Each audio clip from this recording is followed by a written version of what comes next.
hydration is here in many forms. I have my living hydration that I sip on, and then I have my dino hydration, which is right in front of us right now. What's going on, fellas? Ugh! The Mimi Alpha has dropped. Roach leaned over, whispered in my ear, he said, Mr. Streamer, the second Mimi has been hitting the fucking release. And, now I'm here. Now I'm here to fucking play the Hold On To Me Alpha. At this point, you've had looks at my watch, like, coming up on wait, hold up. How many hours? 2 minus. You're coming up on having 7 hours to play this on your own. If you haven't played it yet, well, I mean, you know, maybe you were busy. But if you're here, that means you want to watch me play it. So, you know, you can get what you want, I guess. Smile. It should go without saying, obviously, go give a lot of love and support to the Mimi team.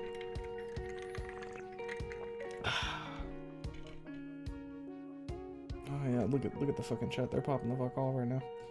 Voice is gonna warp my perception, gonna be good. Man, I hope so. I hope the voices don't like make... I hope they warp your perception in a positive manner and not a negative manner, because... Okay, here's the thing I got going for me, right? We kind of got like a split cast in terms of male female, right? So like what? 1, 2, 3 yeah, 4 dudes it looks like, I think, right now, and then three females. So maybe I could pull it off. Oh, I was gonna have Jaker on tonight, but he got a little busy, so unfortunately we were not able to procure him, but that's fine. I've done more voices all by myself. Feels kind of weird to watch on Twitch, not very many people here. Either way, it's Mimi time. Only the most sophisticated people watch on Twitch. Look, the Twitch audience knows, it's basically like a small room with a couple of chairs, and everybody that goes in there knows who's there. You know what I mean? The YouTube chat is more like a classroom or a theater, depending on how many people are packing in that day. Well, nearly got scammed $6 grand by a dealer because some goofy gadget went beep. Card dealer. Okay. Well, that's crazy. I'm glad you didn't get scammed. This new community's eating well. Absolutely. We had a devlog not too long ago, and now we got the Mimi. And now we just gotta look over at Megalomania patiently and say, when Sharko? Over under on having more than 80 viewers at peak. Under. I don't think we've ever hit 80. There might have been like one fucking stream, but that would be wicked, wild, crazy even. Hello, Mr. Human. Hey, Watcho. Trigger time? Yes, trigger time. Here we fucking go. Hey, Bod. Look, it's Bon, everybody! Punch it, Bon! Yo, I know them! I know them!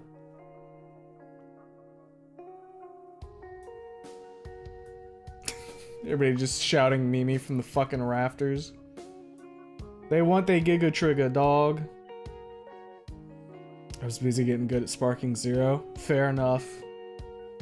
Pop credits? Oh yeah, you know what? Probably should pop credits while we're here. Why not?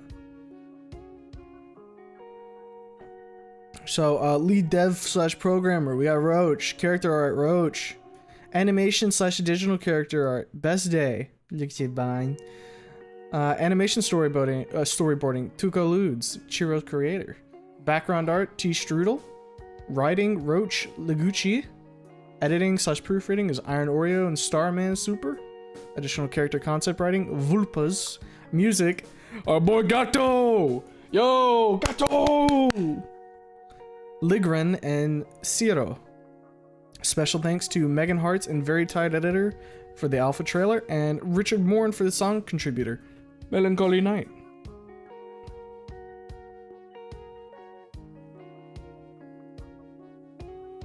want to have Jake this time around? Unfortunately not, yeah. Gremlin Lanny for Chiro. Do you guys want Lanny as Chiro? Like, would that even be some... Like, you say that, but you say a lot of things. Jake might derail the playthrough, so... Nah, Jake would be perfectly fine. I am the overseer of the class in this classroom of chat. Ball cooked hard. I'm in the credits, yeah. Also, Gramps, thanks for the fucking 10 gifted. Brother. You are single-handedly, like, supporting the YouTube side monetarily. I kind of have, like, singled out that I have, like, sugar daddies at this point that just throw big bundles of money at me.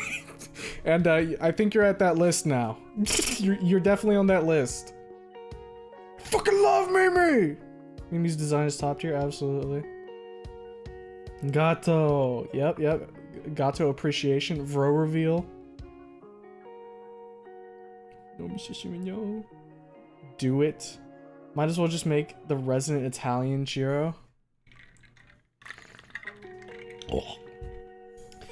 Not mentioned in the credits because I was brought in late, but I'm happy to say I'm also on the Mimi writing team. We'll be helping them clean up stuff going forward. Alright, there you go. Got Scraggedy on the writing team as well, according to Scraggedy.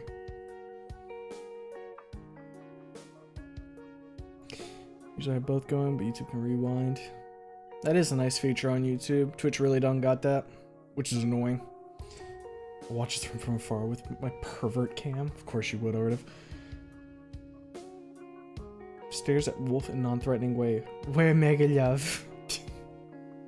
Was installing Sparkin when this came out. Finished right as I left for work. No BZ for me. I've been thinking about picking up Sparking Zero, honestly. It seems like it could be fun to just run a shit character and then say, don't let me hit this, and then humiliate somebody. Got no reference. Lanny trying to speak Italian would be funny. Lanny as Chiro sounds cursed, honestly. Okay, if you guys want me to, I can ping him and see if he wants to, like, fucking sit in and be Chiro. I can see if he wants to have that role.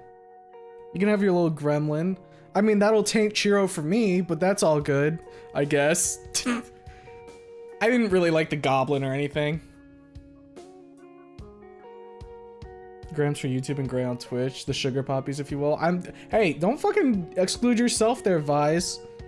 Not only have you done, like, art for me, you have just thrown, like, hundreds of dollars at a time at me.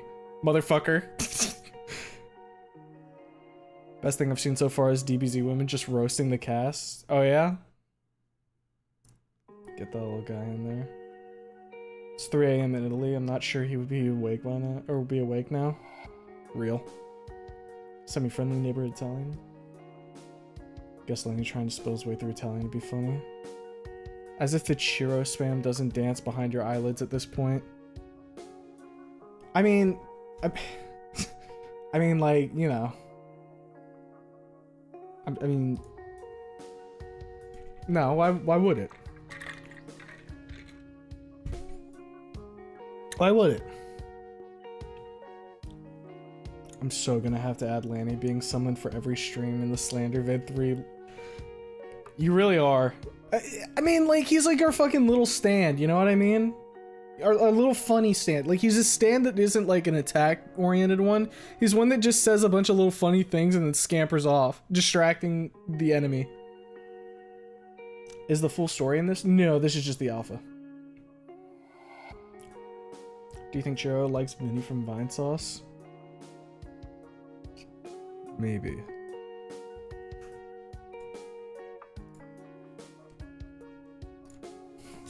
Lanny. Lengongus. My boy. My son.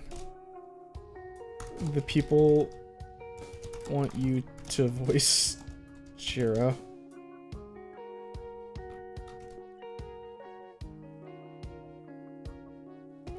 The people want you to voice the funny little Italian.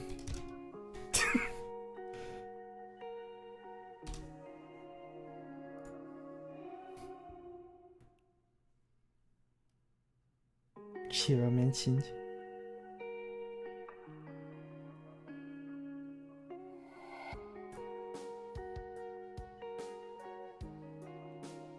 You know, it's funny. We had to erect the goddamn whatchamacallit. Hold up.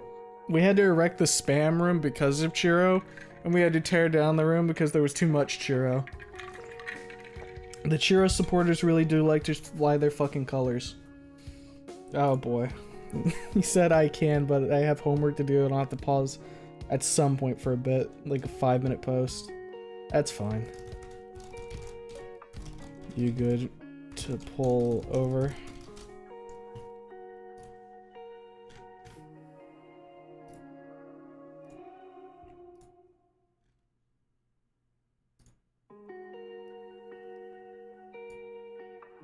Uh-oh. You hear sirens. You look in your rearview mirror and you see me in my police car, driving up behind you. I come over the megaphone. I say, "Pull over, fucker!" What the hell? What the fuck?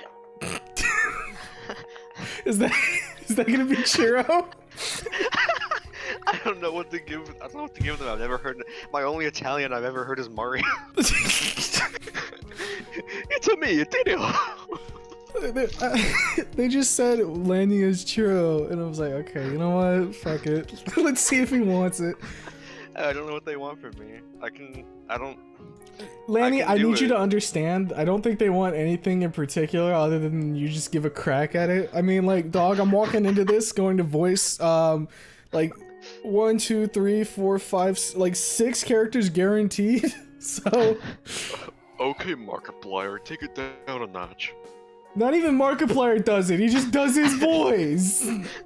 He's a fraud hack! What are you laughing about? For me, so I heard you go, he's a fraud! Look, it's Gato. It is Gato. It's Gato reference. You should erase his name and put Vro. Oh, can I go into the files and do that? Roach, if you're here right now, please put a giant red X that says stupid and write Vro. Oh my god, Graham's another 20 fucking memberships. Jesus Christ. Call them Mimi memberships. Lenny, they keep throwing money at me. What do I do? Take it and say thank you. And put a big heart. Just put a big heart? Yeah, put a big heart. It's like Kisamoto. Hold up. I gotta pull up like fucking paint real quick. You're making a heart. I gotta make a big heart. Paint. Big Italian shaped heart. What does an Italian's heart look like? A mushroom. Is it a mushroom heart now? It looks like a Satisfactory spaghetti belt. Oh, well, I see those a lot whenever I look at your fucking screen, so... What are you about to say? It's worse. Do you want to take a Give me just a sec. Okay, what brush should I use? Spray paint? Yes, I'm literally on the same brainwave. Okay, alright. Can I, like... Do I have to... No. Alright. Wait, that's black. Ew. It needs to be green. That's Black heart is evil. Did you say that's goth Italian? Yeah. What the fuck? That's goth. Why is this drawy now? Oh, Jesus Christ, it's all over. That's Gothario. Oh my god. Oh my god! Dog, what happened to you? Look. I've manifested. You're manifesting. The Chiro lies with you, Lanny. Chat, can you type Italian? You love enacting chat, can you blank? That is your favorite thing to do. Cause I like the idea of like these like calm, regular, civilized, tax-paying people at their little computerons, typing away, having a good night, and then as soon as I ask them to do something, they go must like a fucking sleeper agent. Yeah, my little bot network. Face said, "Oh, Lanny is going to go voice the Mexican," referring to Chiro. Oh, Face, buddy. Come on, if I made Chiro sound like that, I think this stream might get blocked. I think Roach might actually jump out of the screen and kill me because I brought you on. I would get caught in the crossfire. What's going on? Oh my god. What does she do? I steal little knickknacks and stuff. Did he just call us slave wages? Yeah, he insinuated you paid taxes. Can you believe that shit? Look, if you don't pay taxes, that's okay, because you're about to pay taxes. Chat, spell taxes. Shut up! I'm gonna choke you out! Chat, fill in my fucking text form, please. Like, it's social. I'm gonna fill in your tax form wrong. That way you get in trouble. You're gonna write my name as Lanny in quotes Italian Jensen.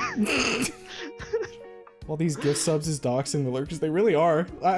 It's funny though because I do recognize like a lot of these names, but there's some that I'm like, I've never seen you type before. Who are you?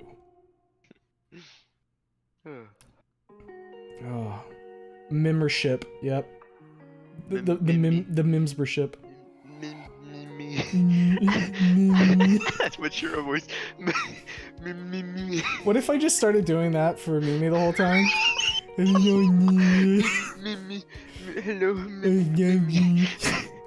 Dude, they're actually spelling taxes.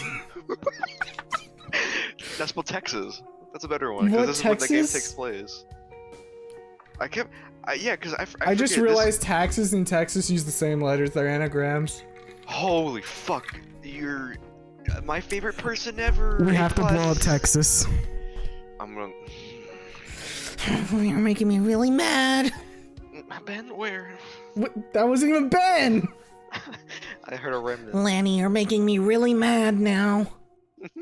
And then that's when you walk over, grab his glasses, and run around the house. I want. Or maybe I wanna that's in response to it. Who knows? I want to see him get so mad that he fucking hardens into a diamond that's blue, also known as sapphire. He goes diamond form. Is that what you Yeah. want? Yeah, I want him. I want him to Steamy Universe. No, I'm not saying that. Never mind. That's bad. We are the crystal gems. Chat. If you know about the infamous amethyst and garnet fusion, you know what I was gonna say.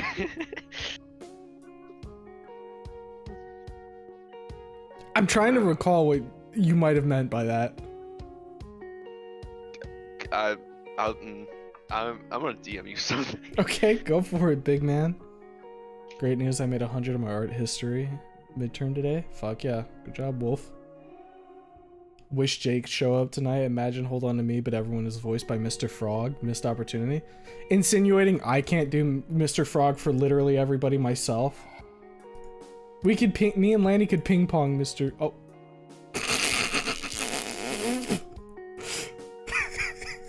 What the fuck happened?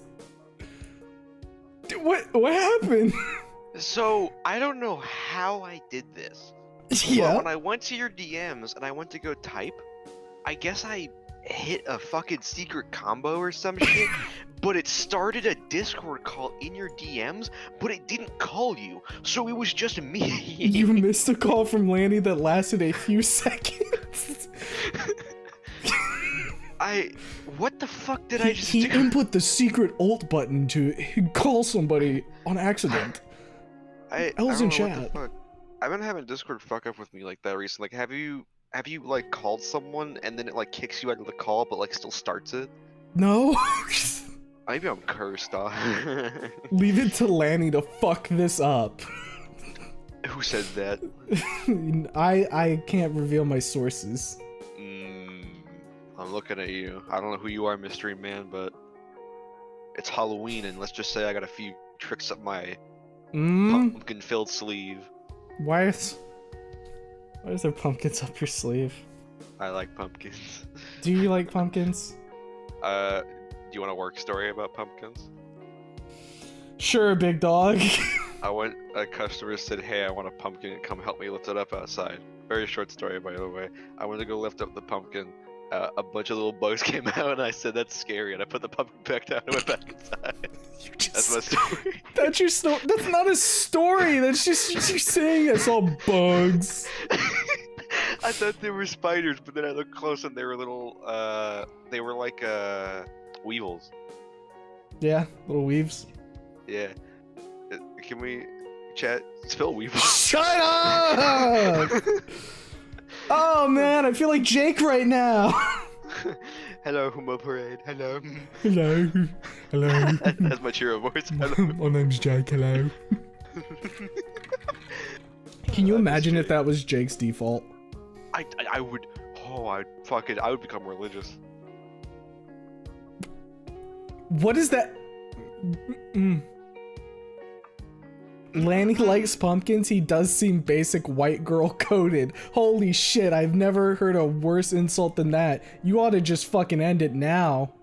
No, look, I'll defend myself. Okay. I'm a traditional pumpkin enjoyer, and I'm only 50% white. Pumpkin spice, gonna be real, tastes like shit. Don't like it. I've never had it. It smells really good. Don't get it. You'll transform. So just get the pumpkin spice canned up. Wait, did you say I'll transform? Yeah. What? Huh? You transform into Mimi, but orange.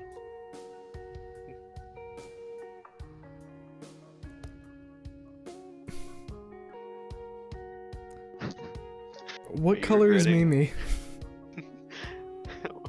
Yellow. Yellow. Right? Did they change something? Am I going to hell? What do you mean are you going? What? Because you got like a color wrong potentially? She's yellow, right? Like she's Caterium yellow. What is Caterium yellow? Look up Caterium Satisfactory. She's like freshly ripe banana yellow. Caterium ore. she has rocks on her. She has a little rock growth. You're gonna have a rock on you when I bury one in your fucking skull. That's a Limbus ego. Oh my god! I hate you! You really do sound like I hate you. I don't fucking spill your guts. I fucking hate you. What is that, Jake? What is that? That's not Jake! I fucking hate you. I fucking kill you. I fucking hate you. I fucking hate you. I'm Jake. What are you doing? What are you doing? Can that be Mimi's lines, please? Oh my god. I fucking hate you. Hello, I fucking hate you. Yeah, fucking die. It's time. No, it's time. It's time. Why did we invite Lanny to this? Because motherfuckers wanted to be Chiro. Yeah, I can only be Italian. I can't be Nua Ginito or whatever the fuck this guy's name is. Nua T Tickler. Imagine someone from Co-op snooping on the Snoop fandom and finding out they accidentally created an extended universe. Yo, who's this trigger? Who's this guy? A bunch of bugs came out. I said that's scary. It really was your story, wasn't it? Big a pumpkin bug come out scary. That's like those fucking bugs. Like 2-sentence horror stories. I don't like fucking bugs, dog. I went over to pick up a pumpkin and bugs came out. I was scared. Just 2-sentence horror. Went to get pumpkin bugs. Looking pumpkin, only bugs. Only bugs, only pure fucking ancient bugs. Oh, of course they have to be ancient bugs. At least they're not bugs of yore. Scarabs of yore. From me and my mom named Chlor. Oh my god. You are... I don't know how you do this. I don't know how your brain is wired in such a format that you can just ramble like this. The thing is, like, until I met people, like, I got in contact with humanity and wasn't just like, fucking... Are you an alien?! But until I actually like to talk to people proper, it wasn't just like being a shithead all the time. I completely thought this is just how everyone else thinks. and I thought that being mature and behaving in public was just not doing what I do. It took me a while to find out that no, not everyone looks at a banana and says, man, that looked like a really good Donkey Kong asset.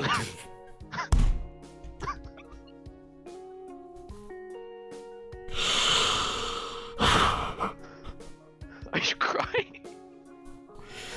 Show my face for a second. Oh my god. Yeah, but most people don't look at a banana and think of Donkey Kong asset. You're very right about that. You're a good friend.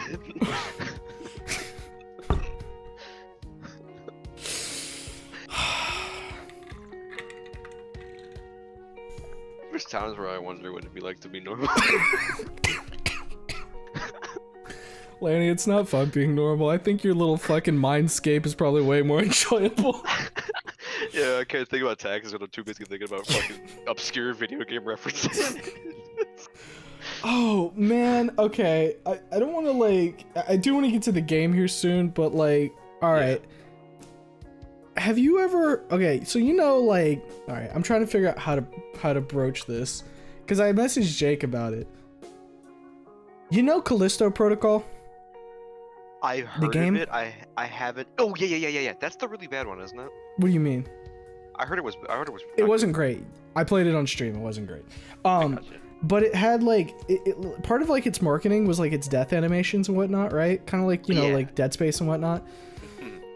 How do you feel about those types of things where it's like really really gory death animations? It really honestly depends, because like what sets me off about it is you can tell when a game is trying to just overdo it. Like what I think what made Dead Space like fuck with it really good is that it was gory because it felt like that's just what the thing would do to you. Like it just felt like it was like just a fucked up creature that would just like fuck you up in that particular way. When I saw Casilla Protocol stuff, besides the like brutal hits when you were, because you attacked other humans in the game, didn't you? Whenever like that shit, like yeah, I can get that. Like I can get like there's more of like a buffer with how brutal you can be randomly because it's a person, whatever. Right. But when it comes to like a creature, if the creature grabs me by the throat, flips me upside down, and fucking slices me 19,000 times, like he's doing like a fucking fighting game combo on you. Literally, it kind of ruins it, because the way they do it is if they do it wrong, it's already not right, in the sense that whenever they play the animation itself, it's gonna freeze, it's gonna look out of place, and they're just gonna sit there and cut you for 5 seconds, and by the end of it, you're gonna experience that 20, 30 more times, and you're just like, okay, well, I wish there was a fucking skip button for this basically 5-second cutscene that doesn't even look that good anymore. Right. I mean, that's fair. Before I go on, I want to point out that Vice said something in Twitch chat. Fun fact, bananas didn't exist until Nintendo created them for Donkey Kong Country. Lanny, probably. That is true. That definitely sounds like something you would say. Shout out to Miyamoto, quote, the banana man, Starfish. I don't know his last name. So you went with Starfish? Yes. You know what? It's probably for the best. You could have said worse things, I'm sure.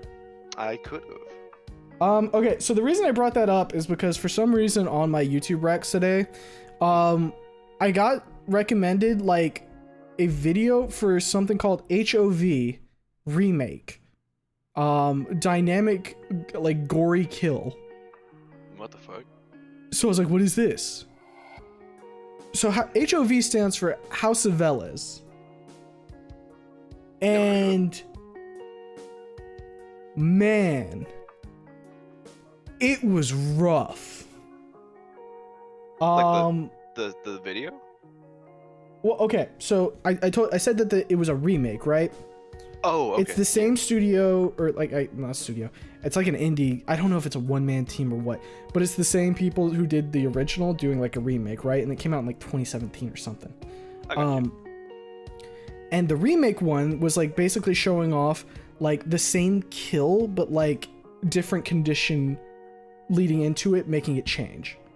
And it was like a fucking grinder pit that the chick fell into. And it's pretty brutal. So, and then I got it, like, on the side it said, hey, do you want to see all the deaths from the original? Do you want to know how long that video is? 3 hours? 19 minutes of just straight death animation. Fucking Christ. It's rough. Uh-oh. Okay, I'm good. I tried to go to Google it real quick, but then my whole like bottom bar like froze and got angry. Little taskbar? Yeah, little taskbar said, I think I'm done now. And I was like, but wait, I need you. There's times where that just fucking completely freezes up on me. I'm like, alright, well that's great. I can't use my computer, I guess. Here, I'm grabbing the remake one real quick so you can kind of get an idea of like what you're looking at. So there's two different like parts, and you can just cut straight to them because they're like the highest traffic areas. I'm not gonna show it on screen, like stream, because I think some people might be squeamish and they probably don't want to see that. Yeah. But yeah, so like I watched the full like 19 minute video, of all the death animations from the original, and I kind of felt a little bad afterwards. like just slightly ill. Because it was one of those things where, like, it's, like, you know it's not real, but it's still, like, weird. Yeah, I kind of get the same thing when I watch, like, MK fatalities, where I'm like, damn, Yeah. that fucking sucks. And you start to think, what would that be like? And you're like, ooh, I don't like that. Yeah, because, like, I think a big thing, so, especially since this is more environmental, I just watched the video, but since this is more environmental, it feels a lot different, because usually, like, when you have a game where you die to an environmental hazard, you just kind of fall in, and usually there's not even if there's an animation, it's usually just like, oh, you just fucking turn into a, like, fine red mist, and you die, or whatever. Right. But when a game, like, actually shows, like, the fucking process of it, like that one did, if you make it work, yeah, it'll make you feel weird, because it gives you the example for you to picture your, you know, what the fuck that would like how that would feel. Yeah, I mean, like, you see the fucking the grinder there struggling to churn you into a mist. Mm-hmm. Also, Oates, I forgot to say thank you for the $2. Very appreciated. Yeah, no, like, that was yeah, I was gonna take, like, a nap, and then I watched that, and I was like, I don't want to take a nap. I'm scared. I was like, I don't feel great. I don't think it, like, fucks me up as bad as, because it sounds like it's fucking you up pretty badly to a degree. No, the grinder one on its own, it's just one, right? And it's like, ugh, that's not great. It's the 19 minutes of watching a chick literally get fucking just destroyed in so many different ways, and you're like, oh man. Like, a big baby ate her. And, like, ripped all of her, like, everything off, and it was like, oh my god. Owie. Yeah. I'm also just kind of confused that you just sat and watched that for 19 minutes straight, because I would have, like, watched, like, 2 minutes and be like, damn, alright, I'm out of this bit. Well, it was, like, morbid curiosity, you know? I'm like, how far does it go? Iggy, if you want to see it, I'll, here, hold up. I'll share it in, like, one of the chats. Where the fuck would I even put this? I guess filth, because it's nasty? Yeah. Yeah, I guess that works.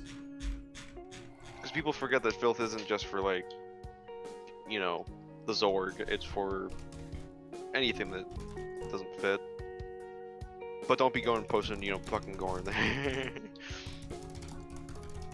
Yeah, I'll post in filth, but, like, I'm gonna delete it after stream. Because, you know, I don't want to set the precedent, hey, start posting, like, torture porn. Like, yeah. This is just for context regarding what I'm talking about. Okay. You die in game, it places a random Funko Pop somewhere in your house. That's true horror. But yeah, if you want to see more Iggy, just look up House of Velez, all deaths, and, like, you've got a whole video there. What were you gonna say? I'll let you know when I'm gonna start doing my homework and shit, because I don't have to do it till midnight. I'm gonna push it to like 11:30 probably. Oh, right, I mean, I think we should be most way through the demo at that point. Okay, I've heard it's pretty long. I think Bond said about an hour and a half, but if I'm gonna be voicing things, we probably push it out to like 2.5, maybe 2, somewhere around there. Okay, because so you should be good.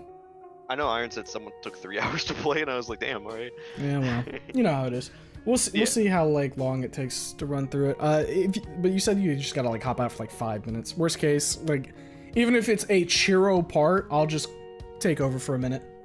Yeah, I just literally have to sit there and think about how do I write 2 paragraphs. Thank you, guys. Smooches. Okay. Well, we've been sitting here yapping for about 30 minutes. You think it's time to look at the trigger, the big trigger, the Giga trigger? I like the music. I like the main menu. Yeah, it's nice. It's good to like just fucking chat to. You know what I mean? Like, there's some tracks that are like, oh, this is not a chatting track. This is definitely a chatting track. That's the same thing I had with Wani. Ironically enough, there was a night where me and Gato were talking, and we were listening to one of the many fucked up songs of Little Gator for like a long ass time. Yeah. You just fucking zoned out. Yeah, because I had it running in the background. Because for some reason, like, let's play Little Gator together. We did that. What's your favorite like moniker for Mimi? Mine's Giga Trigger. Giga Trigger's fun.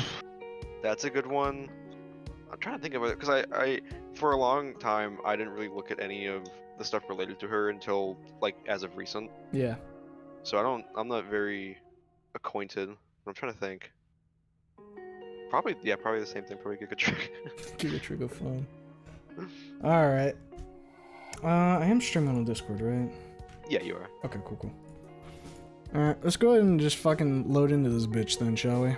Alrighty. Oh, man, this is gonna fucking be rough.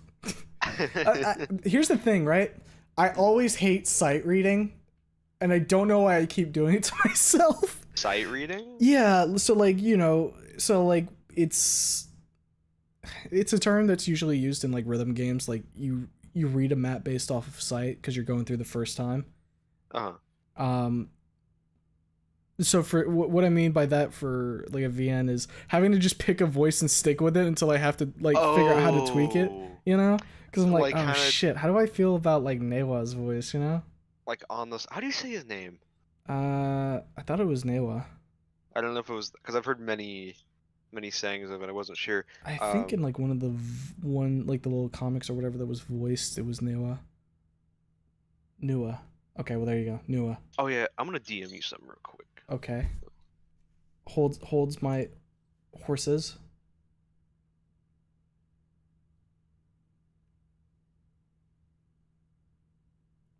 Okay. Because I didn't want to move forward when fucking. You're good. Yeah, no, you can talk, dog. Good. Okay, cool. I don't know why you felt the need to like DM me. You can just ask. I don't know. That just felt weird. What do you mean that felt weird? I don't know. Well, you know me. I'm stupid. Yeah, true. I can say retarded. Yeah, I'll say retarded. all right. Let's get this fucking bitch rolling. And I have to do the thing too where like, do I read the narration in whatever Newa voice I want, or Newa? I'm gonna keep saying Newa. It's gonna be a fucking problem, isn't it? Say Nutter Butter. Nutter Butter. Is that better? Yeah, it's his name. Yeah. Yeah. Sorry guys. His name's not Newa. It's Nutter Butter now. Nutter Butter Newa. Alright, let's get the. You suck. Yeah. The floor felt cold. Oh, well. Hey! Calm down! Warm tingling sensation smothered my face as my body began registering the pain. The aching in my knuckles came next, then my chest. I saw stars before my vision came to, witnessing the other students around me with their phones in hand while teachers began escorting them outside the gymnasium. The snide remarks and mocking comments didn't help the beating headache. My dignity, my pride, like a single drop of water, all disappeared into a sea of flashes. I thought I did what was right for me. This was the end of my normal human high school life.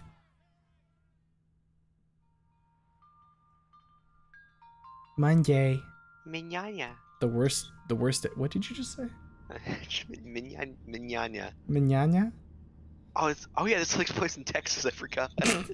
August 6th, Ironstone, Texas. Is that a real place? No, but I saw photos of it, and yep, it sure as hell looks like a Texas high school in the middle of fucking nowhere. Some West Texas shit. I just want to take what you said out of context there. Mm-hmm. Does that exist? No, I saw photos of it. No. How you gonna see photos of it if it don't exist? I don't know, man. If I drive out to West Texas to fucking El Paso, am I gonna see a dinosaur lady? Would you be happy if you did? I would, but then I'd look around and say, man, I'm in West Texas, and I'd leave.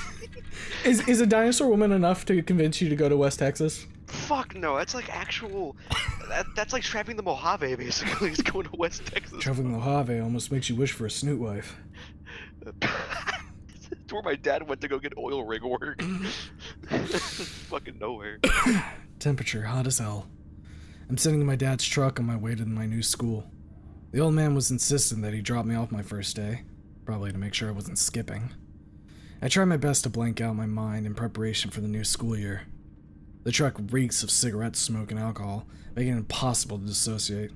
My dad's still giving me the silent treatment from last night's fight. I sit completely still as to not draw any further confrontation. It's my first time having to live in dino territory. It's already bad enough to have to drive past Dodger neighborhoods. Now I gotta coexist with them too. Damn! Damn. Dino hater. What's up with all the dino haters all of a sudden fucking dinos? We are in South Texas, or West Texas. After my last school, my only choices were one Saurian school willing to take me under their wing, or a military school on the other side of the country. Both were ass, but I took the choice that didn't involve training to die in another country. It wasn't my fault the teacher saw me as a threat. Barely did jack shit. One single motion I make to get a ruler or a calculator out of my bag, and the entire class would suddenly flip over desks and use them as makeshift barricades and shields. Not gonna lie, it was pretty funny to see a bunch of students freaking out over nothing. Those were the only moments worth mentioning. Everything else from those schools were complete trash experiences. You wanna be dad? I'll be dead. We're flipping the roles, Lanny.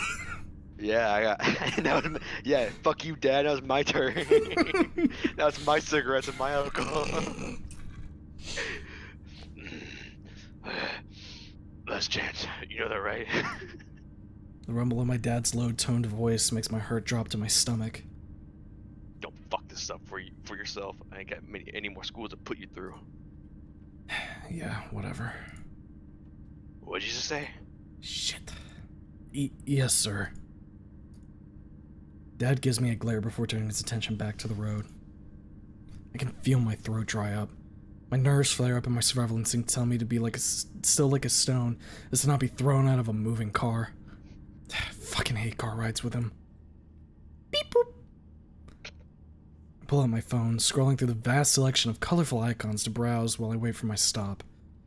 Ultimately, I choose a shitty image board. X, formerly shitter.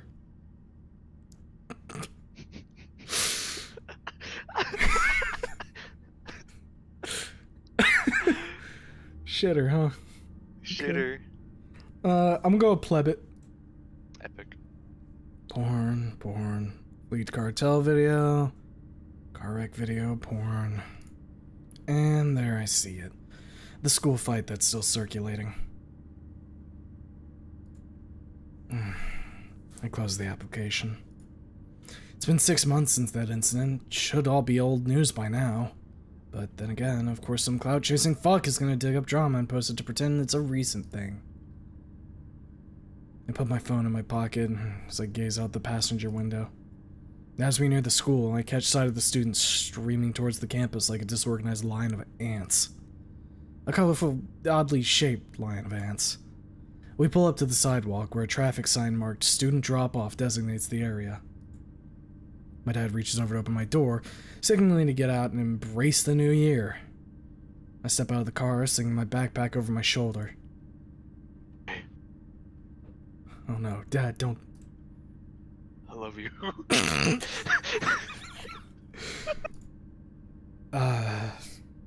See you at dinner. I slam the car door. I can hear the gravel under the truck shift behind me as he drives away. Alright, Ironstone's high. Let's get this over with. To high school! Yay! I thought that was plastered onto the front for a second. The hold on to me high! Hello. Is this what your high school looked like, Lanny?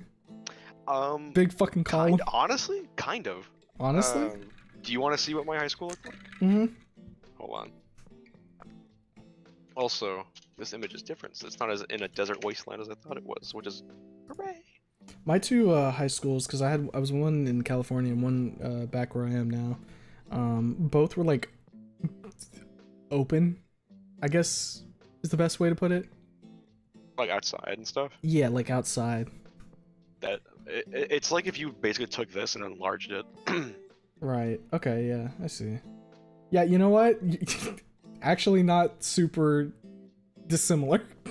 Yeah, here I'll send you a fucking better photo. It's literally it's literally got that same awful like plain stretched sides of just nothingness with windows. Wow.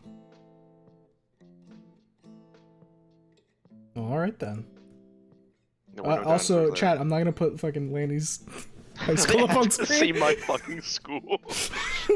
I don't think anybody was asking for it, but I just feel the need to like point that out.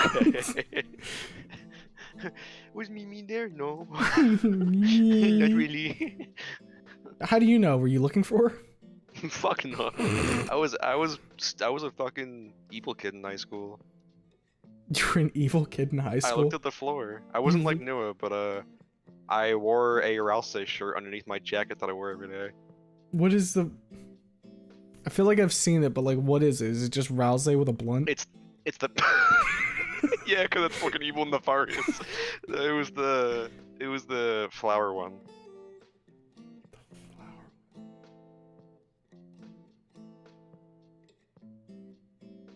I'm not recalling that. I'll pull it up. It was on a Fangamer. Okay.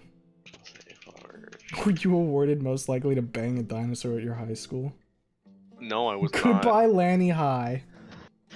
I told you when I how you poisoned me when I was leaving college last year, or well, technically this year. Yeah.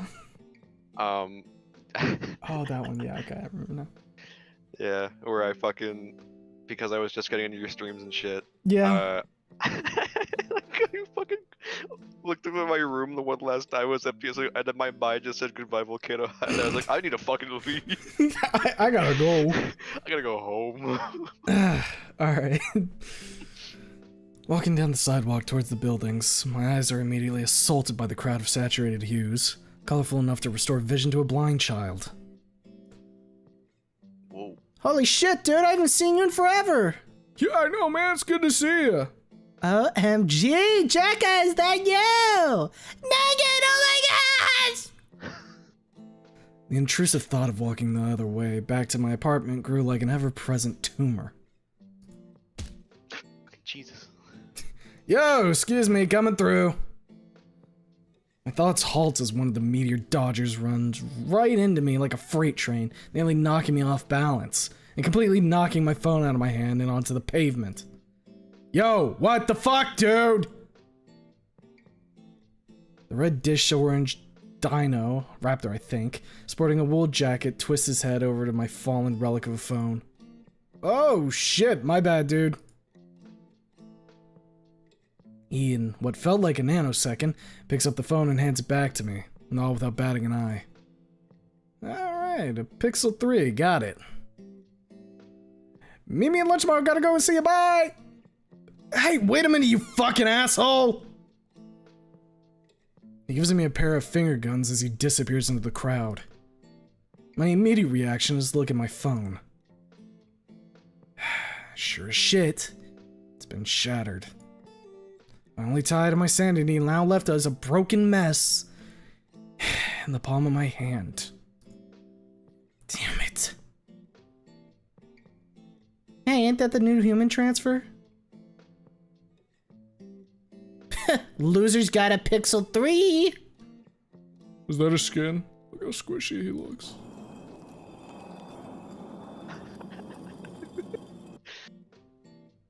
Dude, he's looking at us. Quick, ask him to go feel his skin. No way, dude. Look how scary he looks. Lay a finger on me and I'll rip it off. Dude, let's just go.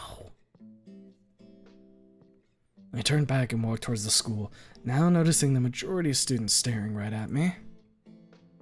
Shit. I quickly make my way into the building, covering the side of my face with my hand to avoid eye contact from all the other students who are now gawking at me. And this is all because of that clumsy dodger. He told me to meet him at lunch tomorrow, right? I'll give him a piece of my mind then. I'm gonna curb stomp that asshole the moment I see him. Damn. Got transferred because we punched. Now we gonna punch again. No, we got stomp. We got the fucking boot stompers. Slide. Slide to the right. Big stomp. Big stomp. Boom, boom, say. Everybody save your game. Da, da, da, da. That's one funny thing about my fucking mouse. If I bang my desk, it just clicks. I thought you just. No, I fucking bang my desk and it goes bump bump. Up. We went back in time. Oh no. This is pretty. Ugh. I look around my new environment, taking in large structure to accommodate some of the taller and bulkier students. The walls display the Texas flag, school awards, photos of clubs and sports teams, and real foliage. I check the time on my phone. Even with the cracks, I could still read 6:44 a.m. Got a little over 15 minutes before class starts. Okay, when did your classes start in high school? Literally, very close to what this is saying here in 15 minutes. Where my classes started officially at 7:15 every morning. Damn, I feel like That mine shit were 8:30 to 3:30. Fucking, please give me your school. It was either that or 7:30. I can't remember, dog. It's been like, okay. Sometimes I forget how old I am at this point. In that was like, fuck. Forever ago.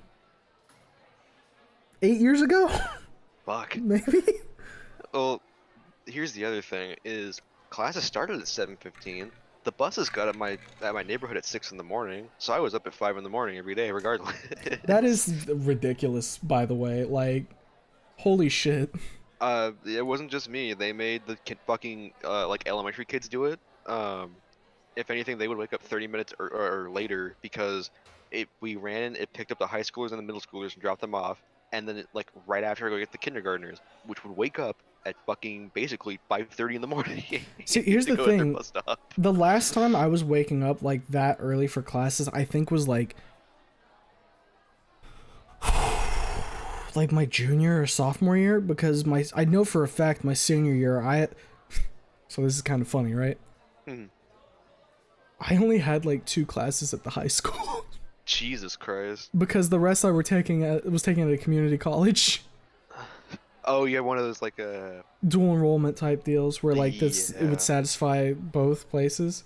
There was this weird fucking thing though where like, okay, so you know how like there's the different levels of English? Yeah. I had to take English 4 at the high school despite me taking 2 English courses which was equivalent to a college level English class. So you were But they're like, fucking... no, you have to take this one here. I'm like, okay, sure. Lovely. Which wasn't too bad because, like, I mean, my high school English 4 teacher was really chill. I was pretty, like, I was kind of buddy-buddy with him. That's good. That's how my English teacher was too. He was a nice guy. He talked about stealing soap a lot. Well, the thing was, like, because, like, here's the thing, right? I was already doing, like, dual enrollment and everything. I was in, like, a bunch of, like, honors courses for a while. Like, most of the teachers already knew, like, when I would, like, start in their class and everything, they're like, oh, I don't have to worry about this kid at all. He's perfectly fine. It was the same thing for me to an extent because I never took honors classes because they were too fast for me and too challenging for me. But I wasn't a fucking idiot who just threw shit around and, you know, fucked around and whatnot. Right. I don't know if your high school was bad. My high school was fucking bad. Dude, you know how Anon wanted to go completely under the radar? Yeah. I did that. That was me. That was fucking me. The only thing is I would like talk to teachers and stuff, and like, you know, that would be my kind of like communication. After freshman year, I talked to one person, and that person turned out to be not very good. I kind of say the person I talked to didn't turn out to be like bad or anything. I just didn't keep contact with them as much, is all. Yeah. But like, because it's funny, like when a teacher knows that you're gonna be chill, and it's like, easy. and you're gonna do all the work, like in my math 3, I was already beyond that point essentially, but I had to take it for some reason. And the teacher knew that I knew everything that I needed to know, so I would literally just read in class at like a book. And like, I remember there was one time I was like, "Hey, how come this guy doesn't have to like pay attention?" And he's like, "Cause I know he's already got the fucking work done." It's like you unlock like a fucking hidden passage to high school when you don't fuck around and your teachers like pick up on that and they know you just kind of off rip. It makes things so much fucking easier because that was my junior and senior year. Yeah, like. I mean, as long as you don't get a shit teacher, because let's be honest, there's shit teachers out there, dude, right? Yes, fucking yes. But like, if a teacher's chill and you're chill, like you can just glide through that fucking class. You don't need to worry. It's so fucking good. Man. Okay, back to the game now. Back to Jesse Pinkman. Back to Jesse Pinkman. I checked the time on my phone. Even with the cracks, I can still read 6:44 a.m. Got a little over 15 minutes before class starts. I'm thirsty. I walk up to a nearby vending machine to view its contents. I don't usually drink coffee, but hopefully the caffeine and whatever drywall brand soda that's in here can get me through the day awake. The machine is more modern type, with the sliding tube thing that grabs the drink, yet it moves at a sluggish pace, probably from excessive use. A lot of brands I don't recognize either. I put my quarters in and zone out while watching the mechanism work its way to deliver my drink. And I ponder my current situation. One more year of school. It's on dino territory. I really screwed things up for myself. Might not ever see a human again. I come to right as my chosen soda makes its way down the tube. Coca-Cola! Coca-Cola. Only for it to get stuck. Whatever. Punch it! I pick up a light scent of lavender. I jump as a hand clutches my shoulder, and a high-pitched voice follows. Excuse me, you must be a new account, right? Alright. Here we go. Now I gotta pick voices for these two. Cause these are reoccurring characters. Get ready. Yippee! Yippee! I turn my attention to the aggressor, and a teal T-Rex that towers over me. Accompanying her is a shorter gator, looking like a male model on the cover of one of Mom's Vogue magazines. Can I help you? Oh, we're with the student council. I'm President Tiffany Rogers, and this is the Vice President Diego Cortez. Encantando. Ugh. I fucking hate Spanish! Ah, my heritage, stop! You're hurting me! Lanny, can you speak Spanish? Fuck no. I know how to say egg. Okay. I know how to say egg and french fries because they're fun words to say. Okay, same. El huevo and papas fritas. Okay, what if there's two eggs? Because you said singular. Hey, look, I'm like... Los huevos, you moron! I got a 70 in my Spanish class, fuck you! Yeah, and it fucking shows! Fuck you. Encantado. Interesting to see a human up close. As the flamboyant Spaniard gives his greeting, Tiffany hands me a pamphlet titled Your New Beginning at Ironstone High. Oof. We're your welcoming committee. Seeing as you're the first human ever attending our school. What? You want to read that again? Did I just like blank? It sounded like you were... I'm sorry, it sounded like you were really confused. Because the first ever attending human. How old is the school? 1861. Jesus. Seeing as you're the first ever human at attending our school, we'd like to take you on a tour. We were waiting at the front entrance, but I guess you didn't see us. Gringo moment inbound. It's always a gringo moment! I'm a gringo! You should be grateful it's just Spanish and not Finnish. Hey, Roach, if you put any Finnish in this game, I'm not playing it. I'm turning it off. Ugh. Great. Not only is my plan to remain invisible completely out the door, I get the red carpet. Wait, she's a T-Rex, I think. If I stood really still, would she go away? Is that racist? Are you alright? No, not working. I don't even know if that's a real language. Let it be that way. Stay that way. Gotta let him down easy. Don't need to cause a scene like a few minutes ago. Look, I'm not really interested. I'd rather just get to class. Well, that's gonna be a problem. The principal specifically wanted us to introduce you to the school, then escort you to him at the end of the day. Plus, the first day is icebreakers anyway, so you wouldn't be missing out on any schoolwork, and you'll officially meet the teachers tomorrow. Come on, man. Humor us in a walk and talk at least. I don't even need to voice that. They did it. You gotta be fucking kidding. You gotta be fucking kidding. Fine. Whatever. I'm never gonna like nail down a voice for this fucker, I don't think. It's gonna be annoying. It's gonna be real fucking annoying. Just go, hey, say. Hey, Holmes, how are you doing, Holmes? I think we're gonna have the 3 hours. From student council to crack dealer, yeah, let's go. Excellent. We'll begin the tour right away, and we'll even treat you to lunch afterwards. Since, We both turned to the vending machine. Bottle was still stuck. More like the condensation on the bottle, the more I felt my mouth dry up, wanting the sugary drink. Yeah, lunch sounds good, actually. Are you doing a Solid Snake impression for Newa's Inner Thoughts? I'm just doing whatever comes naturally, dog. The first destination was right back out the way I came. The oddly well-dressed Gator led the way with Tiffany dragging me behind her as we exited the school building again. Parking lot! Here's the parking lot. If you got a ride, you could drive here. Alright, cool. Moving right along. hey, wait! Hmm? That's not all the story. You gotta explain the history, too. The history of the parking lot? Oh, God, she's a yapper!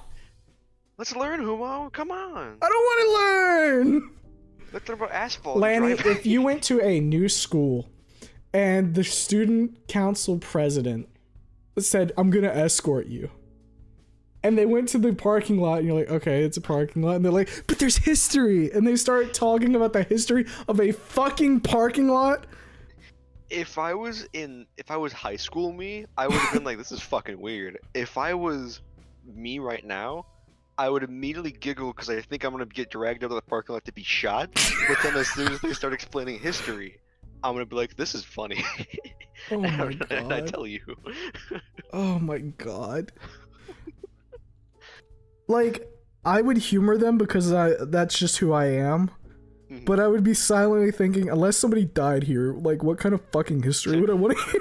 There are 6,000 bodies under the parking lot. Have They're you all heard of shaped Five like Nights at you. Freddy's?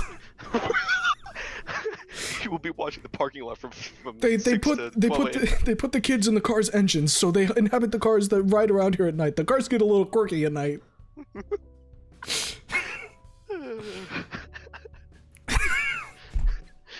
Fucking crap. This parking lot was a fucking ancient gold mine of yours. Scarab still exists. I hate you! Get new material! I'm gonna kill you! No! Ancient shit is awesome. Lanny, if I hear you say, alright, I want you to go 1 week. Without I'm saying, done. without You already- saying, I knew without it. saying That's cool. your, without talking about golems, or without talking about Mecha, alright? I can't. If you That's do a that, hate you get a crime on Lanny technical treat. level. No, because me saying this isn't a Lanny treat. Fuck you. I'm drilling for oil like this parking lot was drilled for oil. The frack to the parking lot, dog. Yeah, Tiffany, the lead fracker operation of the parking lot. She runs the operations here, dog. I'm sorry, Roach. I'm sorry I'm here. I'm not sorry, this is hilarious. He's fucking thumping his head against his desk. So back in 1978, the school was in dire need of government funding. Unfortunately, the state government was not willing to help the school's improvement because of how little the student count was. So with the help of the community, we... And tune out. I've never had anyone talk so passionately about their school. Especially about a damn parking lot. We spent maybe an hour walking around outside of the campus. Maybe more. Tiffany would take a stop in front of the vegetable garden to explain the rich lore of this important piece of the school's history. Same thing happened with the flower garden, then the PE building that I didn't see from the front of the school. A bunch of yada yada I didn't remotely care about. Tiffany would periodically ask me trivia questions on what she lectured, forcing me to somewhat pay attention. Oh my god, I not, would lose my mind. if not only I had to listen to Yap that hard, but they actually quizzed me on it afterwards. I'd be like, what? What are you doing? What are you asking me? Is there candy involved? If no. Hand on shoulder, dog. The dog, I don't give a fuck about your parking lot. I'm gonna keep it a $150 with you. This sucks. That the straight she'd have a fucking fandom wiki for her high school with all the fucking Oh my lore. god. Do you think she would make a Wikia? IronstoneHigh.gg/parking lot. What if one day you were stumbling the internet and you found a Wikia for your high school and it had like an entry on all of the students that had ever been there, and it like had like a video game character-esque description, and like it had your stats too. my fucking stats.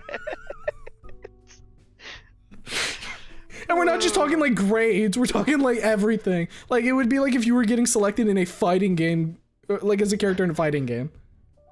What the fuck? I would be scared. I would assume that's like an SCP and there's something fucking wrong going on. Would you not like start looking and like being like which like certain people that you knew and you're like, huh, I wonder what this motherfucker's stats were?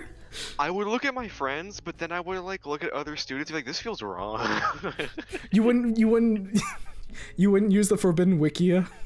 Fuck no, I feel like I'm invading people. At this fucking rate, Tiffany sleeps in a filing cabinet with how much she likes information. A what? A filing cabinet. A filing cabinet. I thought you said Firelink cabinet. I'm like, what the fuck does that mean? We Dark Souls? My favorite Dark Souls boss. What if you opened a filing cabinet and there was just a bonfire in there, like from Dark Souls, and you touched it and it like lit up, but it didn't burn anything? It's a text form file. You can return to any of your tax forms at any tax form that you find. That's what's at the IRS. That's the final boss, dude. That's where you go fight the soul of taxes. Holy fuck, this is gonna be 3 hours. I'm calling her Tax Tiffany from now on. Taxony. Taxony from TurboTax. Hey, Taxony, show me the TurboTax. Nua, are you filing as a single or joint filing independent? Look at me, Taxony. I'm fucking single as fuck, dog. Look at me, Taxony. Oh, my head hurts. Oh. It's probably a good thing Jake's not here. He'd probably be fucking self-destructing. He would explode. He would fucking detonate. Actually would fucking die. Oh, I'm gonna tell him to shit. watch this VOD. Please, Jake, if you're listening to this right now, I hope you're alive. Why did you clap for him? Did you try to activate him? I did finger gun. You finger gunned. I don't know if you know this, I do emotes that you can't see. I do too. Remember on the fucking cooking stream when I looked at the thing, you're like, oh, I don't like that anymore. Got real. Glad you guys love tax, and he says Roach. She's epic. she's Tapix. I like it when she explains the law. She Vati Vidya, dog. I haven't seen that guy in a while. Who? Vati Vidya? Who's that? Do you not know Vati? Okay, no, we need to read. We need to fucking read. No, because if you don't know Vati... Alright, do you play Dark Souls? No. Okay, well that's why. Okay. He's like the lore guy. That's... I think I've asked more. Like, you know how like Matt Pat's like the fucking Five Nights at Freddy's lore guy? At this rate, Matt Pat knows the lore behind fucking Mecha, dog. I think he... Yeah, there it is! You said Mecha, no treat! Fuck you, I don't need your treat. Oh, it would have been a really good one. I would have hand-drawn Ben for you. Oh, you did... Fuck me! Ah. Oh, alright. Keep reading, I need to forget that. Yep. Fucking keep going. We rounded a corner that led us to the entrance of the cafeteria.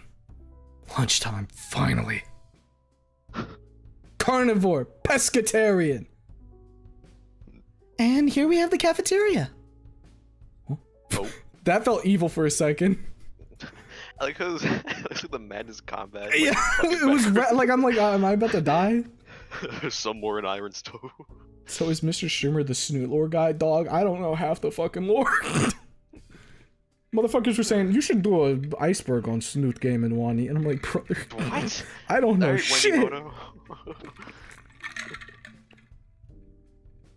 My favorite types of streams, the one where the streamers take a hard ride off the rails. Look, dog, if I didn't grab Lanny, we would probably be done with the or the alpha by now. Absolutely. But anytime I have literally any guest on, you best believe there's going to be at least like 15-minute intermissions where we just sit there yapping. It's good shit. It is. I mean, that's what they tune in for, let's be honest. It lets me focus on the backgrounds too. When we talk, look, these backgrounds are on there. Yeah, you know what? Pretty. Maybe I should do this whenever we start yapping. Oh, what the fuck? Oh, I like his pants. That little moon's on it, like Project Moon.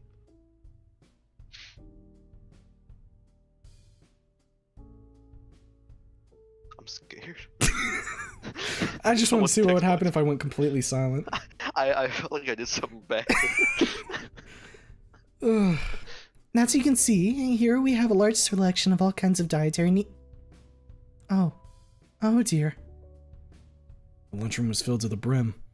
Looks like a riot had started near what I presume to be the lunch lines. Can't even get a proper view of what they even have for lunch. Can't see the trays in the food lines, I don't see any menus. Even the signs held way above are blocked by much taller students. Right on time too. It's Monday. Now the carnivores go crazy on Monday usually. So it's like this often? I think Thursdays are the slowest. That's when they serve the bueno stuff to the herbivores and mystery sludge to the rest. I'm not too desensitized to lunchtime chaos, but I don't think my previous schools were as much of a shit show as this. I think we're going to have to do a rain check on that lunch offer, Newa. Sorry. It's fine. I was half expecting this anyway. Oh, Jesus. I thought she was gonna eat me for a second. Newa, you're gonna be the food now. Your turn. Maybe I could make it up to you with a granola bar, maybe? I think I'll pass. Man, granola's good. Okay, if I told you, Lanny, no lunch, and then instead I just gave you a granola bar, would you be happy? I'd frown at first because no lunch is like no video games. But Lanny, I have a question for you. I swear to fucking God. Okay, No, my sins are hypothetical. coming back. Hypothetical. Yeah. What up? Unlimited lunch. Unlimited lunch. But no granola bar. Or unlimited granola bars. Unlimited granola bars. But no granola bars. I think I'd want unlimited lunch, but no granola bars. Really? Because what if lunch is just like the subsidiaries of granola?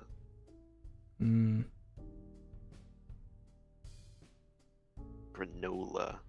That's a weird word. Why did you just...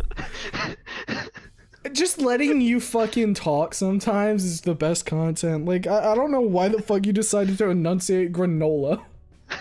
Look, have you ever watched Little Bill? Okay. The rest of the school building doesn't really feel that special. You had an abundance of doors leading into classrooms, as well as a few displays, portraying things like parent-teacher conferences, sporting events, or artwork done by the students. The usual run-of-the-mill school decor. By the end, my head felt like it was steaming from all this input. The bots are getting more aggressive. Did you get a bot? That one's name was Bisexual Wraith. Get him out! Best viewers on streamboot.com. Remove the space. Motherfuckers making me do work now? The bots won't let me just click a link? Please get rid of the space so you can come view my bisexual site. My bisexual wraith. God, this is fucking... Mr. Streamer is so popular that he's getting gay bots. No, bisexual, there's a difference! That's a 50-50, dog. Coin flip if they're sucking dick or licking chicks. Oh, if that came out smooth, I would have been on the floor. Yeah. Yeah. Well, good thing, because I don't need you to be on the fucking floor right now. We're trying to do the game. I'd be lucky if I can remember half of that until tomorrow. Diego grins and pats me on the shoulder reassuringly. Don't worry, you're a pretty little head, hermano. If you have any questions, you can always ask some of the other students. Most of the seniors have been here since freshman year, so they don't know their way around. Mere thought of having to ask one of those gawking idiots from earlier where my classroom is makes me shudder. Anything but that. Seeing my obviously freaked out response, Diego lets out a hearty laugh before offering me a fist bump. Yep, I think you'll do alright here, hermano. Just keep your head straight and things will take care of themselves. That sounds oddly cryptic, but whatever. I accept the fist bump and try my best to force the corners of my mouth upwards. The result is a horrible mix of a serial killer smirk and someone who tried to bite into a lemon. Oh God, is everything alright? Do you need to go to the hospital? Please just make this end already.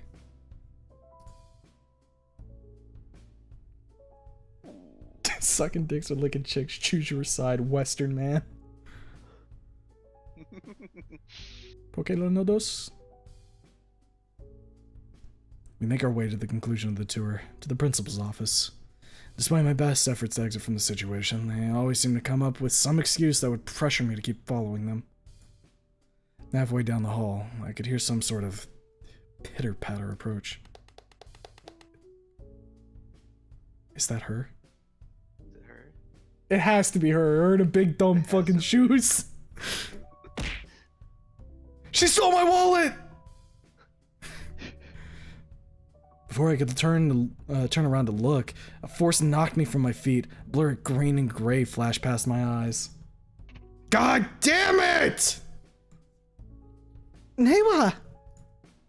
Nua, fucking sorry. Saki. What if you were being escorted by someone and they started calling you Lana on accident? Lana? Lano.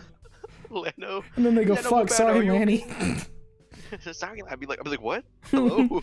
What if they gaslit you into thinking that you just misheard? Every time. Chloe. But they were very clearly not doing that.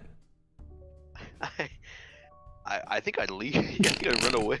I'd scamper away. You are a scamperer, aren't you? Okay, Grandma. What? Grandma? Something she'd say to me when I would run around the fucking Kroger. Are you alright? No. Fuck no. This is the second time this happened. This little... I turned to point my finger at the source of my agony, but alas, I was pointing to a large crowd. If someone's bullying you on the first day, I'll happily get security involved. Bullying is a no-go here. You know, I feel like her and Inko would get along pretty fine. That's absolutely. Bullying's wrong. Bullying is wrong! You need to stop now! What's as bad as tax evasion? Newa looks at her. What do you mean? I thought that was normal. Yeah. Uncle Sam isn't getting a goddamn cent out of me. Uncle Anna. Uncle Anna. I want you to join the U.S. military. I want you, points at you with my big fucking military finger. Raptor Christ, now she's making a bigger deal than it needs to be.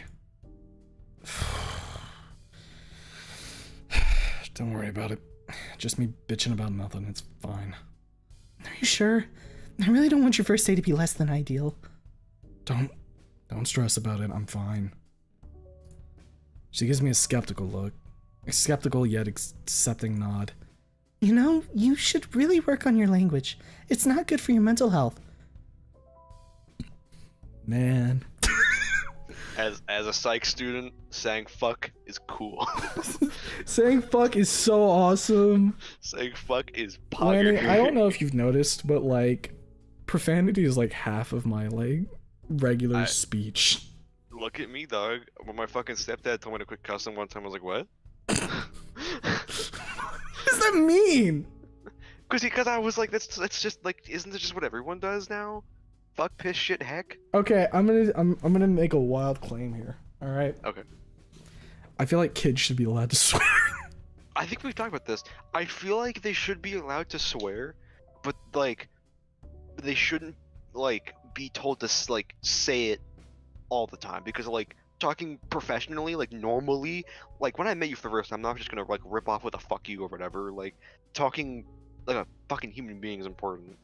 Yeah, like looking at you when I first met you versus like knowing you for 2 days, it was like peeling off like a fucking layer of just you had like a shiny sticker on the front and I peeled it off. I'm like, oh, there's Lane. Oh, there he is underneath. And you looked at me and you're like, hello, hello. That's how I am to everyone because if I'm like that off rip, people will be like, man, you look like that Italian from that one game. Dude, you need to understand. Like, I'm the same fucking way, dog. Like in person, if I don't know you, I'm going to be like just. Hi. Hey, what's up? You need What's something? going on? Okay. Yeah, no, I can work on that. Like, it's completely different. But like, I feel like to go back to the whole swearing thing, right? It's so fucking dumb that like you're restricting a kid from just talking normally. Like, if you're being an asshole, that's a different story. Like, if I'm saying, hey, Lanny, you're a fucking cunt. Well, that's one thing. But if I'm just like, oh, fuck, that was funny. That's a completely different thing. Yeah, like, because I think honestly a lot of that shit probably stems from like because I know like remember when hell was a bad word? Now like every kid says hell and it's not a bad word. I remember getting in trouble in elementary. Yeah, for saying hell. And you had to replace it with heck. We couldn't really do that. You couldn't do heck. You just couldn't say it. Like making a reference to hell was like evil. I think it's just a part of the whole like moving from like Christian ideals thing. Not in like crazy. A fucking political way, but like a society way. I don't know. I just like in a professional setting, it's one thing, right? But like if you're talking to your teacher, maybe don't be fucking slinging fucking shit all the time. But if you're just chatting with your buds and a teacher overhears, like, who cares? Like, I mean, most of them don't give a fuck anyways when you're in high school. It's just so dumb. And my dad used to get on to me too. And like even like okay, I don't know if it's as much nowadays. I think he's kind of warmed up to like just live and let live. But even when I was like fucking 21, right? Like an adult, if I swore in front of me, he'd be like, hey. And he'd like look at me and I'd be like, dude, come on. Dog, I pay taxes. I could say fuck. I pay taxes. I'm allowed the fuck word. If I could drink, if I could say fucking, if I go to war, if I could file my taxes and drive a car and get bitches, I could say fuck. Like I get it from him, right? Like that's a generational thing for him. He lived in a generation where you'd get your ass whooped if you said like the wrong thing at the table. Yeah. So, you know, I don't know. It's one of those things that you obviously got to like fucking shift the societal views towards it. I just feel like there's no reason to like fucking get your knickers in a twist over that. Well, yeah, because whenever like a kid curses, it's treated as like you like as if you like fucking committed like a horrible like sin or crime. Yeah, like you need to go to jail now. Yeah, like principal's office, fucking soap in the mouth, nasty shit. I like when people use other words as insults just because it's funny to see who knows. Like how dork means whale penis. What? You've just unlocked a big... You just put a smile on my face. Humo says N-word. No, I'm not even going to repeat it because now it's going to be taken out of context. Nope. Dork does mean that. Alright, well, the more you fucking know, I guess. The more you... What did it mean? Whale cock? Yeah, whale penis. The more you whale penis, you said cock though, so now I have to fucking... Now I have to punish you, laddie. Papa Hugo is going to go grab his belt. Why's your nose all plugged up? Because I'm evil now. That's Noah's dad. He put cigarettes in his nose. Lanny, if you saw me and like from behind and you like tapped on my shoulder, you said, "Hey, Uma, how you doing?" And I turned around and I took a big whiff from the cigarettes in my nose and blew smoke out of my mouth. How would you feel? I would laugh so fucking hard.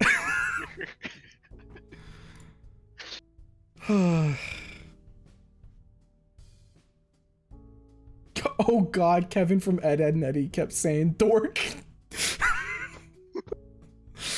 I'm never gonna be able to watch Ed, Edd n Eddy again. Fuck. I stop abruptly after spotting a brown, leathery patch on the ground. Is that my fucking wallet?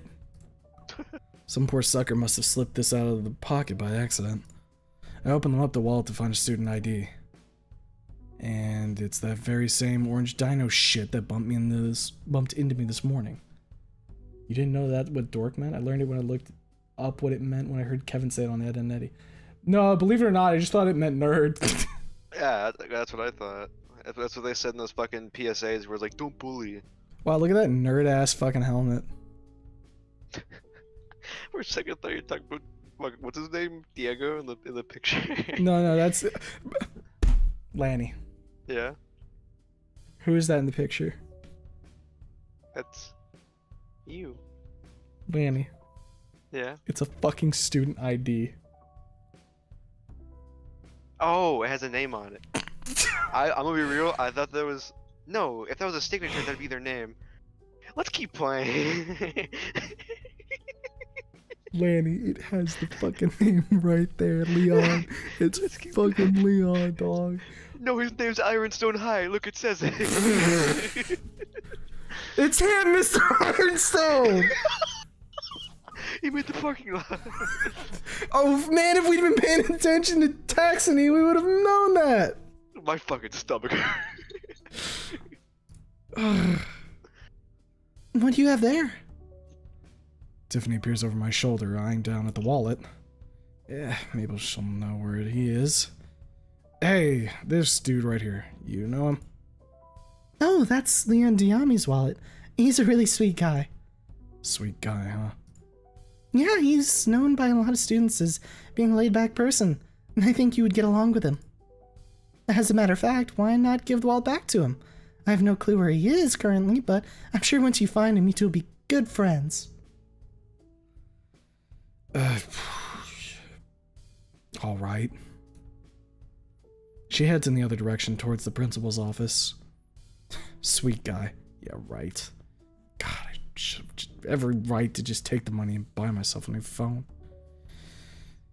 But, and again, I gotta go buy. What's he even planning to do when I meet him at lunch? Is he really gonna pay me back? I don't know how. I think I'll just hold on to his wallet until then. Here we are, the final stop. Cool, thanks. And Nua, please, if you ever find yourself needing any help, please don't hesitate to find me. Yep, I got it, thank you. Both Tiffany and Diego wave their goodbyes and part their separate ways. Oh, here goes. I firmly grasp the door handle, mentally preparing myself for whatever the principal has to say. And then, I swing it open.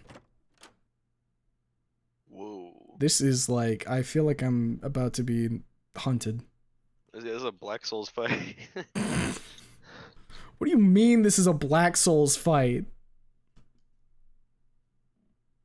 I don't know. Why did you say it then?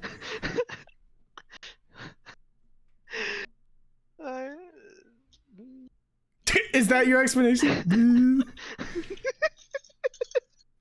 Let's get this guy's wallet. I want to see what he looks like.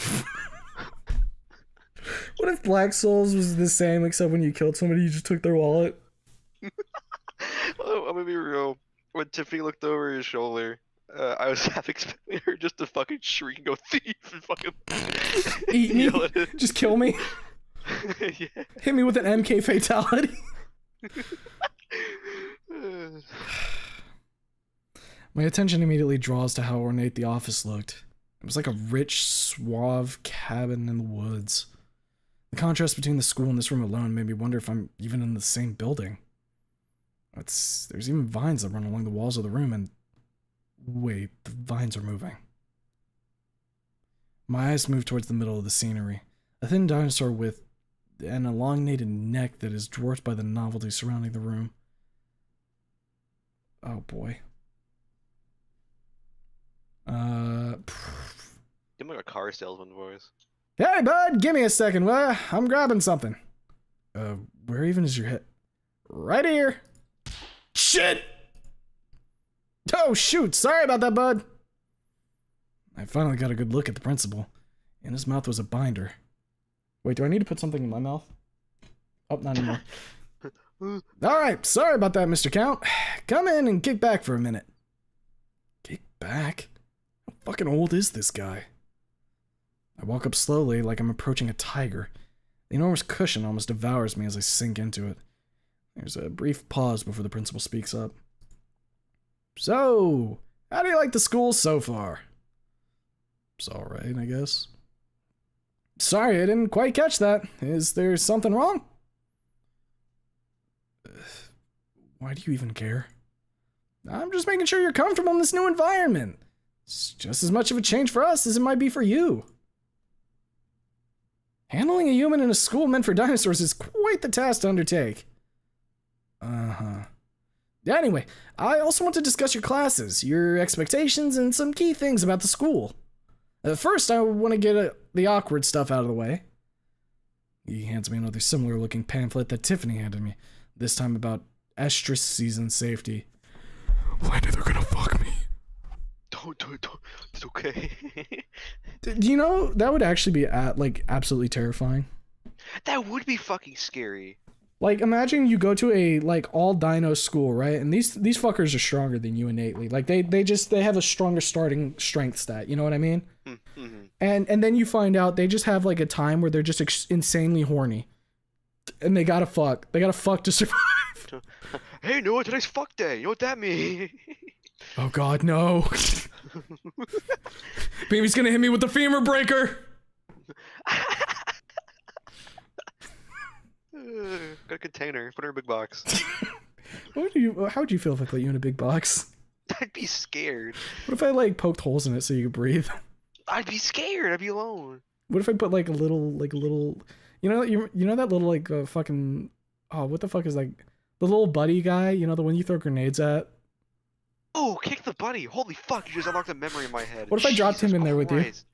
I'd feel bad. When I first played that game, I was at a fucking Ross clothing store and I felt bad when he cried. They closed the key. Oh, Jesus. There's nothing that you need to worry about in that pamphlet. Just keep note of the dates on the back. You're not required to come to school in those days. Right. What exactly is estrus? Don't worry about it. He gives me an exhausted glance, like he's had to explain this to people he never wanted to. After brushing off the pamphlet towards me, Mr. Lance pulls out a small stack of papers stapled together. Now there's a matter of classes. You can take one other elective. Another has already been filled out for you. That last bit puzzled me. I have a pre-established elective? He hands me the papers and I begin to glance across the page pertaining to my scheduling. A chemistry class, IT, literature, calculus, and special ed. Is this some sort of joke? Special fucking ed? Ah, yes, that's your counseling. Do I look like a fucking tard? I don't need any therapy sessions. What's it to you anyway? You only got me for a single year. I don't need to be looked after like a fucking toddler. Principal just sat there looking at me, waiting for me to finish my rant. He's done this before. Are you done? All I can do is stand there, mouth ajar. This usually turns into an hour-long argument like so many others. But he's staying calm. I sit back down. I know about the video, Mr. Count. And I have to be completely honest, I don't know what happened that sparked that fight. And I do not wish to know. In this school, we believe everyone should be given a second chance. Even a third, maybe even a fourth. As many times as it takes for someone to become a stellar person. I've dealt with people like you. People like me? The fuck is that supposed to mean, huh? You think I'm just some waste of skin? Some sort of reject? Well, fuck you! I don't need to prove anything to a shit-eating, inferior meter Mr. Lance shoots me a soul-piercing glare. The atmosphere turned stone cold. His sharp gaze was enough for me to close my mouth entirely. His following voice became much more menacing. That, Newa, is exactly why I enrolled you in counseling sessions.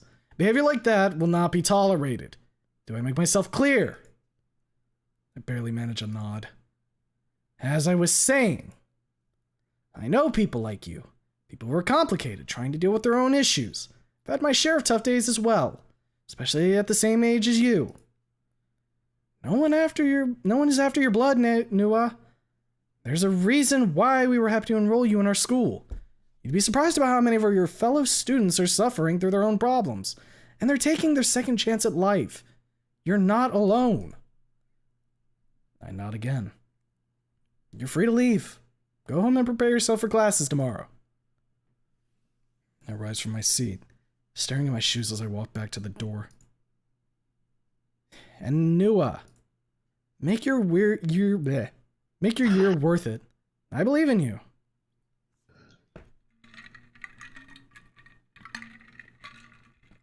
You know what's my favorite? What? When people who don't like read out loud often have to read out loud and they start stumbling over everything, because it makes me feel so fucking vindicated. Don't worry. I'm here, and I have to read at some point. Yeah, you're gonna have to fucking speak little Italiano. I still don't know what voice I'm gonna pull. I'll figure it out. I shut the door, finally being able to breathe. I never want to have an interaction like that again. Ever. Was the shouting even coming across on Discord, by the way? Yeah, it was. Okay, It was cool. The hallways were completely silent aside from my own footsteps and the echoes of distant classrooms full of rowdy students. Feels awkward pacing the halls while class is still in session. It's like I don't belong here. In the hallways, I mean. Not some sappy shit. Because really, I don't belong here. A lone skin-bearing human in a... Fuck me, I am being sappy. Damn it, Noah, you're a man. Act like one. Stop being such an emo loser. Man, you really gotta find a better taste in music. Your whole Snootify playlist is just sad shit, man. Find something better. With the fit you have right now, you probably would look good in a Linkin Park music video. Linkin Park name dropped. He. FYI, your stream has no category, so it's just blank. Well, I don't want to like fill in a Snoot game, so I'm just leaving it blank right now. I pummel my forehead with the palm of my hand. Man, the fuck. Ah! I tumble backwards and land ass first on the flooring. A warm sting sensation runs up my spine as I cringe trying to endure the pain. How many motherfuckers are gonna run into me day one? This sucks! Bumper cars. A bump. God damn it, this is the third time today! Ah, fuck. I struggle to stand up, using the handle of a nearby locker to pull myself up while I clutch my rear. I think I chipped a bone. What dog water luck I have today. Then I get a better view of the other saurian around the corner. Wings on his forearms, weird spike thing on the back of his head. Looks to be a pterodactyl, I think. Yeah, probably that. This is a Jake character. That is, yep. You're right. Absolutely. He's leaning on the wall with his back towards me, his short tail practically tucked between his legs. Guess he fell right on his ass, too. Would have been fuming right now if this were deliberate or just ignorance on his part, but it's impossible for either of us to notice each other around the corner. Can't put the blame on anyone for that, except maybe the architects. I offer my hand to the tarot. Dude, you gotta watch yourself, man. The tarot slaps my hand away, getting up himself. Fuck off! Don't you know?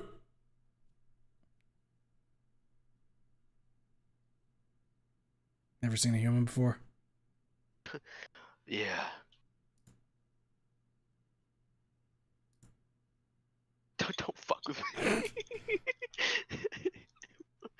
me.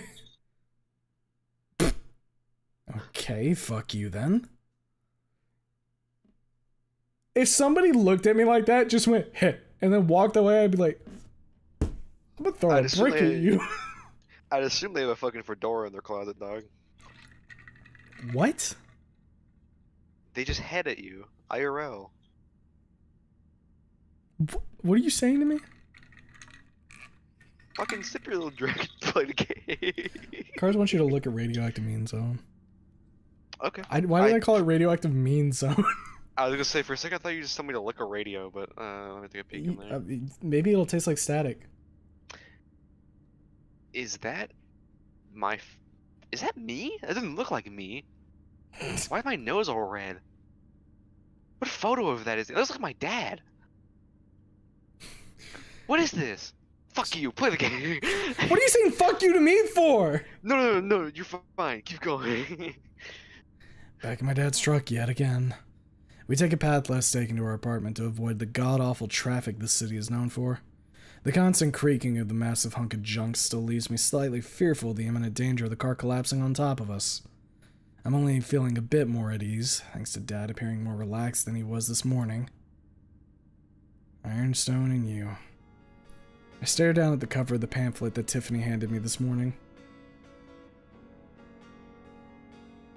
That certainly is a pamphlet. The design's intricate and complex for what it's worth. Even all the information about the club's and school's events is immense. It really tries to sell you on the idea that the school will enrich your life, and your future will be meaningful if you come to attend and spend your tax money on this dumbass school. So dumb. All this effort on a worthless piece of paper. You're taking the first thing on the bus tomorrow from now on. Yeah, got it. Oh my god. What? This is literally my dad's truck. I'm not fucking with you. I believe you. Oh, You had fuck such a me. visceral reaction. I believe you. I saw the center console and my mind went fucking blank. Holy shit, whoever drew this fucking background just gave me a flashback and it's fucking great. Jesus. Hey, whoever drew this, can you tell us what the reference was? Oh my fucking god. What truck did your dad drive? Dog, it's so old. I don't even remember that thing existed before I existed. He will be here long after you've died, boy. I think he still has it. Fuck me. I just used a filter. Dude, your dad's truck is a filter. No, it's whatever car this is. Holy shit. He's having he's literally me moment. Oh. Sorry, fucking You're Christ. good. Alright. That was funny for me. Probably I for had, you, like, you were just having like a million images flash before your eyes. Literally, because every car ride with my dad is usually abysmal. And then seeing what the actual fucking truck looks like, oh my god. How many other aspects of Lanny's life are we doxing today? Yeah, holy shit.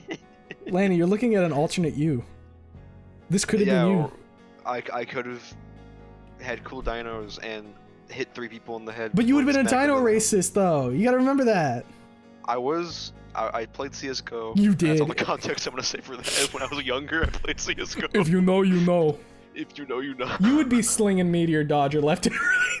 I would. When I see XX_TerraSlayer69 appear in chat. You would just shriek, Trigger!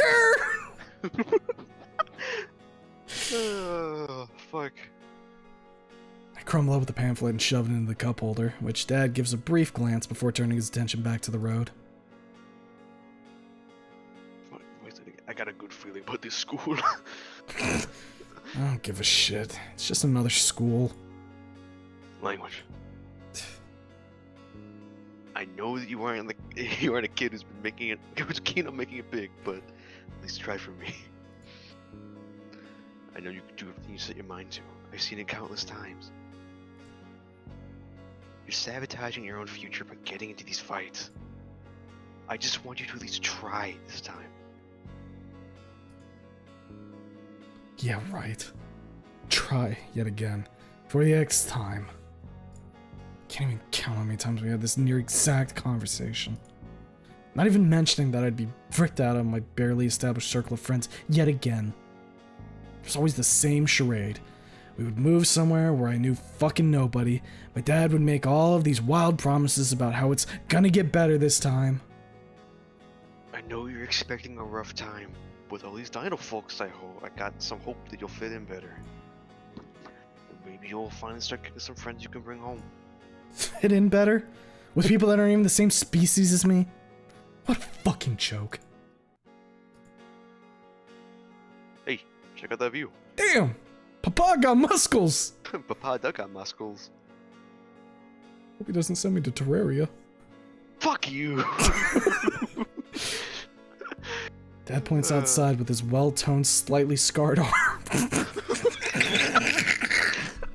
gonna say that next time I go in a car with my dad. Why did I choose to describe it like that? With his well-toned, slightly scarred arm. I lazily eyeball out my passenger window, beholding the sight of the city. Why are we living in cyberpunk? Wake the fuck up. Ironstone. City well known to be one of the nearest to the impact site of the meteor, now bathing in the bright lights of the skyscrapers and busy cars. You remember the news of the media? We were all scared. We all thought it'd be the end of our lives, our futures. People gather here to make amends or just watch the meteor crash into the earth.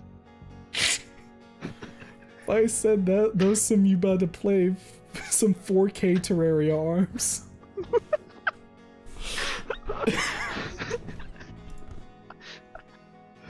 But you know what? We're still here. Right, Dad. We are still here. Pachow! Ow, fuck. I have Cthulhu, here I come. We'll give it a second chance. But at the same time, we all live once, man.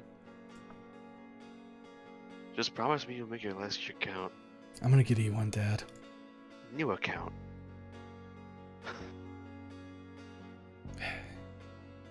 Yeah. Sure.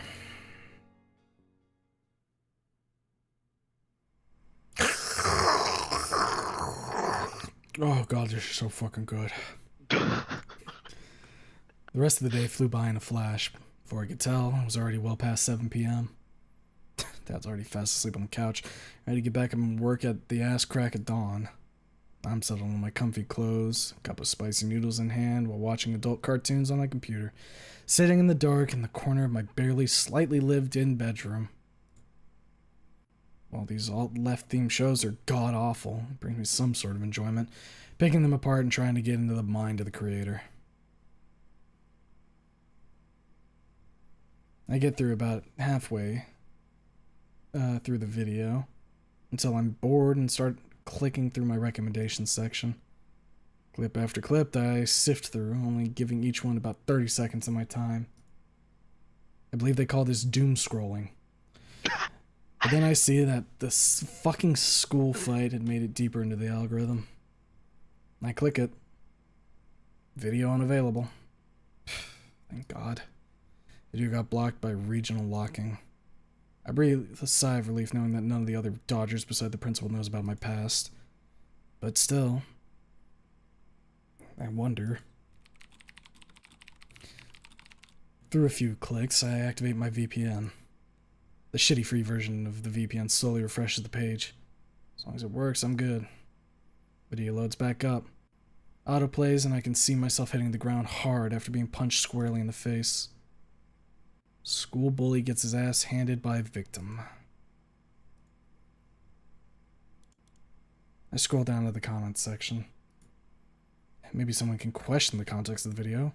Maybe someone from that moment would know the truth behind it. Please, give me something. Deserved.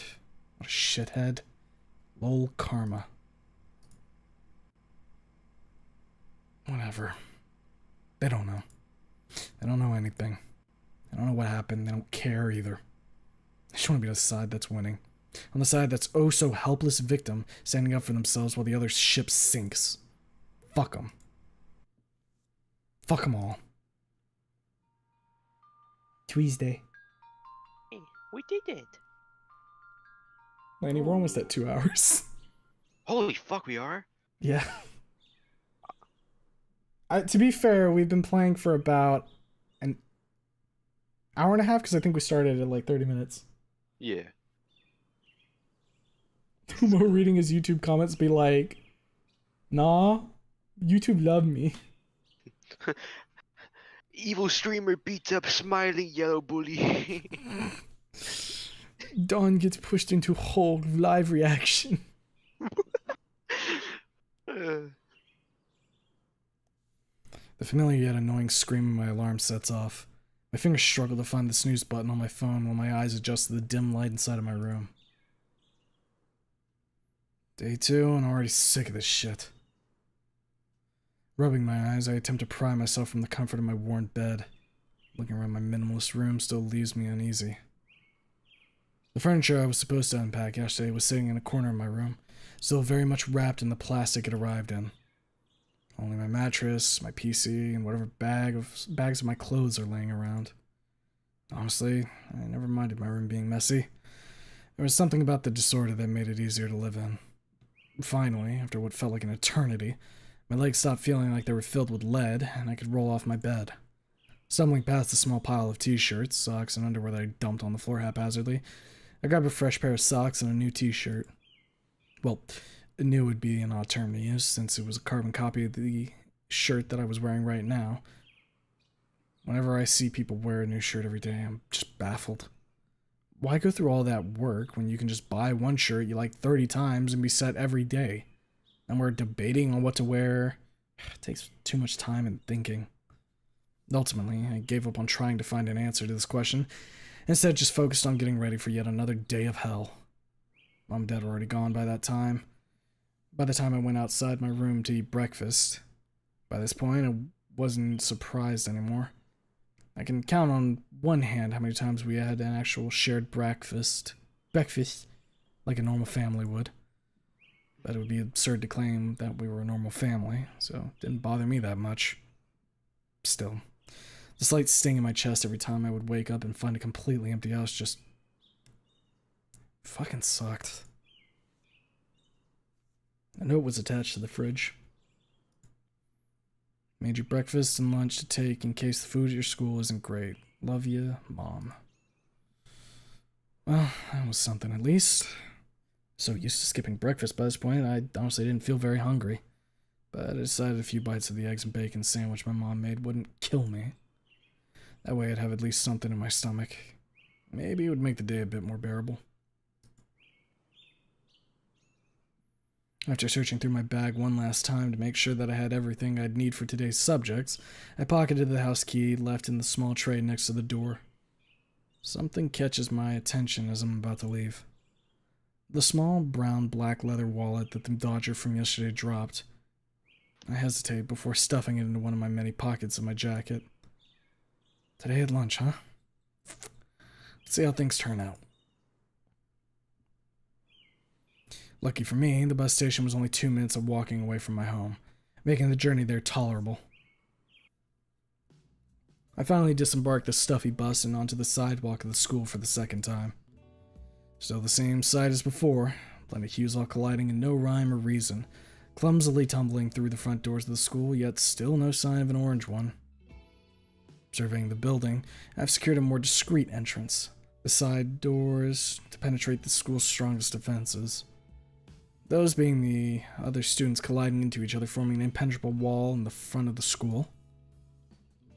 Making my way inside, I pull up my own schedule on my phone. First off is chemistry. The thought of having to learn the properties of different chemical elements seemed rather stressful, but maybe if I pretend I was an alchemist or a wizard making my own potion of +3 destruction, I think I'll at least have some fun with the class like a fucking nerd. Damn. Read like a fucking book, dog. Point at you, Nua. Go teach widow we me. I just read the rest of this fucking book. Can't let the ops know I fuck with spellcasting. Real. Next class is literature. Luckily, it wasn't far from the lab. Never cared for reading or anything, but I can appreciate some smart writing. Just as long as we don't get into groups and discuss why the sly fox jumped over the lazy dog. I'm good. I take a seat at one of the tables in the back, then... Oh my gosh, Noah! Well, I was. I snapped my head to Tiffany, who was sitting near the front of the class. She's beckoning me to come and sit next to her.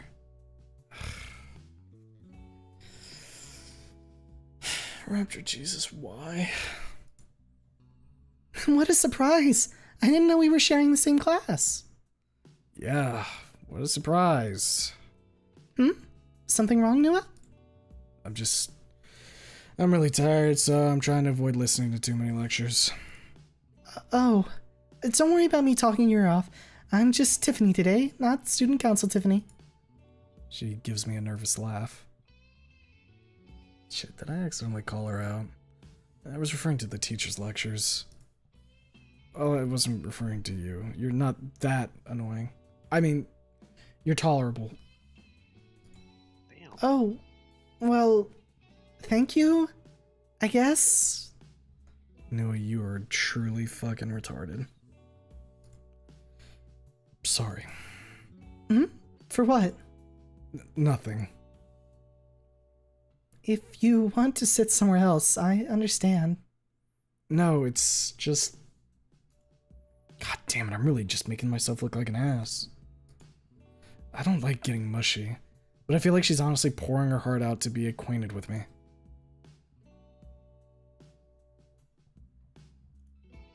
Save time, baby. Just explain ourselves. There's no reason to fucking dance around it. Yeah. Tiffany, I feel like Tiffany's the type of person who it's better off just to like get on like equal field with. Yeah. Seems like someone where you like they're so kind of on level with things that you're kind of sure they're gonna understand even if you explain it in like a poor manner. Right. Gato spotted. Where? Sure. Gato music. It's him. There he is. Real Gato moment. Real. Emotionally stable is what you mean. Exactly. Explain yourself fully. Second day of school, and I'm just horrible with keeping the goal of remaining a loner. Look, I'm sorry. I'm not that much of a talkative person. Honestly, I just have a hard time clicking with people, I guess. Having someone put in effort is really new to me, and I don't know how to even go about it. So just... I don't know. Forgive me for being an asshole, I guess. I really appreciate that. And to be honest, I can relate with not connecting with people. Really? You look like you're one of the popular girls. Nope. I mean, I am an outgoing person, but it's really hard to find people that are willing to sit through my rants about my interests. Could have fooled me, honestly. Really? I mean, you definitely hold yourself to such a high esteem, but... Oh my gosh, really? Oh my god. That's kind of cute. That's epic. I know Jake would like look at that and go, oh. Start gripping the desk. Yeah, did you forget about the biting art that specifically has Tiffany?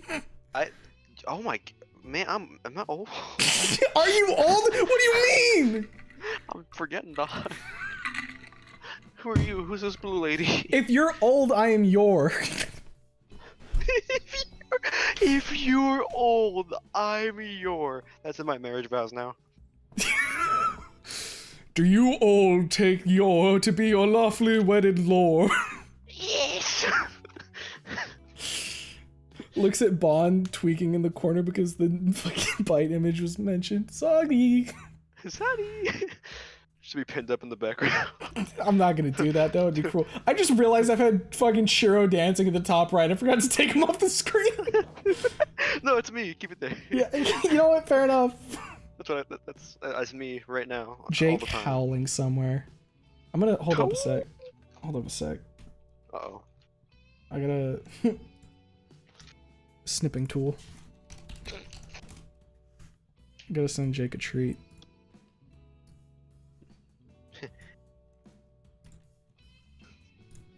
I'm gonna send him just this image of Tiffany and say, thinking of you, big dog. Here's some Tiffany soup in these hard times.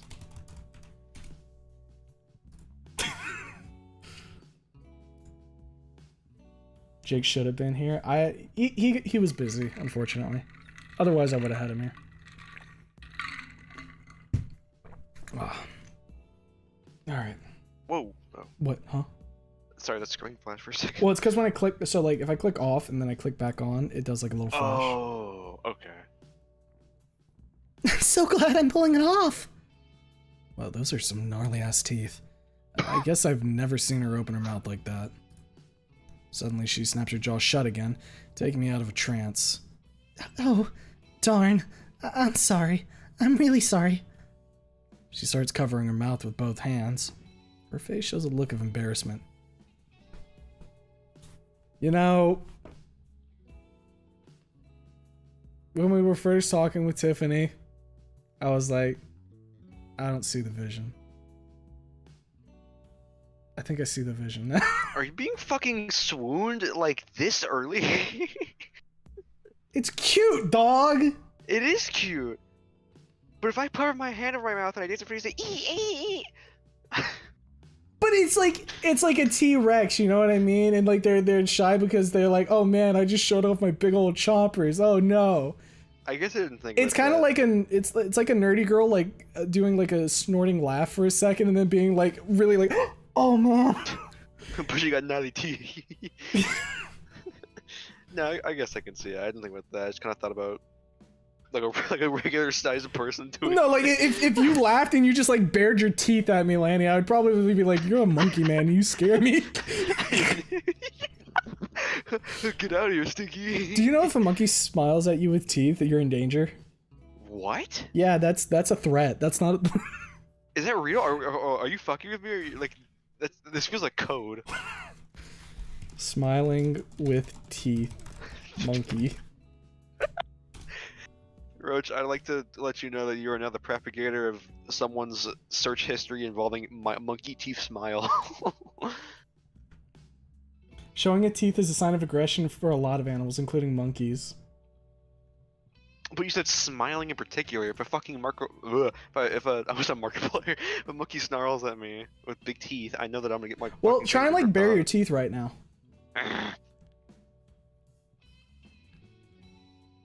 Yeah, I look like a thwomp. Like your fucking your cheeks kind of go up a little bit in kind of like a smiley type manner. When I when I growl and whatnot, which I don't do often, I shove my teeth or my like face downwards so it doesn't look like I don't want people to know that I'm happy. I don't know if monkeys do the same thing. Now I'm just looking at monkeys showing their teeth and it's kind of scary. I don't like it anymore. Fucking goddamn! This new game has really cool alpha. What about monkeys smiling their teeth? It's relevant. She was smiling with teeth. I'm just fucking with you. Yeah, it's real, and you should avoid. You should not smile with your teeth at a monkey. Yeah, because it's like monkeys use their teeth as a weapon. So like smiling with your teeth is like putting up your dukes. It's saying, "I'm gonna bite you. Look at my teeth. Look how healthy my teeth are. I'll bite you." Also, Jack Pass, thank you for the 5 gifted, and cocaine or welcome to the bozo tier, idiot, stupid. Welcome. Fat. No, too far, dude. Too far. I think I'm gonna have to put you in the fucking box. Put you in the fucking. It's gonna hurt. It's gonna hurt? Yeah. Oh, alright, whatever. Fuck you. Damn. I really hope my teeth didn't make this weird. Your teeth? Dude, they're fucking sick. Or, yeah, sick in a good way. Wow, they usually scare people off. It's why I don't smile much. Hell nah. They remind me of sharks. The sharks are cool. I like sharks. She nods, giving a bashful smile. She seems happy about my answer. Oh, I almost forgot. I'm making something for you. You're making something? Yeah, as your welcoming gift, now that I've gotten a good look at you. Dude, I hope it's like some really cool, like, fucking beanie. I got this sick beanie. It has a tax form attached to it. Look, I'm not saying I have a type, but girls with braces / freckles / redhead do things to me. Look, everybody's got something that, like, checks boxes for them. Yeah. Having a moment of realization how wild things have grown from popping on one of the early streams, leaving for a while to see how things pop off now, it's crazy. Look, dude, I got, like, I recruited tweakers to come onto my stream. You are fucking correct. Okay, I need to be 100% real with you for a second. What's up? I just had, like, a mini panic attack. Are you okay? So I went to sip my water, right? And you can hear that there's ice in there, right? Yeah. So when I went to take the sip, a tiny piece of something was in my mouth, and for a second I thought like my tooth just randomly chipped. Oh my god. And I was like, no, it's just iced. Oh. See, I was gonna say, you would sell it. I heard like your little drink twirl and we were quiet for a second. Because I was like, what is that? And then I bit down on it and it was ice. I'm like, oh, it's just ice. I'm good. That isn't my fucking teeth degrading in my mouth. Look, man, I've had tooth troubles, alright? This whole fucking segment is somehow teeth related. What do you mean it's somehow teeth? Wait, here, I'll show you why it's teeth related. There you go. What noise do idiot. you think she makes? She squealed.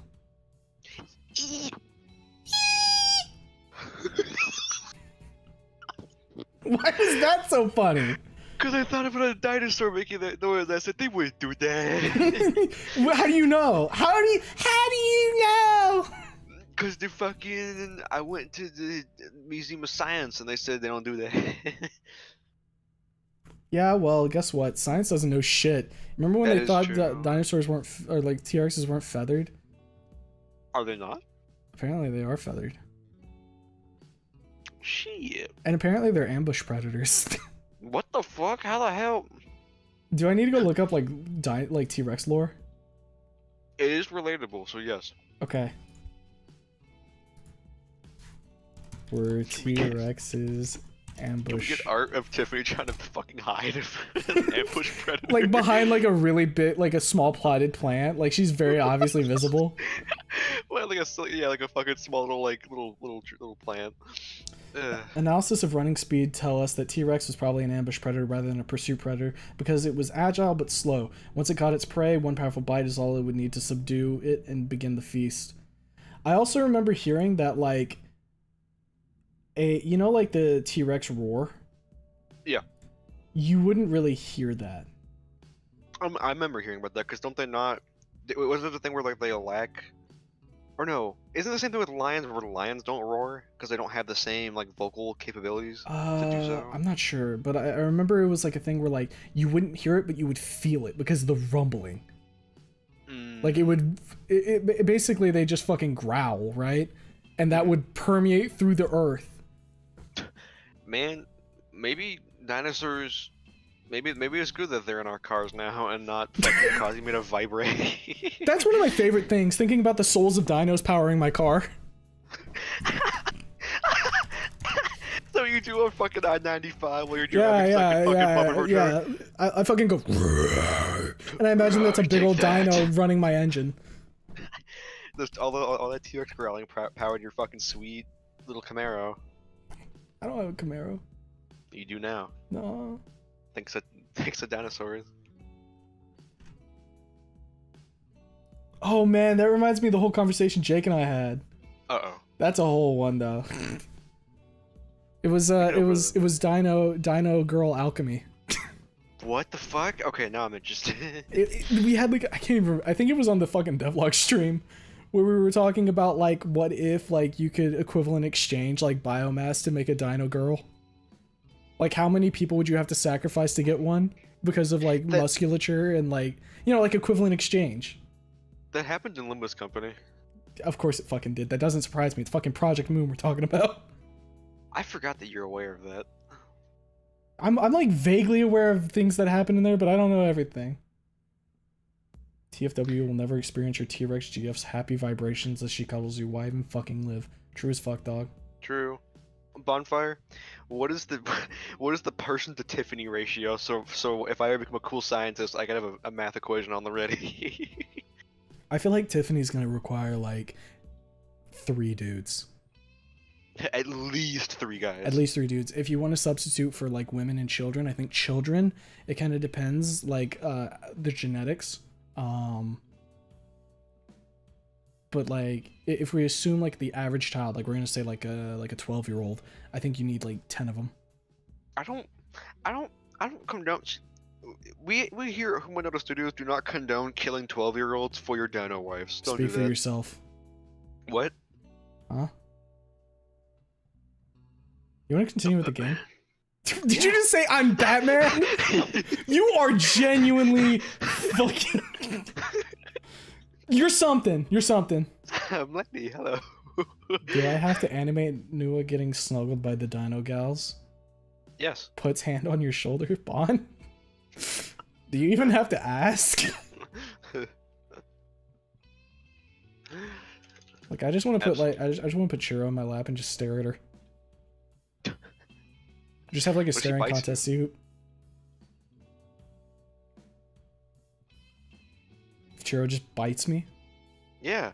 Look, if a McFlurry machine could take fingers, that thing can too.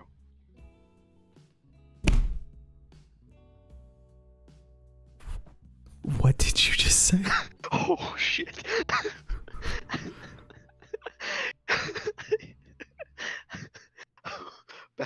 back the fuck up.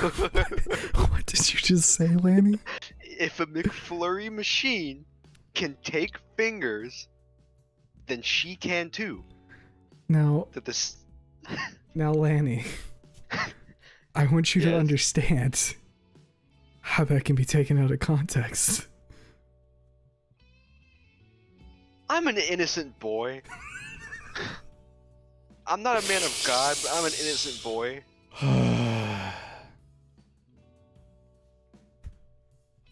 You are in trouble. What did I do? You dirty. Guy pointing to a Rex hiding behind a small potted plant. She with 3 grown men.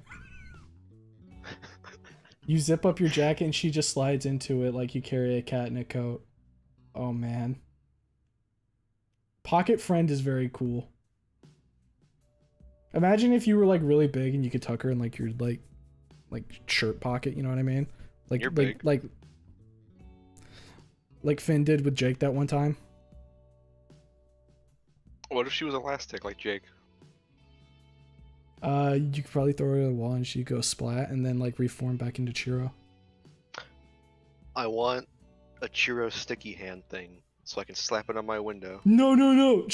All right, better idea. You know, like those fucking like the big monkey, that like they drop and it like splats on the ground, and then it reforms. Yes, I know One what of you're those, talking but Chiro. Mr. Streamer has denied me seeing the cute piss lemon trigger for 2.5 hours now. No, 2 hour 15, stupid. I feel like I joined this chat at an odd point, and given that it was originally about getting a dinosaur girlfriend, well, you need to understand. This is what these streams are, especially since he's here, points across the room at the Lanny-shaped hole in the wall. Oh god. Oh. We'll never see her this stream. No, we will. What I if just I- might have to do my homework. What if I just cut the stream now? Said, all right, guys, we're going on the Tiffany route tomorrow. Yippee. Cut the stream. Put chat Mimi. Fade in slowly. There 80 you go. people watching. You're lying.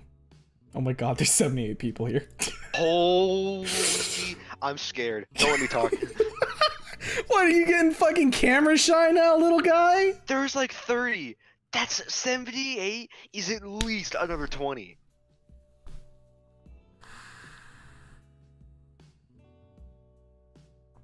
I've got chicken nuggets. You can keep talking. I'm gonna go piss and get more water. Alright, I'm have leaving fun. you alone with everybody. Oh, fuck you. It was fun until you said that. Mm. I need to go pull up the streams and go read. Let's see.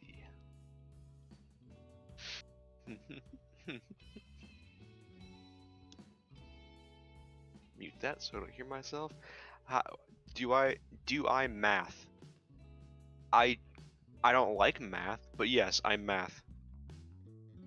Lanny, give us a new quest. A quest? Tell us a joke. I don't know jokes. Hi Lanny, I hope you have done today's. Fuck you. No, I'm not doing the pre-script. Yan can fucking suck me through my jorts. Bro,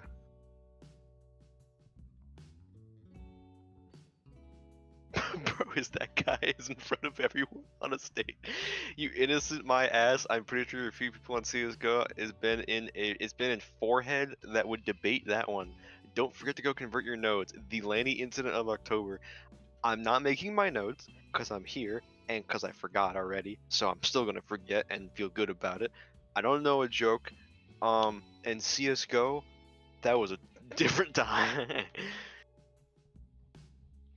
The opinion on the eternal slug ant war. We've made allies with the slugs. I don't know what you're fucking talking about, dog. Convert them into power shards and put them in our little doohickeys. Your nodes on Limbus. Yeah, I'm not doing them. And you're gonna have to sit and watch as my energy rots away. I haven't even done my MD, dog.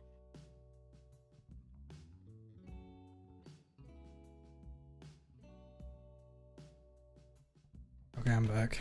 Welcome back. Laney, I'm looking at my YouTube stream and it's saying that it got taken down.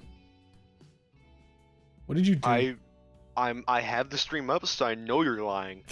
But I froze for like a solid 5 seconds. Come on, buddy. Why Yeah. would it? Why? I'm not that malicious. I wouldn't hurt you that bad.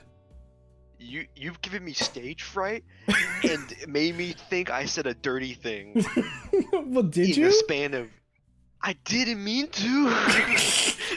This is like a parent coming over and saying, like giving you like an attitude, and you're like, "Did I do something wrong?" They're like, "I don't know. Did you? Did you do something wrong? Look, You're feeling guilty, so you must have done something wrong, right?" Did you just have like a flashback or something? no. Also, I might be able to come back, but I had something serious pop up, like that I need to go take care of Okay. right now. All right. Yeah. Go for it. But yeah, I'll be back if possible. Okay. Yeah. Just send me a message or something if you need to get dragged back in. All right, I will. Okay, guys. Lanny is gone. That means don't worry, guys. We're actually going to get through the game now. The goofs are done. Oh, fuck. You know, doing this like Nua voice that I got, like I constantly feel like I need to like clear my throat. It's rough. Need a voice for his dad. Let me know I can hop in. We'll see. We'll see. Apparently, according to Lanny and others, I'm considered a hag now. You are hag maxing, that is true. Alright. Let's go ahead and, like, because I feel like at the rate we're going to genuinely take, like, 5 hours to get through this. What does she mean by that? She sifts through her book bag, struggling. Oh, got like a burp. Struggling to look for whatever she wanted to obtain. Come on, where is it? I get a better look at her bag. It was a satchel covered with buttons on one side, something I could pick out as it being UFOs, aliens, even the Predator. The late bell finally rings out and the teacher comes walking in. Oh man.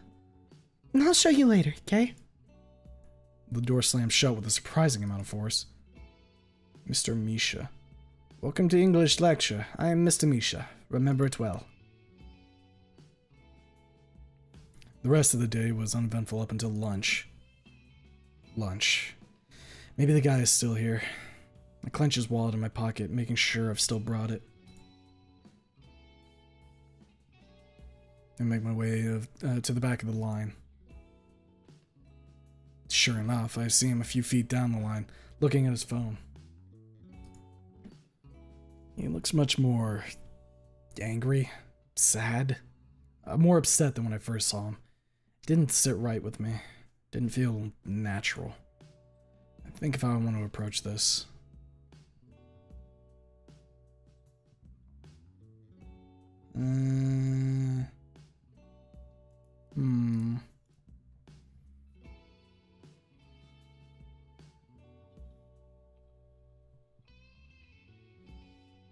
I'll probably call him out first. Call him out as in like. That'd be call out to him, right?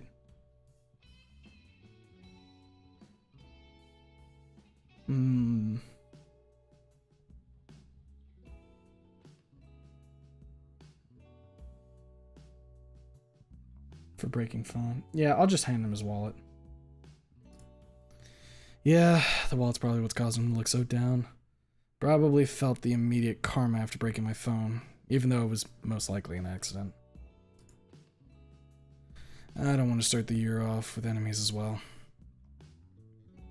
I walk up to him, asking the people in front if I can move up first. I have the wallet ready in my hand. I'm terrible at telling what kind of dinosaur he is, let alone anyone I've met so far. Minus maybe like 3 of them. Yo, orange dude. This your wallet?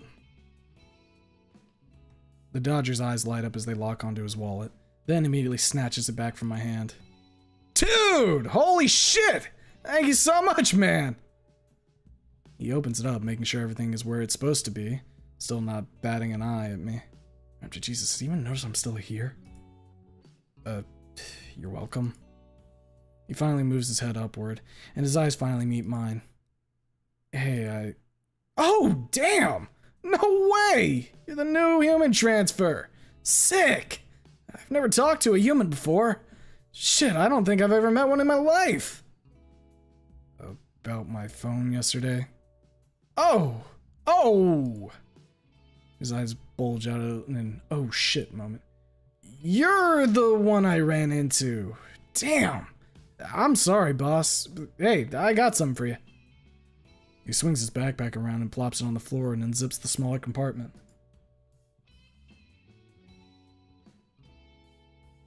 Peeking out, I can see a large variety of phones. Different brands, different models, a whole assortment. I don't know how it's all fitting into one pocket. He then pulls out a phone similar to mine, except this is newer, much newer. There you go, man! On the house since I was the one to break your phone. Oh, thank you? Wait, where did you even get the money to buy this? You didn't even have your wallet. Nah, homie. I get my stock from a third party, my man. I can get them crazy cheap. Plus, it's a Pixel phone, so it's not like they're pricey to begin with. His stock? Yo, you wanna come sit with my table? I know you're new to the school, so I can introduce some kick-ass people. I'm stunned. This is a feeling very strange to me. The immediate thoughts that rushed to my head were, why me? What's the catch? Does someone want to assassinate me? This is a lure? You don't have to, homie. I'm just offering. Guess he caught on to my uneasy pause. Look, I'm just trying to get my lunch. Honestly, I want to be alone right now. Hey, all good, boss. Table's open if you want to change your mind. I'm Leon, by the way. Nua. Cool. I'll keep that memorized. I'll catch you later. Huh. That went better than I expected. Well, now that that's sorted out, rather effectively, might I add, time to treat myself to lunch. What do they have for lunch here? I stand in the populated line leading up to one of the lunch stand, mostly populated by carnivorous-looking dodgers.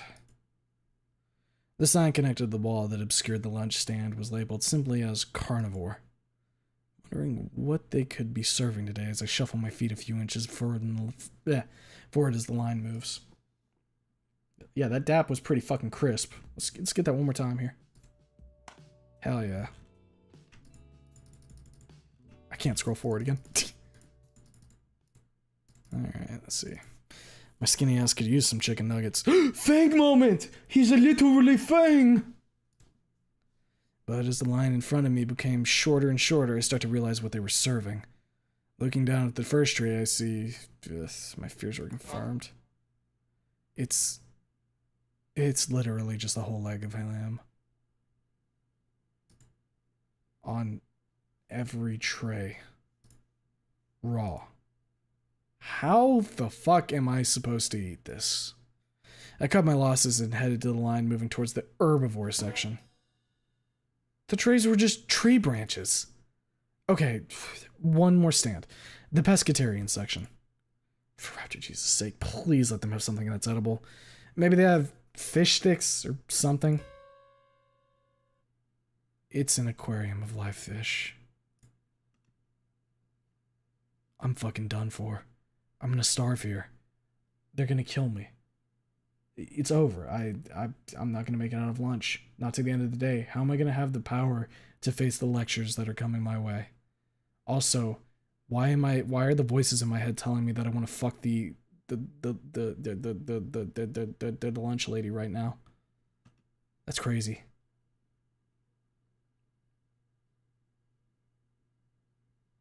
The amount of lunch lady fucking appreciators is wild.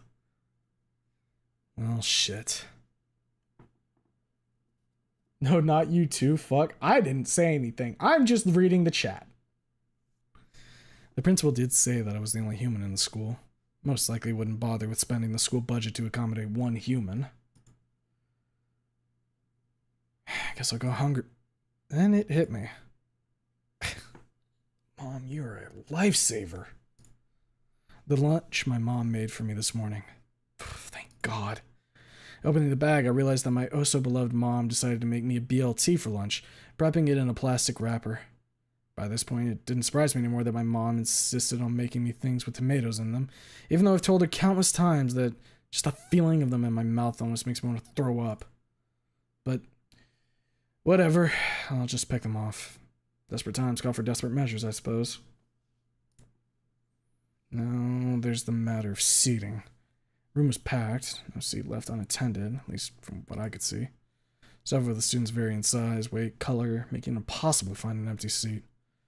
I do see some occupied tables outside, indicating maybe more seats, if not maybe some stairs I could sit on while I eat. Eventually, I make my way outside with the plastic wrapper in my hand. I remember seeing some cafeteria benches outside of the building. Yo, fuck tomatoes. Last time I tried tomatoes, I wasn't huge on them, but it's been too long. Imagine not lusting for the lunch lady SMH. Alright. Is there already, like, lunch lady art?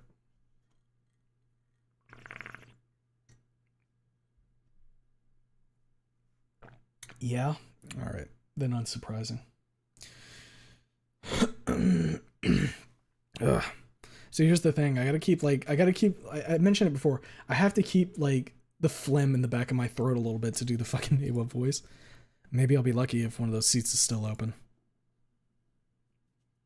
Why do so many people hate tomatoes? What the fuck? I don't know. Like I said, I haven't eaten tomatoes in so long that I think I just need to give them another go. BLT stands for bipedal lizard titties.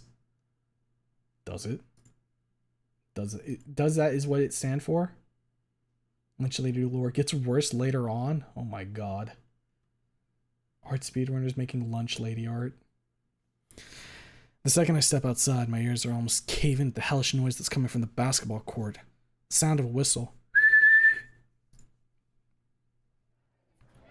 There's a decent-sized crowd surrounding the ball court. On the court itself, a game is in progress. Most of the seats that were closer to the back top were all occupied, but there's still some space nearing the top of the bleachers. The way the metal seats bent ever so slightly made me feel uneasy, like any sudden movement could seal my fate in the form of a 7-foot fall. But whatever. At this point, I just want to eat my sandwich in peace. Funnily enough, I have a pretty decent view down on the game from my elevated position. How depressing. As I unwrap my one chance at nutrients for the school day, my eyes start to wander back to the court. The game was seemingly starting to get very heated. There was a pretty diverse team on each side, wearing red and blue shirts respectively. As I finally got rid of the last bits of plastic, I realized that... Raptor, Jesus, Mom. Half of this fucking sandwich was just tomatoes. A groan escapes my mouth as I peel it open, to reveal the entire tomato that had been cut up into slices before being squished between the lettuce and bacon. After almost 2 minutes of peeling, I finally had a sandwich that I could actually eat.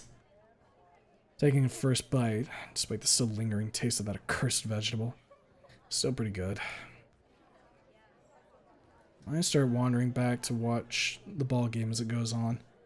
I honestly don't have a clue about sports, but I could tell both teams were effectively in their respective positions.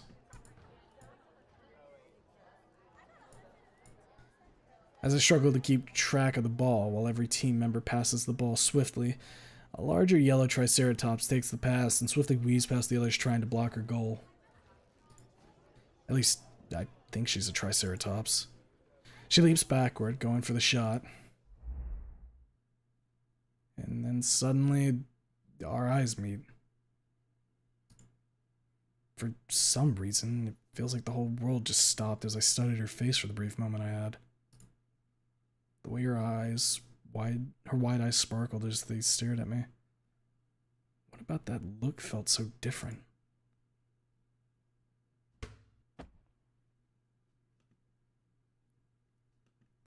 But before the moment can last any longer, I watch as she completely misses her shot and lands right on her ass. The ball gets wedged between the hoop and the back panel. Even though it sucked for the team, I couldn't help but chuckle. I mean, come on, that's gotta take some luck to get it wedged in there like that. I turned my head back to the girl, still sitting on the ground. She's just holding her stare at me.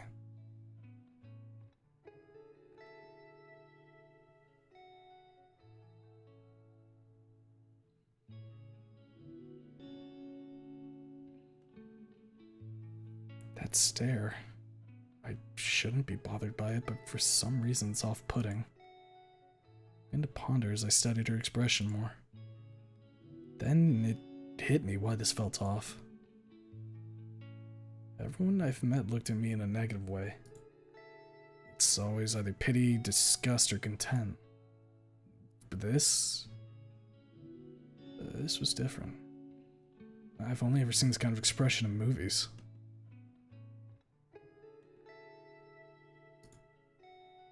The only word that comes to mind was wonder.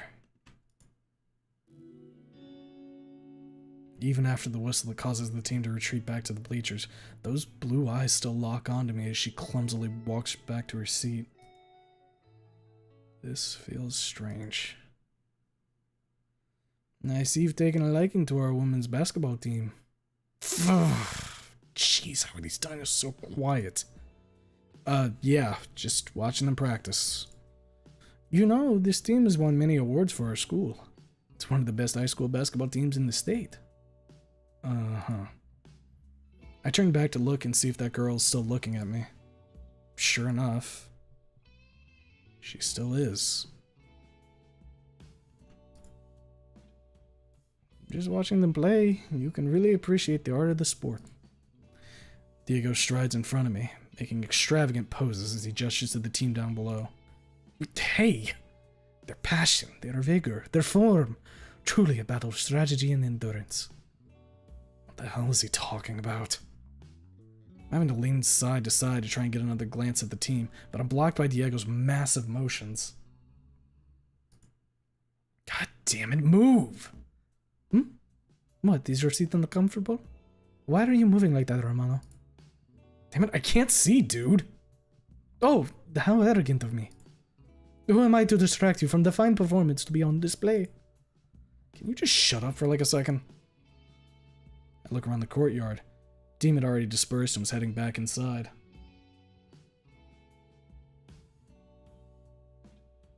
Thank you, Mr. Necrotic, for the $5 dues. Glad I can catch the stream, can't stick around to enjoy it. Unfortunately not. Of course the VOD's gonna be here, so, you know, you can always click back on. See what you missed.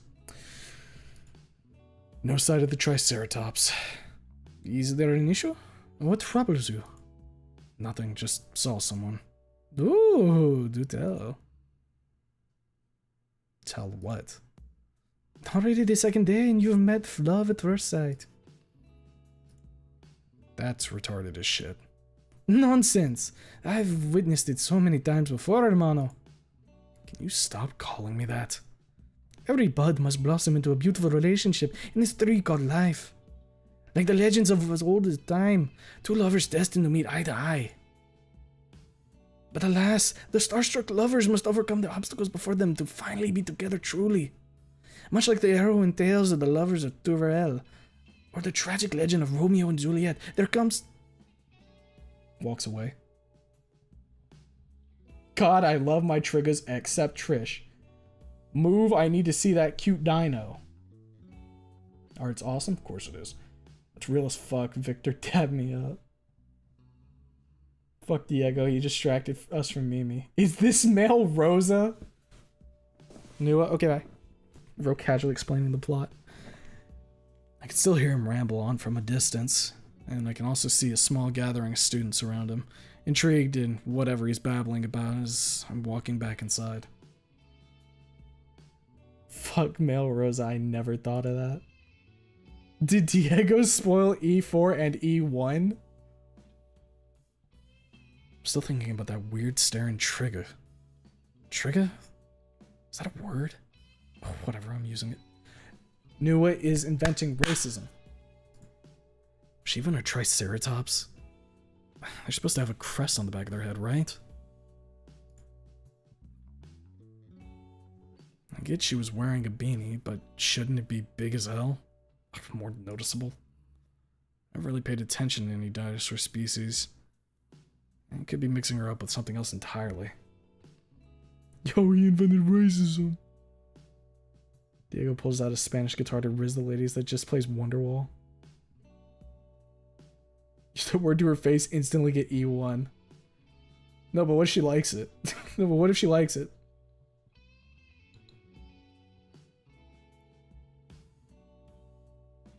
Every time I say Melrose, I'm gonna put the question mark.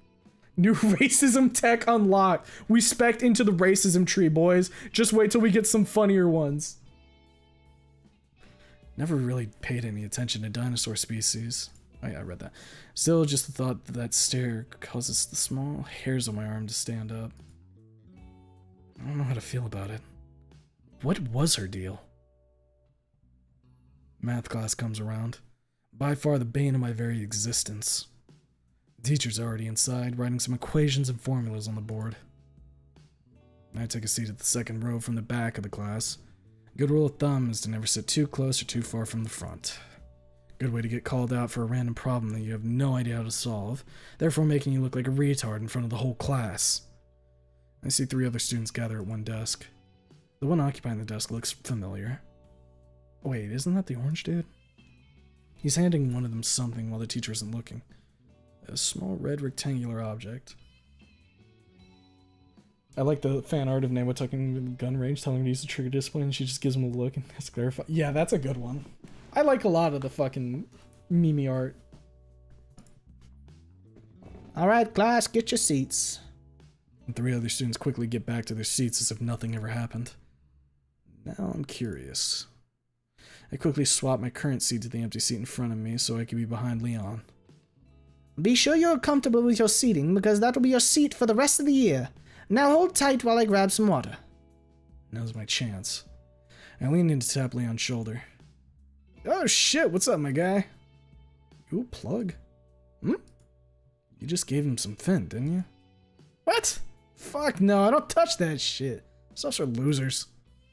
But I'm glad you asked.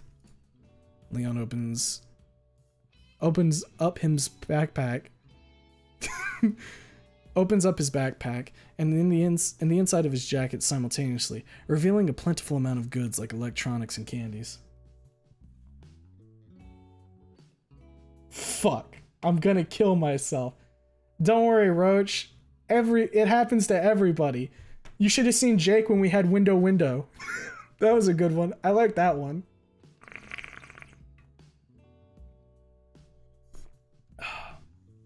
Yo, is that a mini sword? Yeah. Little sword. That's like the 7th one. Fuck. Don't worry, Roach. Hims and his project is doing good. Fent mentioned real leaners in the chat. Rise up. Remember, chat, once you dap somebody up, you're bros for life. RE4 merchant backstory. Yo, is that a phone, Roomba?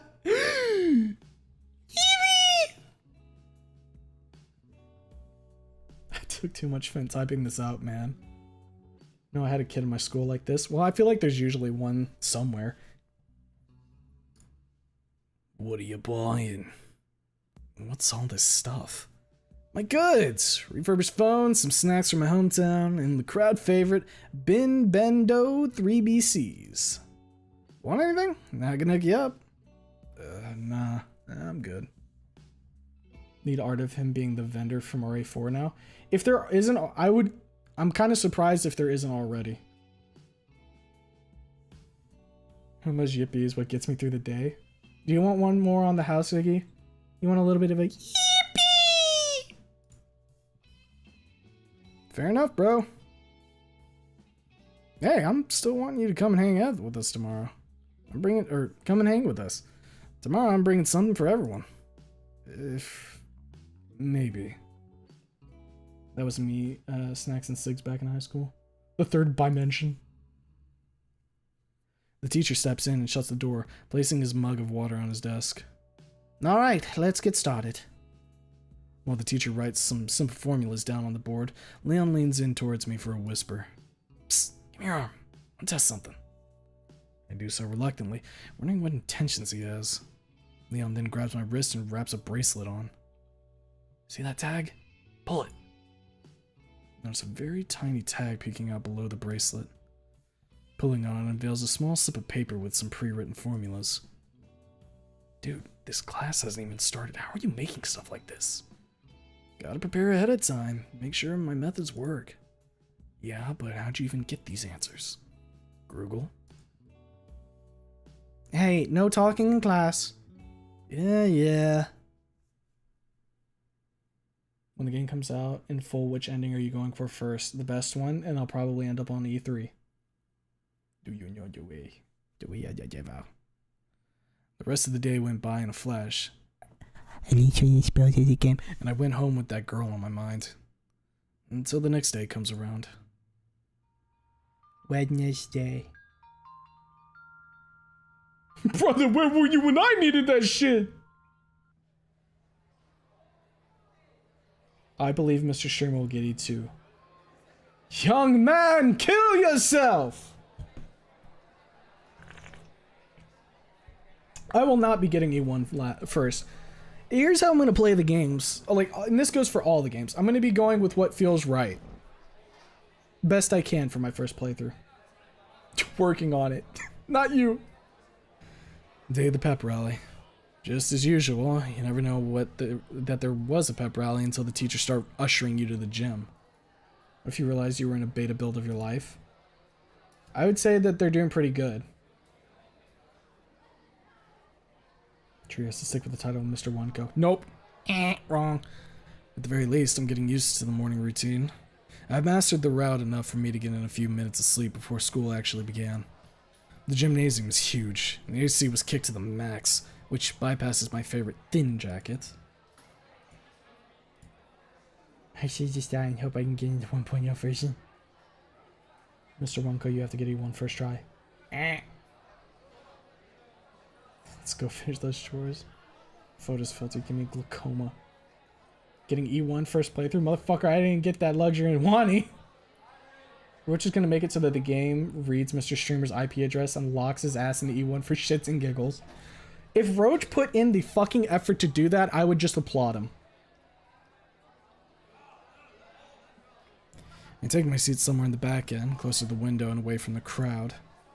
I can get a better idea on the school student count as I watch the crowd pile in from below. Viewing the exaggerated color schemes of everyone made me feel weird. I don't know how to even do that, but if it's possible. That's what I'm saying, dog. If you could figure out a way to do it, and you did it, just applause. I recall my freshman year watching the students flood into the gym and seeing the different flavors of students. The nerds, the preps, the jocks. It's the very same scenario, but I feel way more isolated. Yo, Niwa! I'm pulled out of my thoughts by a familiar voice. From the corner of my eye, I see Leon sit down next to me. What's good, man? Things been alright so far? Hey, man, it's, Leon, right? I awkwardly shift in my seat as the orange dino's face lights up in excitement. Yeah, dude, that's right. Got it memorized? He leans in and taps his temple with his finger. I let out a small chuckle to try and make the whole thing a bit less awkward. I obviously understood the reference, but I really don't want to end up being caught geeking out over JRPGs, especially since no one seemed to have me in their crosshairs yet. By the way, how's that new phone been working out for you? Saying a quiet thank you prayer to Raptor Jesus for Leon's sociability, I start getting a bit more comfortable in our conversation. Yeah, really good, actually. Never had a phone this fancy before. Those phones aren't that hard to get a hold of. They're more budget-oriented. Also, I personally don't trust Gruel's stuff. Here, check out my phone. He pulls out a phone from his back pocket. Much more pricey model that also came with a stylus. Getting a look at his home screen, I recognized that the OS the phone was using was not the factory setting. He modded a whole new OS into it. Dang, and a modding too? Nah, I got this refurbished online. Guy told me this phone had something about privacy. It's Calyx OS. It's an open source and lightweight system that's installed by a lot of modders to maximize storage usage and performance. Pretty cool stuff. Well, shit, here I am geeking out over phone tech. Thankfully, Leon just chuckles and continues the conversation in a lighthearted manner. Dude, you lost me at open source. I only know it frees up storage. Damn it. Yo, you ever seen this video? We spend the next 15 minutes or so watching nearly 20 gigs worth of crusty shitpost screenshots and handheld camera footage while he explains the context of each one. No longer friends with fate, Destiny is my new best friend, Destiny the hidden power within the world, not the trash fire of a game. Fuck Destiny, me and my brothers hate Destiny! Some of them being screenshots of doomer posts from an image board. Dude, does this guy even have a life? Yeah, I think I saw somewhere that the guy got a girlfriend. How the fuck does he manage that when posting stuff like this? The ironic thing is that he got with a rock star. Someone with actual talent. It's all hearsay, though. That's just upsetting. Dude that constantly posts on a shitty image board managed to get a girlfriend and I never even get hugged a girl. Well, not like I intended to date, so I can't be mad at myself for it. And on reference? A loud whistle can be heard on the ground floor. Drum assembly begins marching into the gym, pounding on the strapped-on drums and juggling the drumsticks. Soon after, the whole band begins to play. The loud music begins to make me feel uneasy. I can feel the sounds of the brass instruments rock my eardrums. I'm dragged back into memories that happened almost 10 years ago. Anon Stay winning Haters Mall. Don't worry, bros, we're all gonna make it like Anon. Cope. So fucking stupid I didn't get that when I first played it.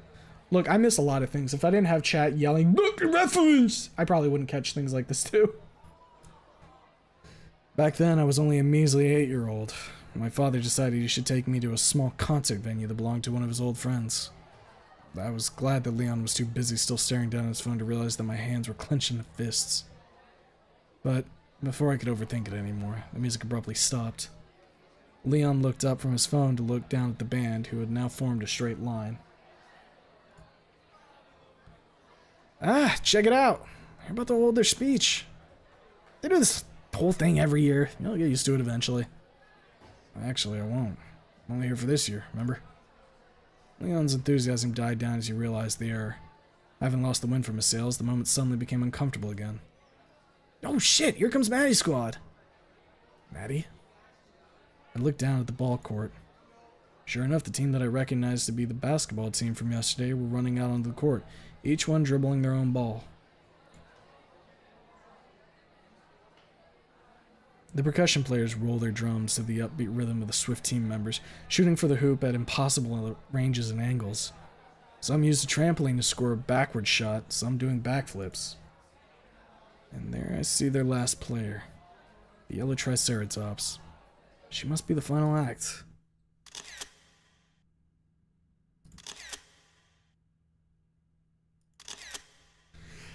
Yo, Mimi's fucking balling!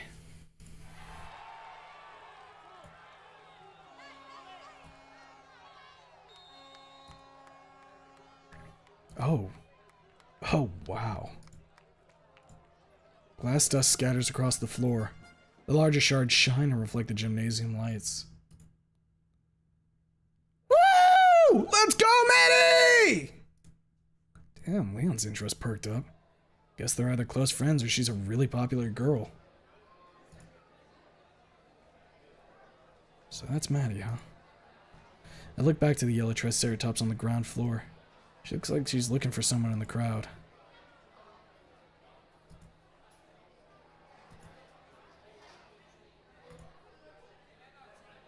What a weirdo. Alright, students! Speakers ring out in a high-pitched noise as the microphone adjusts with Mr. Lance in front. God, I wish that backboard was my pelvis. Dude, I got some water here. You sound mighty thirsty. I want to thank everyone here for attending the prep rally for today. As always, I expect great things from you as we enter this new school year with a sense of purpose. And now, I'd like the class president to share his words of wisdom for the younger generation. Please give a warm round of applause for Royce Griffin. Good morning, Ironstone Knights. The whole room erupts into cheers. Yes, now that is what the Ironstone spirit's all about. Along with Principal Lance, I want to further extend my appreciation for all of you. By attending and participating in this school's upbringing, you are contributing not only to the bright future for this school, but to the your successful careers as well. Uh-oh. They are snooze-maxing. I think it's not only one... I'm not the only one to say that. Oh boy, here he goes. The forever long speech. The words become white noise as I drown it out.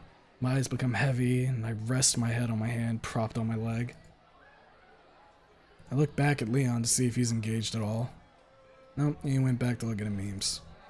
Sure enough, a nearby teacher catches sight of our phones and forces us to put them away and pay attention. Still doesn't stop us from drifting to sleep thanks to the boring-ass speech. Me, me, me, me, me, me, me, me, me, me.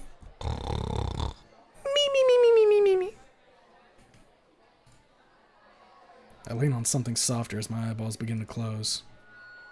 Ah, my ears! Only to be jolted back awake by the feedback of the microphone. I lean over to Leon, trying to whisper something to his ear while the preppy student was still blabbering on and on. How long does this shit usually take? Feels like we've been here for like half an hour already. Well, half an hour would be a record for Royce. Longest he's ever stood on that stage during my time in the school is almost an hour. My face twists and contorts into something displaying pure horror while I look at Leon to see if he was fucking with me. He was not. And today was the one day where I forgot my headphones. Please someone save me from this hell. After another 30 minutes, which I counted while looking at my new phone's clock, he finally finished his speech with a bow. I have no idea if he thought it would look elegant or something, but all it did was look goofy. At least to me it did. Whatever. The pep rally was finally over, and I could think about lunch. And I can think about my lunch. Jeez, finally! Come on, let's bounce.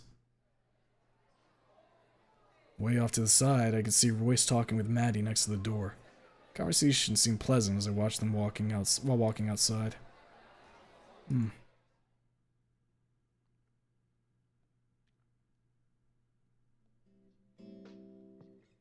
Back in the cafeteria. I'm praying to Raptor Jesus that my mom didn't pack another BLT stacked with vegetables as I walk outside.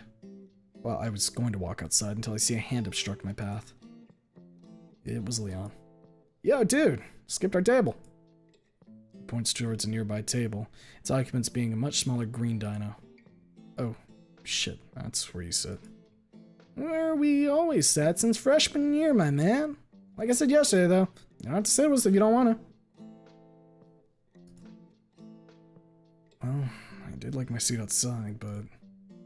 yeah, he's just trying to be a bro. Might as well. Nah, I'll come sit. Why not? Preem! You're gonna love these guys, I promise. Did he just say Preem?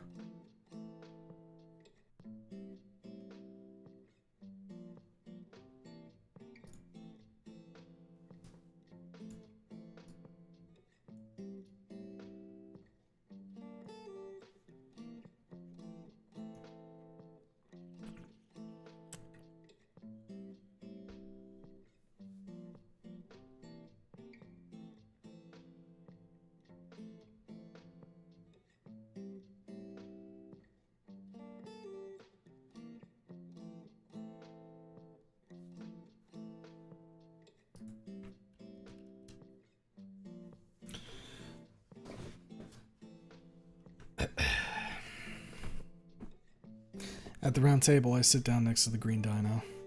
I try my best to make eye contact with him so that I can get a proper look at him. No, not a chance. Seems to be more interested in his phone. This here is Shiro. I don't mind her, she's not much of a people person. She seems to be more interested in her phone. I look back at Leon, who's already tearing away at his lunch. Looks like today's lunch is raw cow liver with a sauce that looks like blood and smells horrid. Could probably pick up the scent 2 miles away against the wind. Not even gonna ask what the fuck that's supposed to be. I turn back to the small girl next to me. She's not much of a people person, huh? Oh, that's at least something we have in common. Might as well strike up a conversation. Hey, what's up?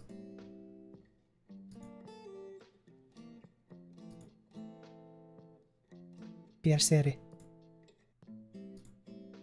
She turns back to her phone after eyeing me up and down. Leon looks up from his tray and shrugs while still chewing on the blood-smeared meat in his mouth. Yeah, told you. I look back and forth between Shiro and him, trying to figure out what to ask first. The fuck did she even just say to me? She's Italian, dude. She just said hi. How do you even know what pea cherry means? She's my business partner. I've known her quirks for years now. Even her language to an extent. After a while, you just get used to it, you know? I don't think so. Hey, didn't you say you had friends? Like, plural? Where are the others? Yeah, the others should be here soon.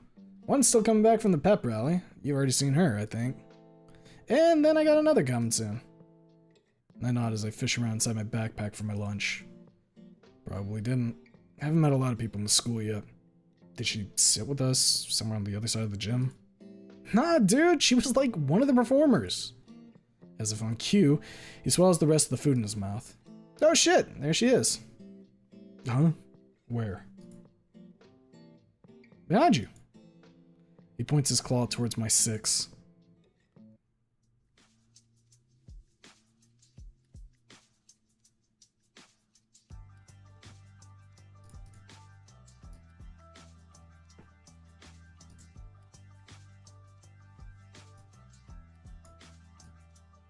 Giga trigger. Giga trigger. You know, I kind of feel bad about not zooming in on Tiffany now.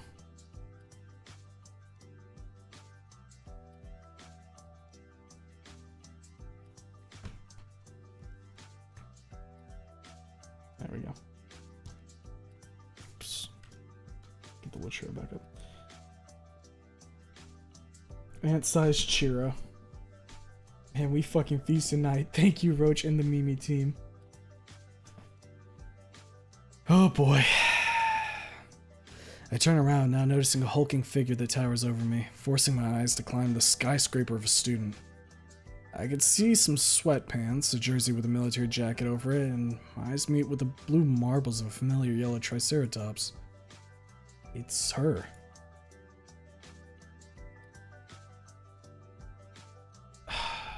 Here's the worst moment. Trying not to fuck up the love interest voice. Especially when the first word I'm given is beanies. Beanies. What? We're beanies. We're matching. Okay. Cool. You have one chance. Don't worry, guys. I'll refine it. I like the color. And you fucked it up! I've noticed that many a streamer gets a bump in viewers when anyone plays these games. I too have became a victim of this effect. Well, it also matters because it came out literally today. Thanks. Holy fuck, this is gonna get weird fast. I'm just gonna turn around before this interaction gets even more awkward. I hear a slap behind me. So yeah, this is the other friend I was talking about. The one who's really good at throwing balls and hoops. I can see that. Holy fuck. I turn to my right only to see her sitting right beside me, still staring me down like I'm some sort of exotic unicorn. Hi. Hi? She shifted in her seat, almost as if she wasn't sure how to continue the conversation from there. Well, that made two of us. I'm Madison. You can just call me Maddie, though. And what's yours? Newa? Nice to meet you. I'm Maddie. I just said that already. Look at those thighs. They seek freedom. They wish to be free.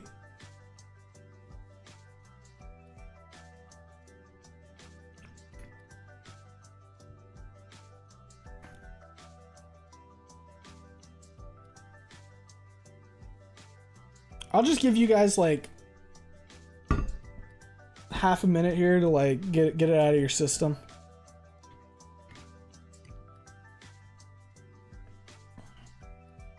Zoom in.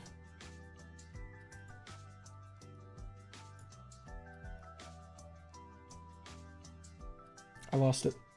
Hold up. There you go. Alright, we can do some math real quick. We know that Churro... We can use Churro as a metric. So this is probably what, like... I'd say... Maybe like 2 1/4 Churros? 2 1/4 Churros from here. Alright. Now let's take a look at Newa's head. Newa's head is like... On a good day, maybe like 1 1/2, 1 1/3 Churros. So... Her thigh is like... Fucking... Good God. Almost 2 Newa heads. He will not survive. Correct.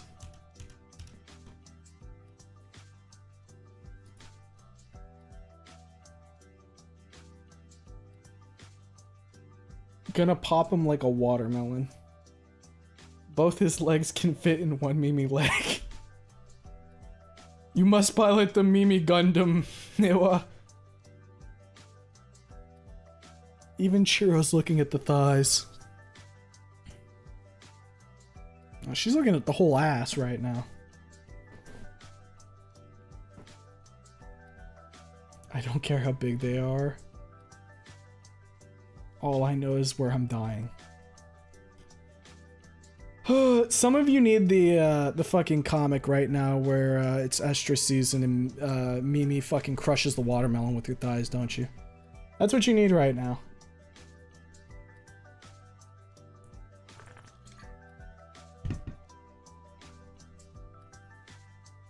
We need it. Oh. Langongus is back. Oh. Do you want me to drop you back in there so you can say bye real quick? Oh, hold on, I'm hearing double. Yeah. Okay. I'll put you back in and then pull you back in a second. Okay.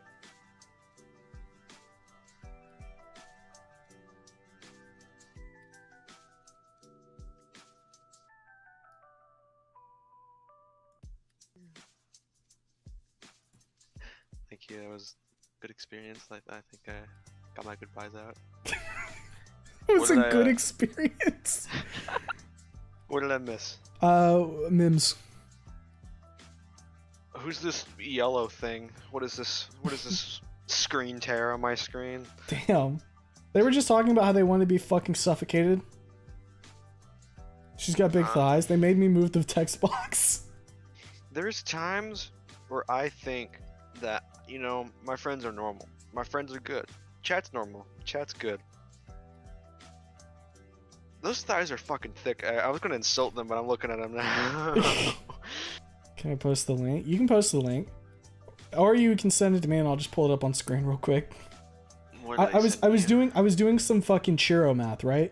So like I zoomed in and then I used the Churro at the top right to kind of measure. And it was about like 2 1/4 Churros was the length of the thigh. And then I measured it against Newa's head. And his head's about a 1 1/3. So the thigh is much bigger than the head. It's almost a Churro bigger even. This is what your degree hangs on the wall for. I don't have a degree hanging on the wall. I honestly don't even know where it is. And that wasn't an insult, that's me being happy. Yeah, that's you being happy, little happy Lenny. Little happy. Alright, hold up a sec. I gotta pull this up on fucking stream. I'll take a look-see. Also, I fuck with this music hard. Music is good. I'm gonna mute it for just a second. Oh, you are blue balling me right here. But don't worry, it's gonna be cool. Hold up, display capture. Here we go. I will dap you up more on. Hmm? Oh, I'm stupid. Hey, Nua, check this out.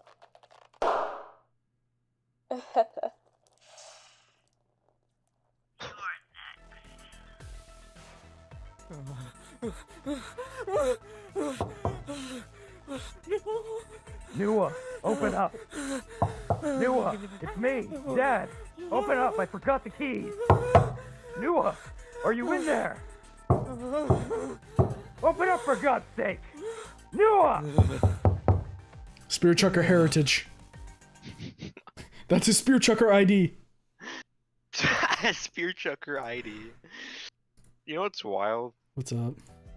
That video is my first exposure to anything Mimi related as Really? far as I can recall. Yes. I don't- saw that and I was like, damn.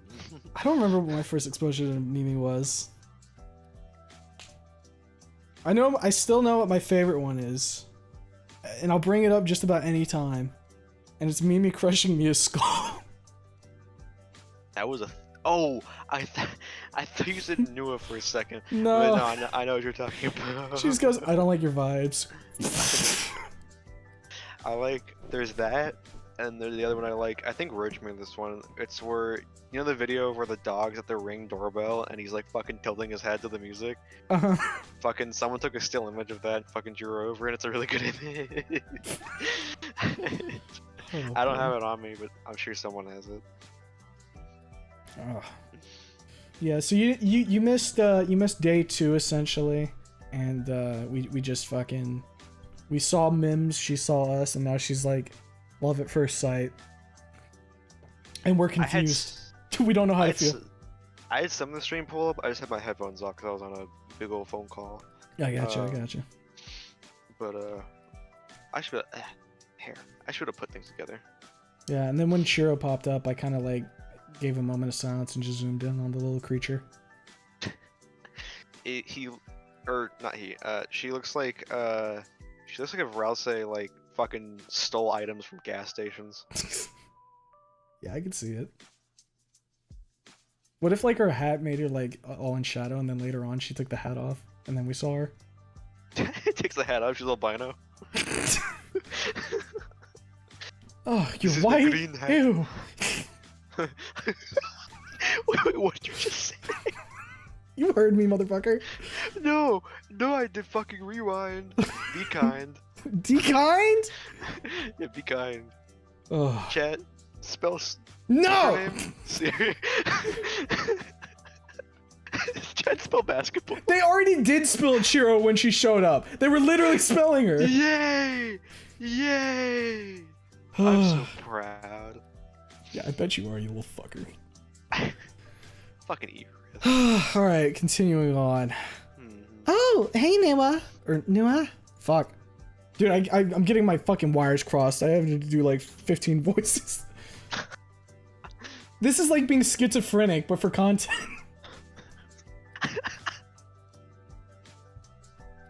Ugh. Holy fuck, thank you, Raptor Jesus. I turned towards the direction of the high-pitched voice. Tiffany had arrived just in time to completely shatter the ice and finally stop the awkward silence. Now zoom in on Tiffany, yeah, alright, fair enough. We did it at everybody here, so it's only fair. Are you just zooming in on everyone? Yeah.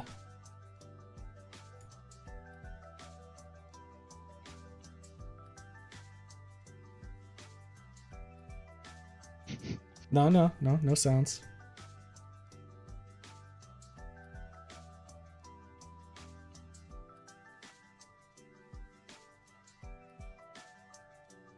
Okay, you can make sounds now. And now?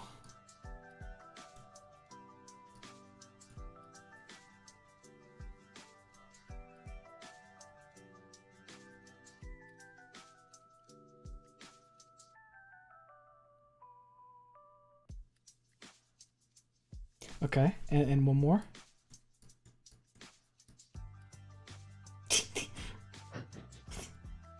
Get that trigger off my screen now!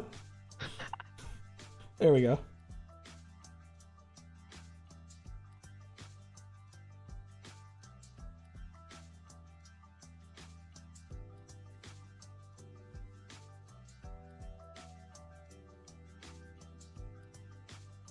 Okay, and then finally, yeah, but nobody cares about him.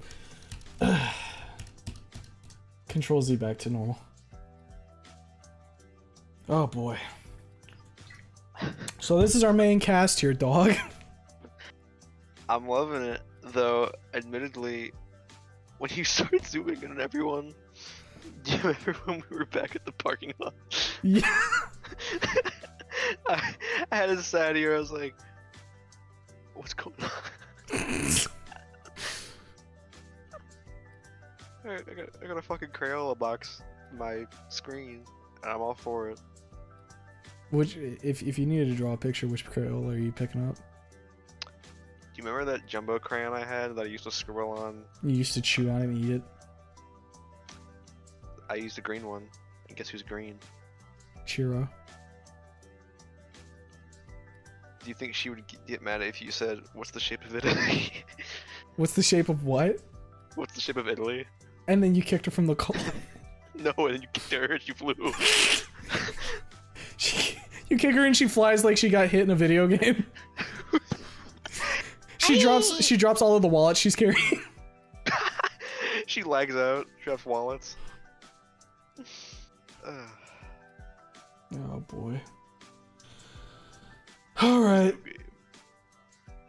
Also, Mimi has fantastic thighs, yes. However, let's not disregard those lemon milk tanks. Holy Raptor Jesus. Alright, I think it's time to keep reading. I think it's time to keep reading. It is. Ah, fucking hell. Yeah, so Diego followed behind. Hey, Tiff. Yo, what's up, homies?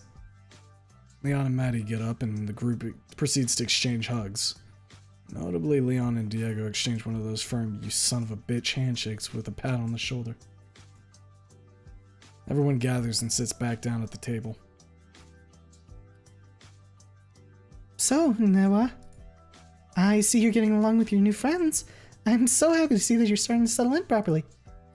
Yeah, they've been alright so far. That's so wonderful to hear. It's great to know that you're feeling at home already. Well, now that we're all in one place, would you mind sharing something about yourself? Are you in your student council president mode right now? Because I don't think anyone normal talks like that. Yeah. She's about to go into her command throw. I'm afraid. That's a pose of a woman who's anticipating a hefty filing of tax returns. Taxony. I'm sorry. I can't unhear it. I can't unsee it. I mean, for me, this is the pose that I see the big sweaty wrestler man in the fighting game do right before he picks me up and throws me into the stratosphere. She looks like a Rescue Rate 2 Stone Golem. I just want to keep Taffy, fuck's sake. No, you get Taxony. Exactly. You can chew on your taffy while you're in your taxi. Just for right now, though, this is the only way I know how to get to know our newer students. So, would you care to share something about yourself? Like what? Well, how about why you transferred to the school to begin with? Bo-womp. She's Taffy. She's Taxony! And you will respect that! God damn it! At least till Jake's here. When Jake's here, she'll be Taffy. When Lanny's here, she'll be Taxony. I have two sides. Taxes and Taffy. Is there a program our school offers? Any ambitions you want to pursue here? Boom. There it is. Just relax, I've already got the perfect response for this. If not really. Just on the move. That's about it. Nothing to write home about. Okay. What about... Lanny, I'm gonna keep it 100 with you. What's up? I have not landed on a voice for Mimi yet. You know what, dog? You got this. No, I don't. I really No, put hand on shoulder. You got this. don't. Looks at hand on shoulder. Why is it sticky? Sticky hand.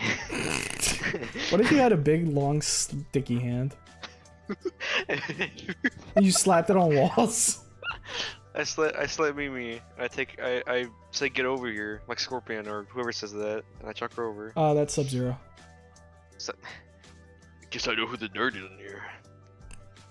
Yeah. I'm sorry.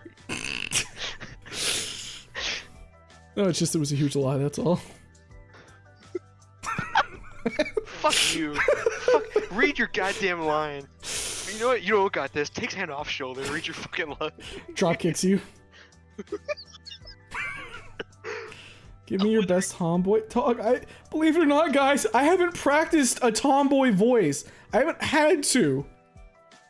You're a boy. Is your name Tom? No, unfortunately not. Grabs your birth certificate. Mia was like fucking. I don't want to do Mia. What if his Mimi voice? He used his Trish voice. That would suck so fucking bad. What was your Trish voice? Fucking. I don't even want to do it right now. Your hobbies. What are some of your hobbies? I flinched slightly. Fuck. Despite her being so big, I almost forgot that she was sitting right next to me. Like she was number 5.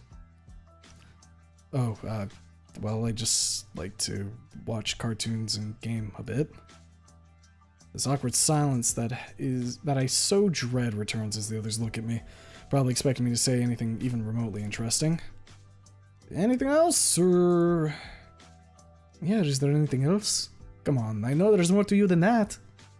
It does sound like I'm boring when I say it out loud. I don't want to stand out too much, but at the same time, I don't want to be on par with a guy that only watches Big Bang Theory. I'm already looking like a slice of the whitest bread imaginable over here. Well, yeah, of course you are. You're literally the only white guy here. Everybody else is the part of the fucking rainbow. Fuck it. I like to ride my bike. Leon looks up from his meal and joins the group of people staring at me like an alien. So, just like a bicycle? No, my dirt bike. Like modding it and just going to the dunes and doing tricks and shit like that. I guess I also like a good chunk of rock, org core, new metal, you know? All that junk. That's about it from what I can think of. The Triceratop's eyes light up like a dog's as she excitedly squeals out. That is so cool! Yeah, dude, that's hella How fast does it go? What color is it? Actually, what's your favorite color? Mine's... Dude, you're ranting again. Oh, right, sorry. That sounds pretty awesome, Nua. Hell yeah, man. Sounds baller. Victor, dog. I'm gonna keep it real with you, Chief. You need to calm down. Maddie visibly deflates as the conversation at the table finally starts to divert from me to other, less important things like the rally earlier. Thank fuck the interrogation's finally over. After Leon's scolding, Maddie turns back to me and her excited glare already tells me that she's about to continue her rant as if nothing happened.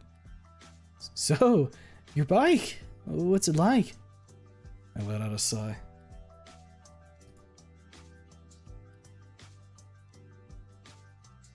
Okay, well, she is persistent, but at this point I don't mind handing her an olive branch. It's an orange RPS Hawk 250cc dual sports dirt bike. Maddie's eyes widen even more as she listens. Do you know what that means? No, but it sounds really cool. It sounds really expensive too. How are you able to afford that? Well, my dad got it for me on my birthday. Aw, how sweet. I bet it's rad. Can I see it one day? Maybe. A small grin tugs at my lips. It's cute seeing someone so deeply interested in a passing hobby of mine. Still, the nature of how I got my dirt bike might not sit well with these people. You know, I've been dying to talk to you. Ever since I heard there was a new student here, I've just got to meet you. Don't you guys get new students, like, every other week? Not as much, but I wasn't expecting a human transfer. Seeing you yesterday, I just thought, whoa! She's treating me like some sort of nonchalant celebrity. Can't figure out if I should take it as flattering or creepy. I scratch my arm, trying to figure out what appropriate response to use next. Is that why you've been staring at me like that? I didn't mean to stare. I've never seen a human before in my life. In person, I mean. So everyone else in the school. I mean, what the fuck? But I'm really sorry if it made you uncomfortable yesterday. I was just so hyped to talk to you. That's cool, I guess.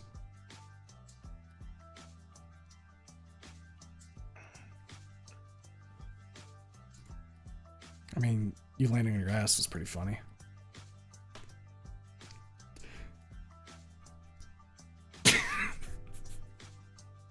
You good?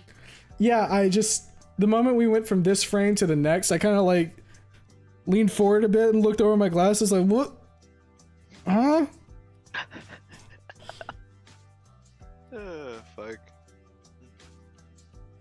Look, you can't just do that when you got these assets, alright? You nasty motherfucker. What do you mean, dog? I'm looking at this sweet old little game as a God-loving Christian man. You're a homosexual, Yeah. shut up. In God's image.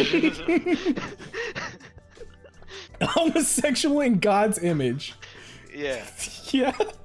I fuck for Jesus, dog.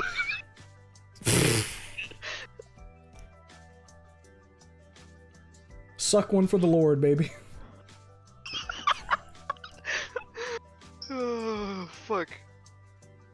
Homo, remove the chat bar.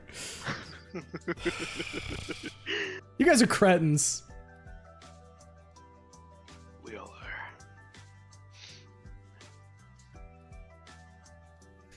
are. So you've seen. I mean, yeah, you were kind of in the middle of the court. Maddie let out a light giggle, and I joined in with a low chuckle. I'm really pleased to finally meet you, Noah. Yeah, likewise. Alright, now that we're all settled... Italian. Italiano. Pizza pasta. Yeah. Why'd you say that so, like, quietly? Because I was gonna say something, I was like, oh, he's reading. No, you can... Go ahead, buddy. Pizza, pasta, put it in a box. Are you happy now? I'm always happy.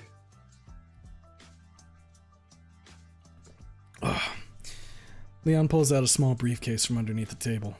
Clicking the locks, he opens it up to reveal a stack of burritos wrapped in tinfoil. Ooh. Still hot and fresh, too. Everyone's eyes perk up at the sight of the glorious display of tortilla wrapped delight. Wait, didn't you just eat? Let's go! Hold on. She speaks Italian. Yeah. Oh shit. You're fucked, buddy. Oh god. Fuck you, chat. Sibo. Oh my god. Fuck Italy. Castiglaro. Ora. Sibo, Cantacanardo, ora. Whoa, whoa, now hold on. Leon grabs one from the top of the stack and gestures it to me, making sure it's out of reach of the tiny green goblin as she tries snapping the burrito out of Leon's hand like a dog. New friends get first dibs. Friends? Dude, I've only been here for like 3 days. You're sitting with us now, right? Yeah? Then we're friends. All of us. Okay, now, wait a minute. Just take the damn burrito. I don't know what to say anymore. I feel like this should all be coming out of left field, but... feeling nothing. Agent 47 opening his briefcase of burritos. This is about to do numbers.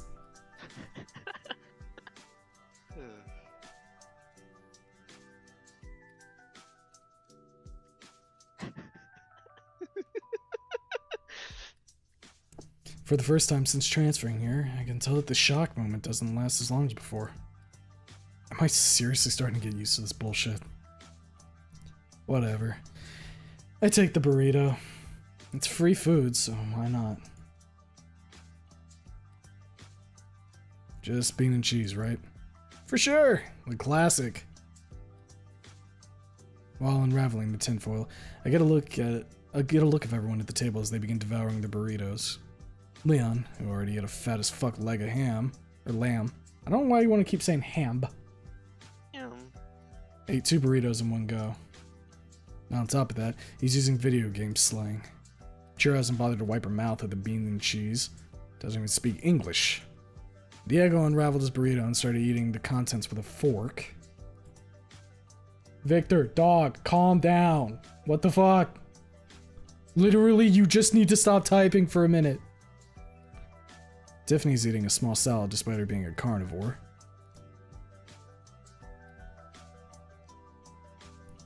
A fork? Bon over here just yelling Taffy, what are you doing? Then there's Maddie, who's still staring deep into my soul with her large puppy dog eyes. It's for sure a strange group. What if Dino like eating burritos? Why the hell does the school lunch consist of hunks of raw meat, live fish, and tree branches? Yummers. But you know what?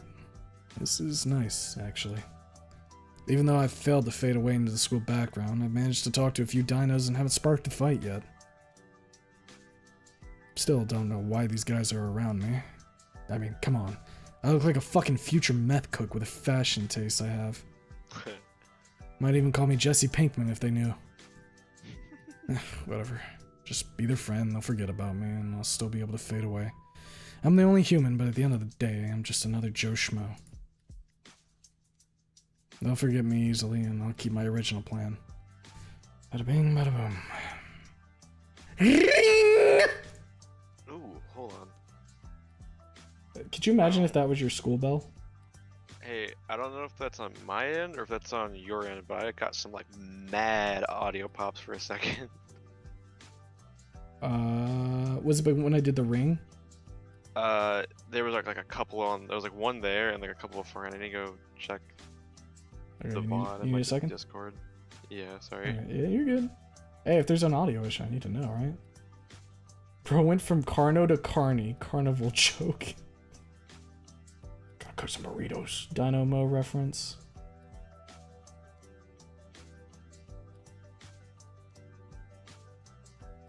Mr. White, this trigger on my dick for real, for real.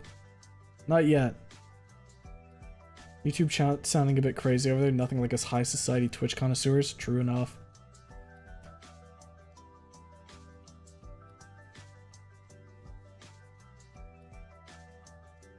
Trigonomics. My Liam... What? Joan plush approved? Yeah, it's on my end. YouTube stream be sounding fine on my end. Works on my machine. LGTM? That's just Discord fucking with me. Okay. Good enough. Do you need me to Here, hold up. Let me take down the stream for just a second. Okay. Because I know that Discord sometimes gets really pissy when you're streaming for long enough in a row. Yeah, sorry, I didn't mean to fucking... You're good. Like I said, I need to know. Does this mean that Newa and... I'm always gonna say Newa. Newa and Mimi pop out a ton of babies like Trish's family? What the fuck? Well, if she decides to leg lock, what is the little guy gonna do?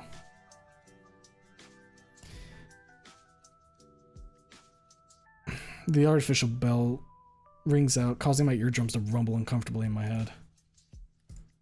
I'm never gonna get used to that shit. At least in my old school, it was more softer dong noise. Nothing better than the ding dong, ding dong, ding dong, ding dong. Whatever. Everyone gets up from their seats, including me, and we all say our goodbyes and part ways, promising to see each other tomorrow.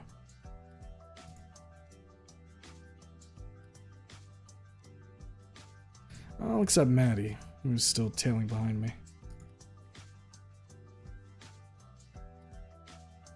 With those thighs, if she leg locks, she's a single mother. Oh yeah, because he would die.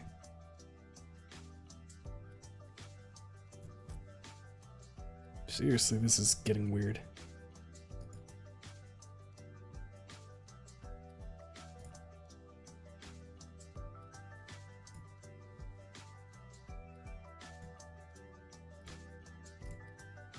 All right, Vic. You got 10 minutes to chill out, bud. You need something? Hmm? You're still following me. Yeah, it's a class. We have the same period. Cooking? Hmm? That's right. Didn't really take you as the cooking person. Gotta make sure you prep some healthy and delicious foods to build up your strength. Cool. I just keep moving. Holy Raptor Christ, this interaction just gave me the vibes of a shitty anime conversation. The kind where the awkward protagonist scratches the back of his head after saying something ungodly idiotic. Reminds me of my fucking Chunibyo phase? Chunibyo? Lanny, explain, what is that? I don't know what the fuck that means. What do you mean you don't I know what play- that means? I play 3 Korean games, and you make me think I know this word. Maybe? You know what? 1 second. Chunibyo. There we go. It's an anime. Chunibyo, It second is. year syndrome. My eyes are glazing over right now. Jeez, cooking classes, but lunches are still raw chunks. Look, it's the lowest common denominator. They know if there's a carnivore, they'll eat the fucking meat. They don't need to cook it. They'll eat it. I mean, would you not eat a giant slab of fucking steak if you were a little carnivore boy? I mean, I would. Because I'm a little carnivore guy at that point. I burn my shit. You know that. Yeah. You'd eat rocks. You told me to go kick rocks? Nah, dog, I eat rocks. I kick them in my mouth. You know, like hacky sack, you know, where they kick like the fucking little sack with their foot? You'd be kicking it up in the air and go, oh. In mine, bye-bye. Yummy. Before entering the cooking classroom, Madison just runs right by me and enters first. And I can see her quickly sitting down and pulling out the seat next to her. My seat. This is gonna be a long last period. Ah, yes. The parking lot. Did you know that back in 1983, A purple man killed 8 children. and put their bodies in the cars? Each space represents their body. Fuck, I can't count. This is way more than 8. It'll even it out. It'll even it out? What do you mean? The bell rings out for the final time, releasing me into my well-deserved afternoon. While it wasn't the worst day possible, I'm still glad the day was over. Since I don't have a clue about the bus routes, I pulled up the JPEG of the bus list on my phone to look for my designated ride. One check tells me that I need to take the one with the number 44. Wait. Bus 35, bus 18, bus 24. Where the hell's my bus? All the numbers are completely out of order. Fuck me. Up! A flood of students start pouring out of the building and into the bus lines, causing students to crowd the space and start pushing into each other. Speaking of... Oh, Jesus Christ. Why do I hear boss music? Who's this guy? My world darkens as an all too familiar mountain starts entering my personal space again. Just when I thought I finally shook her off. Hey, Noah. Maddie? Yes, that's my name. What's up? Could you back off? Okay, well, that sounded rude even in my ears. And yep, she looks hurt because of it. God damn it, I really need to work on my wording. Not like that, just give me some space. You're basically stepping on my heels. Oh gosh, I'm so sorry. Here, let me just... So, what you doing? Trying to get home? Oh, well, I guess that makes sense. Which bus are you supposed to take? Raptor, Jesus, please just leave me alone.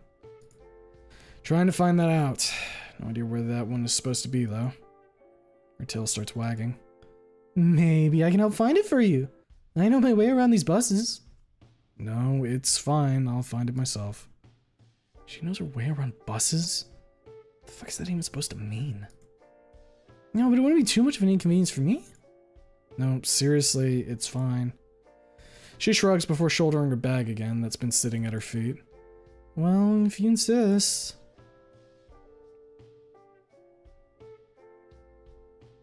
It's been a while since I've been in high school, but he seems oddly disinterested in the fact that there's a busty, athletic, sweet-tempered girl showing interest in him. Some people just like that. Some people just want to be alone, man. They just say, nah, dog. No interaction, please. Thank you. I'm full. I'm full. This bus shit's real. You want to hear a bus story? Yeah. I didn't ride the bus much. And that's partly because one time let's be honest, the back of the bus is evil. Oh, absolutely. Absolutely. You walk back there, it's like walking into Fight Club. Yep. One time my seats at the front of the bus were taken, and this was in the morning, right? And I was like, well, shit, I guess I gotta just go find a seat at the back, right? And so I sit next to this big dude who's like sleeping, right? Mm. And I'm like, okay, I'll just ride out the bus ride and it'll be fine. Nothing wrong. Then these like two chicks behind, I guess they're his friend or something, maybe. They like smack him on the head to wake him up, like from the back. And for a second, he sits up, turns towards me, and I feel like my life is about to end. Yeah, because he's got this look. And then the two behind her were like, whoa, whoa, whoa, it was us, it was us, it was us, it was us. And then he looks back and he's like, oh. He looks at me and he's like, alright, yeah, sorry. And after I told my mom that, she was like, you're not getting on the bus anymore. You no bueno. You almost died. Oh, fuck. Ugh. I don't have any evil bus stories. Oh no. Our bus driver passed out once. Like mid-drive? She pulled over and stopped, but she had like an extreme allergic reaction or some shit to this like specific type of cologne. And for some reason, this one jackass just had like an actual fucking bag full of it. Like just a fucking straight, like a meth bag in his backpack. And he had it just open on the fucking bus. She's like, put it away, please, I'm fucking dying. And she just fucking passed out. What a That's fuck? not entirely accurate because I was like fucking middle school, but that's The gist. It was fucking bad. I felt bad for her. Yeah, I'd feel bad for her too. That's fucked up. Kids are shithead. Who walked into a real life raid boss. Yeah, no. And you're supposed to fight raid bosses with multiple people, so my ass would have got flattened. Ugh. With that, she steps into one of the vehicles waiting in front of her, in front of us. And I guess I'll see you tomorrow then. Have a good day, Noah. Yeah, you too. I can hear the engine starting before the bus slowly backs out of the parking area. Nice.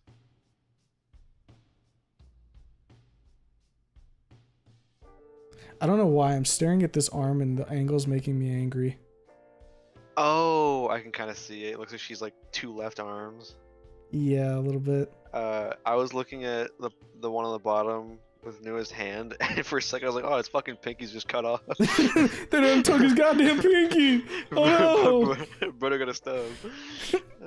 He was in the Yakuza, you see. Fucking finally. I can at least have some peace and quiet before we get home. And through the window, I can see her waving at me with a smile on her face as the bus leaves the parking lot. Okay. So you've kind of seen how everybody's interacted so far, right? Yeah. How would you feel about like meeting, like you just transferred somewhere, you meet someone like Mimi. How are you gonna like kind of interact with that thus far? I would be happy, but back then, a big problem that I had was I didn't know how to reciprocate things toward other people. So I was very flat. So I would be, like, I wouldn't want to be flat, but out of fear of not knowing how to talk properly, I would stay flat because that's the safe way to, you know, fucking do things. Because like you said in high school, for me, most of my life was just wanting to keep on the down low. And back then, I kind of had that shitty mindset where I was like, I kind of don't trust anyone because I seen the bad side of my school. Like I knew some fucking downright horrible fucking people, and I saw a lot of those people. So I was like, I don't want to interact with them. I don't want to interact with anyone out of like almost like a safety thing. Mm-hmm. But no, I'd be happy. In fact, like I kind of had something similar like this where I had a girl in junior year. I helped her with her homework, and she's like, hey, can I have your phone number so I can text you or anything else I need help with? I was like, yeah, sure. She called me while I was at home at like 9 p.m. and I was like, hi. It'd be like that. That's the feeling I would get. Right. I don't know how I would do, because like the thing is, right, I would probably be able to tolerate it, but it would definitely be like a little jarring for me, because like she's very clingy. Mm-hmm. But I could, if it was just meeting her, would not go over well. But with the situation that's in right now, I probably would have fucked with Leon and been cool with him. And when he vouches for everybody in that group, plus I think that Tiffany was fine. Whatchamacallit? Yeah, Tiffany, I thought she was pretty cool after like, you know, getting to know her a little bit. I'd probably be like, okay, yeah, sure. I'll get to know Mimi a little bit now. Yeah, that's the thing that's with me as well, and this is even now. Anytime I get into a friend group, I need to kind of have not only the person who introduces me to everyone, but I need to kind of have like a close relationship with them, because I feel like they're the only person I can trust, because I over worry a lot, and so I'm gonna think about all these little interactions that I have, and if I can talk to them about it and have them like subconsciously they have like the authority to clear things up and for me to believe it internally, because like I know that like, oh, those things don't fucking matter, but it's always in the back of your head. So having someone like that would be kind of sedimentary would be nice. Yeah, and almost necessary. I definitely need like an anchor, like in newer situations. Like I can go get dropped in the fish tank and survive, you know, but it's gonna be rough. But if I've got like one person I can kind of like anchor myself to and be like, okay, I know you, I know that whatever goes on here, I can at least talk to you and just be chill and we'll be good. So like if I'm in a situation where like you know what it's like, where you have a bunch of new people there, but as long as you got your good friend over there and you're sticking at least somewhat close to them, you can kind of like start feeling things out. Yeah, it's I don't know what it is psychologically or how to like describe it in like an actual like sense of terms, but no, like you kind of float around this person and you pick up everything just because you're floating around them, and it's very nice, and it's like a little like safe house to go to if you ever feel like something's going wrong. Right. I genuinely, like in here, I would not have. I think this is the first time I've walked into a place with people I don't know, sucked in my shit, and said, hey, I'm gonna talk to these people without that anchor, and it worked out. Yeah, I mean, like, fuck. People who were here early know that I was not very frequent in the Discord for a little bit. And that's just because I was like, fuck, I don't know how to interact. Who are these people? Who's this Lanny guy? What do I do? No, I get that feeling. That shit's fucking rough. That shit's real though. Though I'm glad you came around. I'm glad most of us came around here. Or no, everyone, not most of us. Every single one of you. Yeah. Am I welcome here? Got buddies. What? Huh? Oh. Am I welcome here? Shit, you scared me.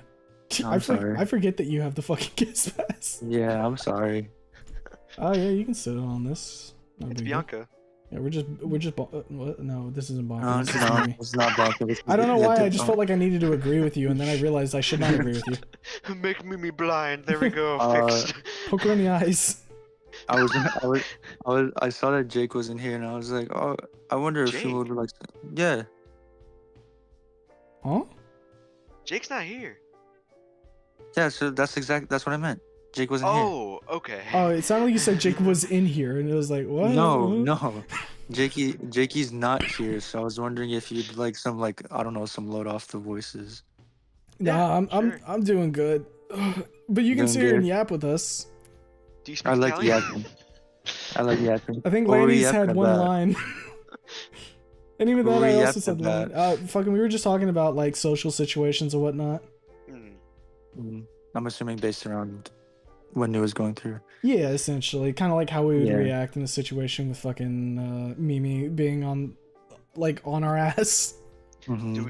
I was gonna bring something up, but I don't know if you want to move on because we've been No, talking for a you can sec. go. You can go. Something I wanted to point out, and this might just be painfully obvious, whatever, but I've been really fucking with this so far, even though I missed out on the second day. This so far has done like a really fucking good job at emulating just like the little tidbits of high school that fucked with me, Mhm. like finding fucking buses, fucking walking in through the side. I did the same shit where when I pulled up to school, I went through the side doors because the front door was always fucking actually evil.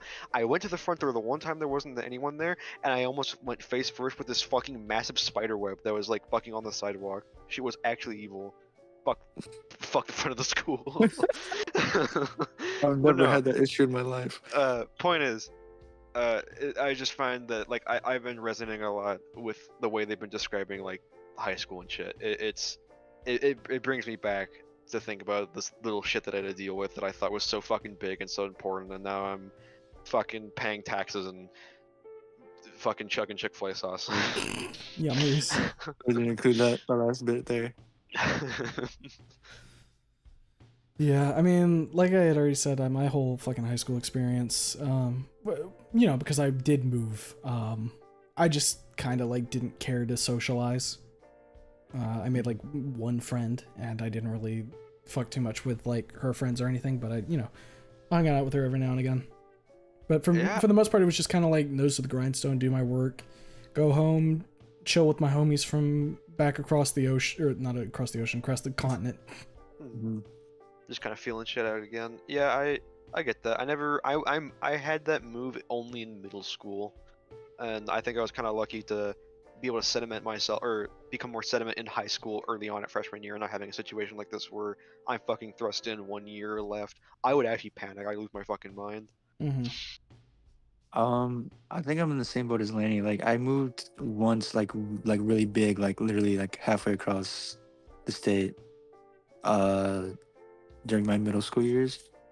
But then I stayed in that area, so yeah, I've never had that problem. I just finished Mimi mod or Mimi demo, and yeah, I've never had that. I've never had this kind of issue before. So I guess getting like a look into like how it would feel, I guess, inside someone's mind who's been through been through something like that. It's Yeah. kind of cool. Let me think real quick. Using more than 20% of his brain. I think I moved like a total of 5 times. Fucking hell. My dad was military, so. That's Um, true. But it wasn't. The thing was, he still went to like the same base and everything, but we just moved around a little bit. So I wasn't like moving every single year. You know what I mean? Yeah, it's just like from my perspective, and I'm sorry if I'm keeping this like away from chat and whatnot, but fucking, I've never moved like more than that one time, and it's so jarring to me to think that there's people out there who've been moving like 5 or 6 times and whatnot. Like, if I had to like redo my childhood room that I didn't even really do that much, like maybe I wouldn't care if I'd moved a bunch, but like thinking back now, like I can't imagine my life without my like 2 rooms that I moved in all my life. Like I've only been in my house. I mean, I didn't even move states. I stayed in fucking Texas the whole time. But even that one simple move was just so fucking jarring to me. So I mean, how the fuck did you deal with that? Well, I mean, like the thing is, you kind of get used to it, and especially since we were going into the age of the internet, you could at least keep in touch a bit easier. Like you got phones, you got like Skype and stuff at the time. Oh god. But I mean, at that point, I was still really young, so I kind of just like would re-cement myself and just be like, okay, here we go. But yeah, no, the first 3 times were in the same state. Then I moved across the country, and then I moved back. And Crazy. then, yeah, after that, we only moved in like the same neighborhood once. So, and at that point, like, I had kind of just been like, yeah, you know what, I'm just gonna like focus on school. Because, like when you get to the high school point, like, am I gonna really try and like re-cement my social network, or am I just gonna fucking, focus on trying to like prep for college and shit? That's how I felt junior year, though.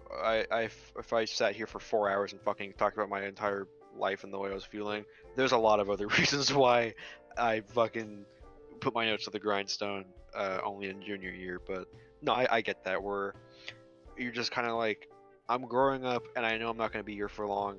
And at the time, being the sense of I'm going to be an adult, you kind of imagine literally detaching from everything like as soon as you graduate. And sometimes that happens. I mean, I didn't go to community college. I jumped straight into uni at 18, which is fucking jarring. Yeah, I would definitely like Uh, before you continue, I would definitely recommend to anybody who like needs who's planning on going to college, if you better be of age to be on this fucking stream. Firstly, secondly, go to community college. yeah. If it's available, because you can knock out gen eds there. Like, make sure what credits transfer and everything. It'll give you an experience of what uni life is going to be like without fully committing to uni life, and it's going to likely be a bit easier on you. I know when I was doing dual enrollment high school and community college, it was nice to kind of get that taste of freedom and like how that feels. And then when I hit, uni life, obviously I kind of already had an idea of how the academic sense of everything worked, right? Mm-hmm. So I could focus more on the living thing, because I had to move out of my parents' place and go live in the dorms, or not the dorms, the apartments. So I already had an idea, how do I need to prep myself for the academics? I can focus more on how do I actually live on my own. And fortunately for me, I didn't have to work too. I know that some people have to work, and I do not envy that. That is a bitch and a half. Yeah, that is. I mean, I work, but I don't work as tough as a lot of people do. I only have one job. I know people in college that, as the norm, have to work both more than one job. And if you fucking do that, hell, if you even work one job and you're in college, you are doing fucking great, because that shit is hard, and not everyone can do that. Even if you're doing community college, that shit's fucking hard. So keep that on your Right. fucking back. That's a good thing, because fuck, shit's rough. Yeah, no, it's one of those things that I definitely recognize, like, how privileged I am in that sense, that I didn't have to do that, because like I hear about people doing that all the time, and like I got out of college without any student debt, right? And like I fucking hear from my buddy Jeremy like how much student loans he has to pay back and everything, and I'm like, fuck, man, It's ridiculous. it's so jarring to me, because I'm in the same situation where I most likely will never have to deal with that. It's so jarring to me that I am stressed out dealing with just the academics and the one job that I work maybe like 12 hours a week, and feel this way. And then I look at other people, and I'm not saying like, oh, make comparisons and whatnot, but like, it's just the idea that there is other people who have the worst as a standard because of the way things are. Like, that has to just be fucking, number one, purely unhealthy mentally, but number two, like, fuck, Undoubtedly, like, like you have no free time at that point. it's just crazy. It's just fucking wild. And it really makes me like look at those people and be like, you are great. You are doing like crazy fucking shit. As even though you're so used to it and it looks so simple, like that shit's rough. Yeah. It's not a that's just fucking crazy. Ugh. A little emotional and shame. What'd you say? Get a little emotional and shame. Little words of encouragement. Yeah, I mean, like, it's just one of those situations. I mean, like, look, I know some of you are fucking young. Yeah, Looks around the fucking table right here. The Grinner's table. The grinners. The grinner table, yes. Elder humor. But I'm 26. God, 37, you're but old. But like, 36, but whatever. yeah, it is what it is. So like, I've been there, like I've put in my time in the fucking colleges.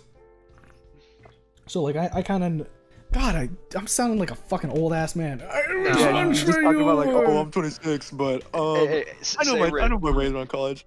Say Riz, it'll give you a zing and you'll be back. Okay. There you go. Riz, skibbity We're back. toilet. We're back. But You gotta say yeah, Sigma. You gotta say Sigma to find it off. shit, man. I'm sorry, what were you saying?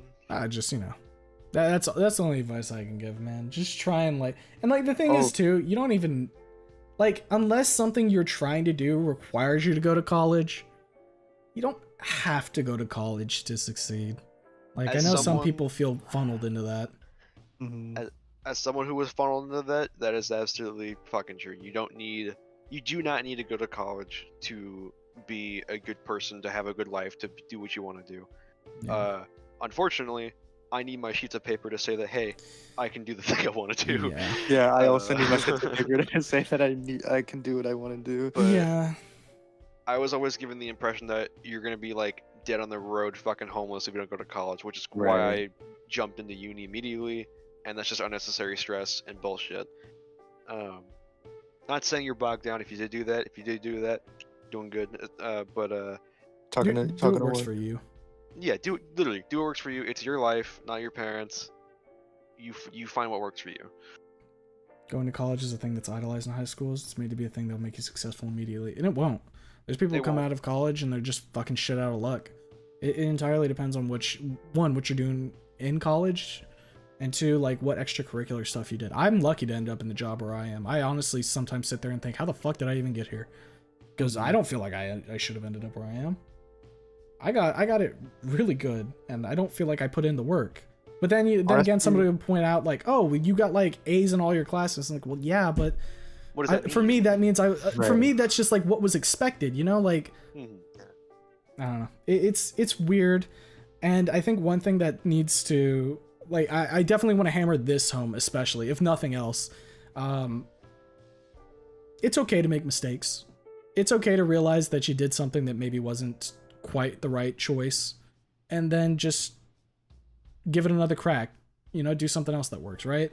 Yeah. You may go into college with a certain mindset and think that this is going to be the major that you want to be in, right? And then once you start doing those courses, you realize you're not cut out for it, right? And you know, like some people say, oh, just put your mind to it and you can do anything. Sometimes your mind just isn't built for what you're trying to do, right? Mhm. And that's fine. Like, just find something else. Yeah. I know, you're like, not you know, dumb. going into debt isn't fun, so maybe, like, you know, don't, like, stay in the Like- college for 15 years, but Play carefully. yeah, like, be smart. You know, don't, if college isn't working out, try something different. And you're never dumb or stupid or a failure for dropping it. It's just sometimes finding out what you have to do can be expensive, and sometimes that mistake might be expensive. But as long as you find out what you actually want to do and you're passionate about it, that's it. That's what you're supposed to be doing. I think it's also a matter of like, I think it's simply put, college isn't meant for everyone, but that's not a bad thing. Yeah. Like, like, like what Huma was saying earlier, like, I forgot, I forgot where the train of thought was going, but my point, my end point was, college isn't meant for everyone, but that's absolutely fine. It was more extending of what Lanny was about to say, whereas like, college should not be like your end all be all. Mhm. Like you really like it shouldn't be just like like if you didn't do good in college or if you drop out or just like you figure just simply enough it just wasn't for you, then that's just kind of how it is. It just wasn't for you. Yeah. Right. Sometimes shit happens. I mean, I fucking came to college wanting to be an engineer, and I was told I was too stupid in the math department, so they put me in psych. And I said, man, that's where the losers go. And now I'm like, man, that's cool shit. People be thinking this shit. I I'm understand. thinking it shit. Honestly, I think. I'd be thinking, but no, but in my case, like I found out what I wanted to do like pretty early on. Like I was in sophomore year, I was pretty locked in for what I wanted to do, like in terms of the rest of my life. Mhm. So, and even in freshman year, I just had a vague idea, but sophomore is like, okay, I want to be a nurse practitioner. So in freshman year, I just started taking a. Dude, I'm so glad I graduated my associates. So I managed to go to college, and after the second year, I can, if I do all the required stuff I need to get out of the way first, I can graduate with my bachelor's, and I can immediately start working as a patient care tech. That's good And then shit. and then as I'm working as that, I can continue to another like 3, maybe 4 years in college or uni, either or, and I get my master's if everything goes well. So Man, grad school is fucking terrifying. Yeah, I said no to that shit, dog. dual credit, dual credit saved my life, man. I would have been spending like so many fucking years. I look back and I see you guys talk about dual credit class and all that shit. Like, man, I could have, but here I am. Mhm. It is what it Because is. like when I get out of psych with my bachelor's, even if I do make it to that point, which I think I will, fucking I can't do shit with that. I gotta go to grad school and be like, hey, let's do counseling. Yippee! Yippee, and more monies. I mean, from chat right now, we got Kev with, as a college grad, it really was only worth the social investment. EXP the world. Vice says, as someone who dropped out of college, sometimes it just ain't for you. Still got a good job without it, but I do wish I'd stayed longer for the social aspects. And then Scrag said, kind of happened to me. I realized a bit halfway into my chosen major that I didn't mesh too well with the main purpose of the degree, but I've reoriented myself into a technical writing career. And that's the biggest thing, right? What you get out of college is what you put in, essentially. Literally. Because like Vice and Kev mentioned like the social aspects, but for me, I didn't do anything socially. I didn't join any clubs. I didn't do any extracurricular activities. I didn't make a bunch of friends or connections for the business. You know what I mean? I made one friend during my senior year, and I really fucked with him. I haven't talked to him in a little bit. Should probably hit him up at some point. But like, I just focused on the academics, and that's all that I did. And that's fine. You don't have to go to college and party your fucking heart out. That's something that I think a lot of like movies and TV shows makes it out to be that you need to do. You don't. You can just go and enjoy your time, have a quiet little life on campus. Yeah, I mean that's what I do. I to be honest with you, for the first 2 years of my college, I felt like shit because I heard people saying it's only worth it if you make the social aspect out of it, and I was like, man, that sounds like a load of hoo-ha, and it is a load of hoo-ha. I It mean, is a if you lot want to, of, if you want to go enjoy yourself, go enjoy yourself. But if you just want to put your nose to the grinder and figure that shit out, you figure that shit out. You don't have to. I think the big thing I want to drive home with this is when you're making these big moves in your life, don't feel like you have to be someone that you don't want to be. Because I felt like I had to be someone I didn't want to be, and I hated it. Yeah, stay true to yourself. That's one of the worst things you can do at any point in your life is being someone that you don't want to fucking be. It's just bad. Don't do that. I was at that one point actually, but it was more so like I want to say like most of my I want to say like seventh, eighth, and maybe even like ninth and 10th grade, where I just like I really didn't know like who I was, mostly because uh I kind of with the people I surrounded myself with, they weren't bad influences by any means. Like even now I can reflect on like no, they weren't bad people. It's just a matter of fact that like I never really found like who I was. I kind of just took aspects of everyone around me rather than just like being myself. And that stuck around for a bit because like like the pretense of like if I do this, that if I do X, then Y is gonna happen, and then I'm gonna be labeled as like an outlier or an outcast, the weird guy or whatever. Mhm. And so I just kind of latched onto how other people around me acted, and I just kind of started doing what they were doing, saying what they were saying. And again, they weren't bad influences, the people I surrounded myself with, but it took a long while for me to realize that like, man, I'm not really like my own person. I'm just kind of like a conglomeration of just like everyone that I surrounded myself by. Yeah. It took a while to realize that because I really thought I was just like me, and then I realized like, well, no, because I slowly started to realize that like I stopped myself from like saying things, and like obviously that's not always a bad thing. Sometimes you do want to keep some thoughts to yourself, Yeah. but I stopped myself from doing things, and that's when I realized like, okay, that like this is an actual problem. Like I stopped myself like, for example, I nearly stopped myself from even uh touching a pencil or typing on my computer because you know it's like kind of out of the norm in terms of like at least especially back when I was in fucking high school, which wasn't all that long ago, but still, we're like there's the social norm in high school where it's just like you have to be up with your peers and what they're into and this, that, and the other. That I was like, okay, well, I guess I just can't have any interests of my own, and I just have to line it up with everyone else's interests. Real quick, I'm gonna go take a piss. Alrighty. That took But a yeah, while no, to get over. that's. I think I think a lot of people do that, and I didn't even really realize that until recently, about a year ago myself, where in high school I really jumped between a lot of these personas, like how you described, just because I felt like me as a person wasn't gonna fit in socially as like a norm. I like you mentioned being seen as like an outcast or like the weird one and whatnot. I didn't like sit there and tell myself I'm gonna be seen as the weird person or whatever. I just felt like everyone else is being a certain way, and so I should mold myself to be in a certain way. Right. And that's what I felt like about what I mentioned earlier about not being true to yourself. Is it's okay to mold things and to grow, because you're gonna grow, you're gonna change, you're gonna apply things to yourself, you're gonna incorporate and take away things and develop your identity. Having an identity crisis is a completely normal part of life. It just matters where you end up outside of it. It's not a bad thing to have. It can just be a dangerous thing. It's all a part of growing. um but fucking uh at the end, don't switch because you want to fit in. Switch because it's what you want to be. Like Yeah. like you mentioned, Days. It's you kind of sit there and you realize I'm not doing these things because I'm just doing them. I'm doing them because I'm sitting there and mentally telling myself, hey, my personality is blank.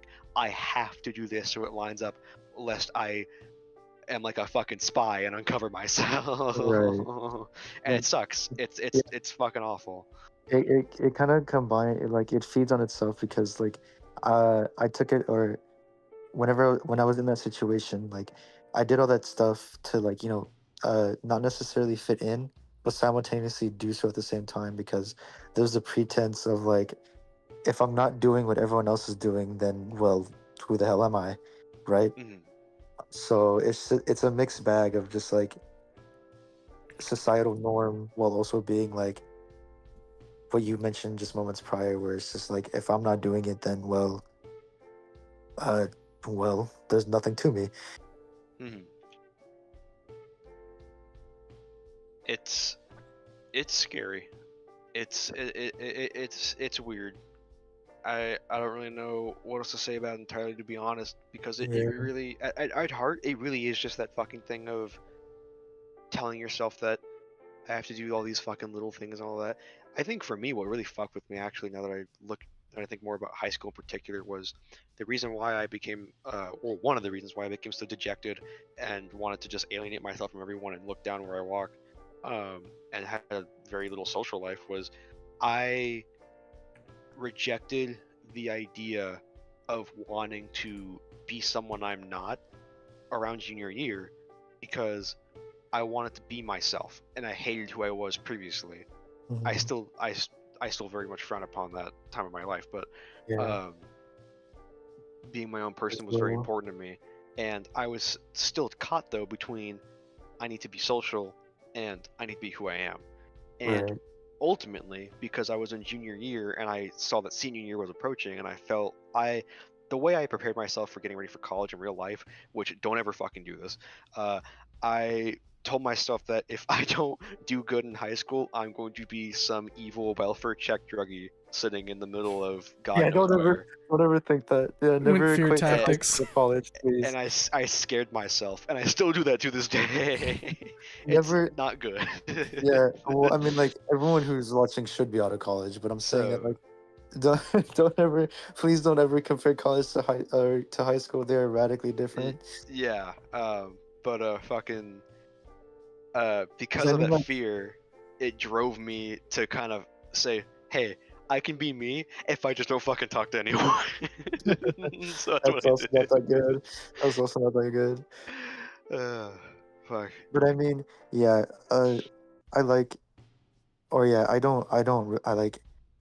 I think the main crux, or the crux of why I don't like who I was, is because, well, there was nearly nothing to who I was in my early years of high school and like late years of middle school. So there's not much to look back on besides just, this basically this robot that had no brain for himself and just looked around and was like, hey, they're doing that, they're saying that. I should just integrate that into myself. I'm glad of I'm glad of where I am now, because, like, honestly, like, it's a really strange. I don't know if like domino effect is the way to describe it, Hmm. since like um, and I was given the green light, so I can say this now. Um, I would have never like written a day in my life if I didn't like sit down when I like, dude. I hate to say this because it sounds like the most like cringy shit ever, but I really just like I stared at my ceiling at fucking like 2 in the morning on a Thursday night. Literally had to wake up 3 hours to hit the bus to go to school in junior year, just staring at my ceiling like, man, who the hell am I? And I spent like the next 3 hours awake just contemplating like everything I've done up until that point, and I realized, literally as I'm on the bus, as we're going to school, like, damn, I'm not me. And that was probably like the hardest thing I had to tell myself, like straight up. And That's just whenever you, like, I'm sure it applies for like a lot of people, but like the point where I had to like in my own mind tell myself, you're not who you want to be, was a really hard thing for me to admit to myself, because it was a matter of like, I had always thought I was who I want to be, because well, I don't want to say I always wanted to be social, but I didn't want to be someone who would like detract others from me by mm, being by like being myself. But it's also like, damn, I just told myself that. yeah, you know, It's heavy shit, and I know what you meant by like it feels cringe or whatnot, but that's just real shit. That is just real. That's just how that's just how it is. Of you yeah. sitting in your bed staring at the fucking ceiling, being like, what the fuck am I doing? See, it's kind of weird for me because I don't think I've ever had like identity issues. Like anytime it's been like, well, who am I? I'm me. Simple Right. as. Like Right. there's never any like, I never have to like think about it any more than that, because like, well, I'm the culmination of everything that's happened to me, and I will what I do. Like, and like I understand where like people come from when they're like, oh, I don't really know who I am. But you've always been so sure of who you were that it's just like a little like, huh? Yeah, like it's kind of a situation where like, for example, there's something about me I didn't like. I'd be like, oh, okay, well, I just need to change that. Hmm. It's like just tweaking a value. Oh, I'm being a little cringe. Okay, well, I just need to like maybe shut up for a little bit and like kind of listen, see what's going on, get the vibe. Yeah, I can get that. For me, it was just I felt like, and I guess I probably didn't explain this horribly, but it felt like when I wanted to tweak things, like as you mentioned, like when I noticed something about myself, I felt like it wasn't something that I could just go in and change. I felt like at the time, of course, that it was innately just something a part of me, and in order to change that, I had to kind of almost flush it out in a sense by changing my overall sense of person. Um, which is what kind of set me down that spiraling thing. And there'd be times then that would follow up where I would sit down and be like, man, that thing's gone, but now I have this other thing that I brought on with this whole new personality overall, and I kind of fucking hate it. And Yeah. it's hard to tell yourself that, because you could catch yourself in a situation, especially in fucking high school, where you're like, I tell myself it's okay, and I feel like it's okay, but when you really sit down and analyze it, is whenever you kind of are able to move yourself and say, is this actually okay? You know, because there was definitely times in high school where I had a certain personality, and I said, man, this is me. I'm staying this way, and I'm going to throw all the shit to the wind because I want to get it over with. And that was the wrong thing to do. See, I think that like one thing that people do, and I don't think it's the right way to really handle things, is they like to define themselves with labels. And like labels are a good way to kind of describe, but they aren't a good way to define. At least that's what I've found, because once you start using labels to define yourself, you start associating with that label and the connotations with it, whereas you can just use it to describe a part of you, right? Exactly. Because a person is people like, unless you're in a fucking story and you're a two-dimensional character, a person is too complex to just define purely off of labels. There's multiple facets to people. People that you think are like cardboard cutouts, even, they have more depth to them than you might realize. Now, that might not be depth you like, but Yeah. There's more to people than just some simple word. Yeah, and that's exactly almost like what got me into doing psych and wanting to get into counseling so I could go be a therapist at some point. Hopefully, is just that there is so much to people that you just simply don't see, and it could just be aspects of their personality, aspects of who they are, aspects of their past, present, and possible future. Also, there's just so much shit, unique shit in the little things that they do. I feel like the small little actions and little things in the environment and people that do are very underlooked at because how small they are. But like just the way someone goes about their day alone is so unique to the individual and so interesting that I want to know more about it. It's why, for me personally, I fucking love people who talk their head off because I learned so much about you, and all of that's interesting to me because I'm not you, and I know this sounds fucking corny and cringe, but it's Uh, fucking real shit.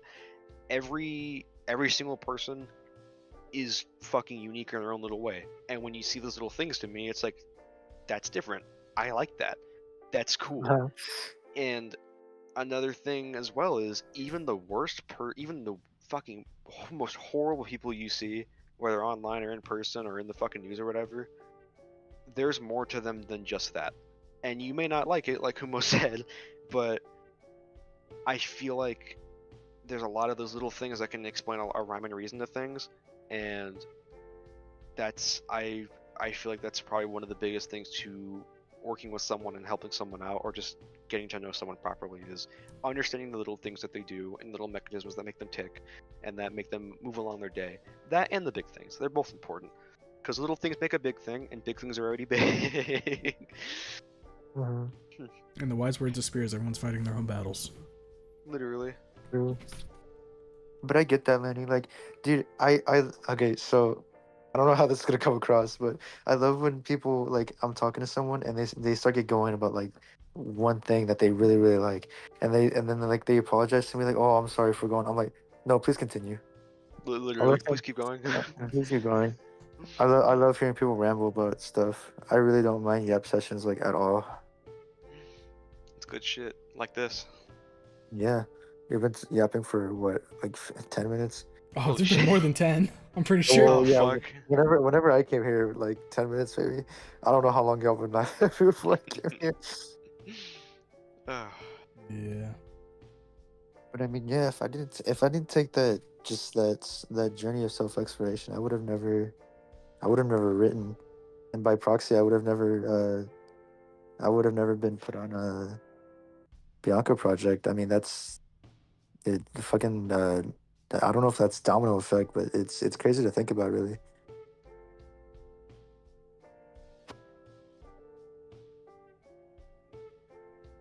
sorry. Okay. Hey, how do you guys feel about getting back to the game? I'm good. Yeah, I'm ready. Oh, damn. You get Haley before then. Yeah, like I wouldn't pass Go ahead. it. Here. Alright. Sorry, Gramps. I'm dying. I write your obituaries. Thank you. And to catch something else. On the back of the bus Maddie just got into is a small bumper sticker with a 44 on it. I stare at it as it starts slowly driving away. There's my bus. Funny. She rides the same bus as me. That was my bus. That's my... Oh, fuck, that's my bus! Fucking shit, Nua, you retard! Thursday. Thursday. Or as I'd like to call it, Friday. Day 4. It's Friday night. I couldn't sleep last night. Couldn't even keep my eyes shut. Throughout the whole night, my mind was racing. Like my brain never stayed in one place within the cramped space of my dense as hell skull. I was well aware before coming here that I would be the only human within these streets. I prepared myself for having to adapt to the school. I even had a plan of getting through the year as fast as possible. So why the fuck am I anxious all of a sudden? It could be the friend group I was ushered in, but I've been a part of other circles and cliques in my previous schools. I'm still wondering why this one's so different. I'm pulled out yet again from my regular trance by my phone. My heart nearly dropped seeing the seemingly thousands of notifications, but taking a closer look, I realized that the email account provided by the school is just dumped with spam. After school clubs, extracurricular activities, you know, the stuff no one other than overachievers usually care about. But then one of the messages stood out. Madison Hartford. For fuck's sake. Hey dude, wanted to text you, but I forgot we never exchanged numbers. Lulz. Anyway, don't bring lunch, I got something for you. Lulz? Who even uses emoticons and lulz in this day and age? Oh, especially via email. This girl. Getting way too friendly. Maybe that's why I'm so anxious. Yeah, that has to be why. Feels like this girl's going to get way too involved in my life, even after one interaction. Maybe I'm just overthinking it, but still. Arriving at the school yet again, I take my now familiar path inside, away from the crowd of dodgers. Slowly but surely starting to build a solid morning routine. Go inside, screw around for the next 15 minutes or so, go to the vending machine for a drink, forget that it's broken as shit, realize I just wasted another $5 and I'll never get it back, and head to my first period. Suddenly I'm feeling queasy, anxious, and my legs become wobbly like gelatin as I approach the science class. It's like something deep in my gut wants me to turn back and go home. Somehow even worse than on my first day. I can't help but wonder why. But the moment I stepped through the gaping doorway into the room, the answers to my odd feelings were made clear. Or rather, the answer, singular. Because it was sitting right next to my seat. Maddie. Her eyes widen, her pupils dilate, and her mouth curves into a sickly cute smile that can make Satan blush. She waves at me like a toddler waving to their parents coming home from work. Mr. Biard, can I change seats with someone else? Why?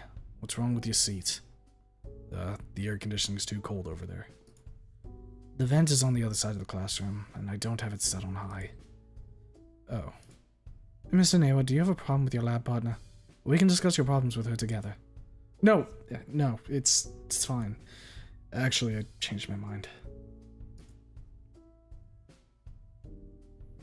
Reluctantly, I took my seat next to Maddie. Without even looking at her, I could still feel her towering presence. I can even feel her eyes pierce the back of my head as I try not to make eye contact again. But, inevitably, I do. Hi. What's up?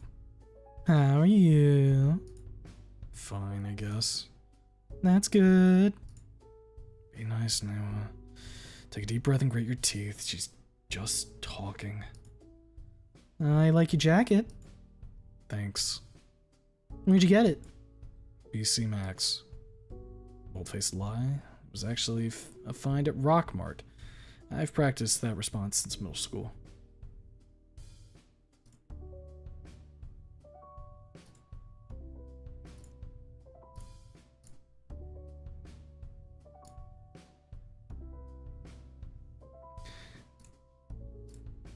Oh, cool.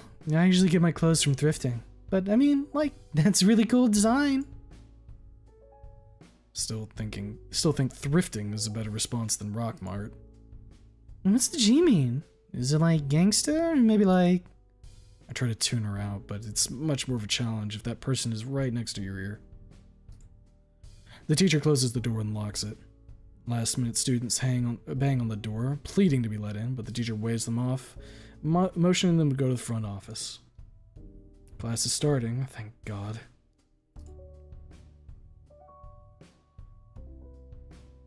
Class has ended, and I'm still being accompanied by the Triceratops. She tails close to me as I head to my second period. As soon as I stepped into the next classroom, Maddie gave her farewell before booking it to the next class, going the same way we just walked from. Is her class even nearby?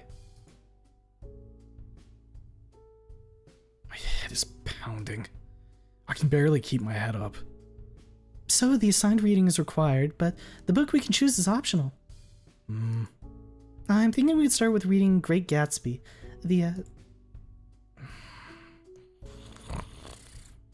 Newa! Uh-huh, what? Hey, you okay? You've been dozing off. Yeah, I just haven't gotten any sleep. Hey, I've been meaning to ask. Shoot. The Triceratops, Maddie. You know anything about her? No, well, she's super athletic. She's one of the best team members on the basketball team.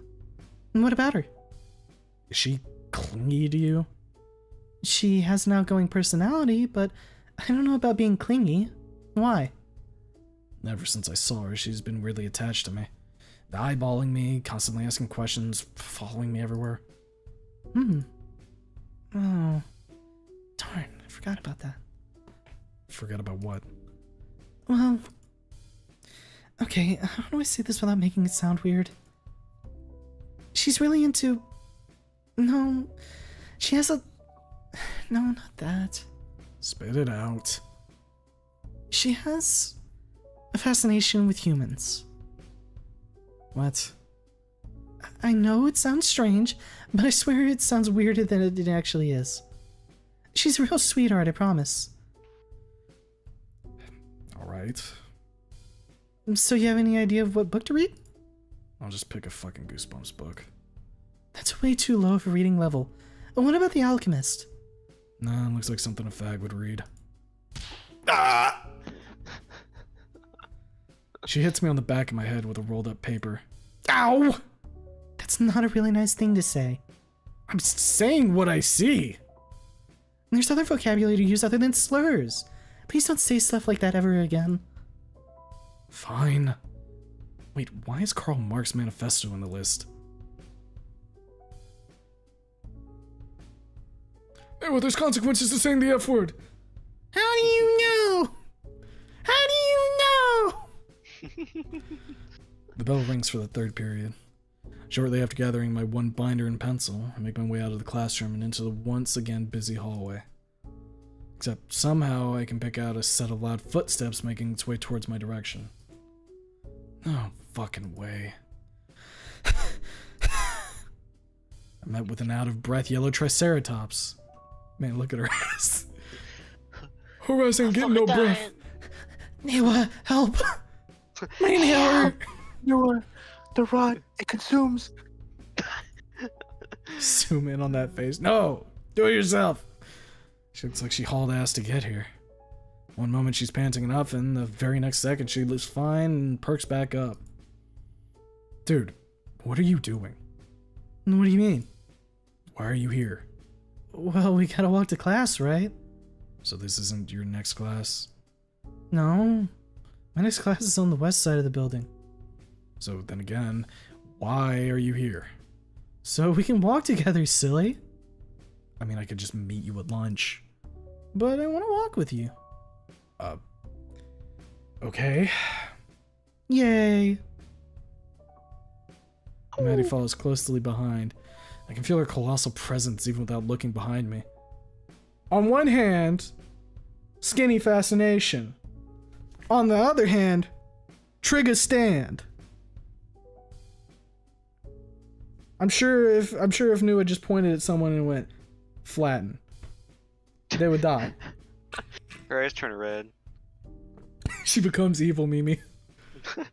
Is that the yellow Triceratops? The evil Triceratops is yellow in nature. Our teacher is silly by name. Verm drama! Bro drama! Snow game reference! It's all. I'm not gonna say that. So, is it true that humans can get darker skin? Are you asking me if I can be black, Mimi? No, actually. I need like a fucking bonus chapter where Mimi's like, Noah, can you please put on blackface? Just once. One. Robert Downey Nua. What? You know, when a human stands in the sun, their skin gets darker? Well, I get red in the face, I guess, but yes, I can get a tan. Oh, so that's what a tan is. Yeah. What about, like, heat tolerance? Do you get it hot or cold more easily than dinos? They just get hot or cold the normal amount. Cool, okay. What about... Dude, what's with all these questions? Have you ever even met a human before? Nope. This is my first time with one. I want to make sure I know everything about humans. For God's sake, I really don't want to deal with her this early in the morning. Then, a devious yet genius idea hatches within the confines of my tiny pea brain. Hey, what's that over there? What now? There, over around that corner. I don't... The moment Maddie turns her back towards me, I book it down the hall. I'm so close to my next class, I could just run for it and shut the door. I turn back to see if she even noticed. Nope, she's still looking for whatever imaginary thing I pointed out. Looking back on it, yeah, that was a dick move. What else should I have done? She won't get the hint that I don't want to spend every second of the day with her. Write the skinny Bible for her. Let her know all about humies. No, hand her a biology textbook. Yeah. Read this. Read, Trigo, read. Read. Anatomy textbook. Then she asks, what does a human penis look like? And then What is- Neo screams. He says, stop! Stop. The other classes still had students pouring out of them. The halls quickly filled up with students. Some rushed down the halls, cutting their way to the next class, and some just meander around the halls having no spatial awareness. Some of them are even being pushed by the ones trying to make it to their next session. Hoping to avoid the stagnant crowd and to get away from Maddie before she finds me and pesters me more, I opted to take the narrow hallway. I think I can cut through there. The only thing of note was a trash can that stands alone in the empty hallway haphazardly. Probably from a custodian leaving out to clean one of the rooms. SpongeBob yelling at Squidward core. What? A familiar sound echoes behind me as I make my way down the hall. The familiar pitter-patter. Not this time, fuck ass. I quickly step to the side. I could see the green and gray blur blow right past me and tumbles into the trash can with its tail sticking upward. Please, please, please, please, please, please, please, Trash Hero. Got you now, you little shit! Quickly, I grabbed the exposed tail and lifted it out of the trash to get a good look at my oppressor. Yeah! Yeah! I'm a trash man. The trash goblin. Wait, you're It's creature. Shiro?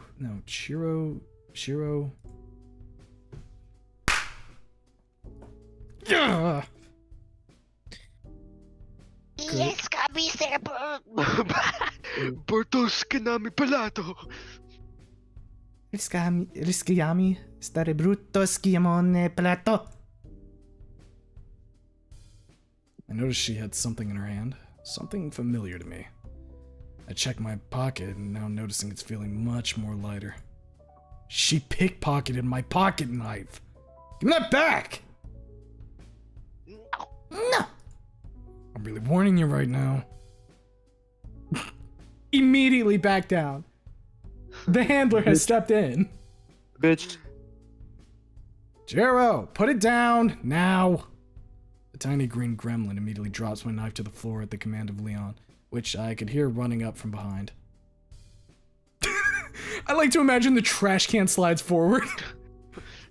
Newest slides it forward, yeah. We talked about this. No swiping from buds.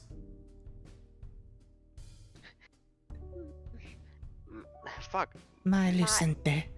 Yeah, Yeah. that's what I said. Points at homo. Yeah. Yeah.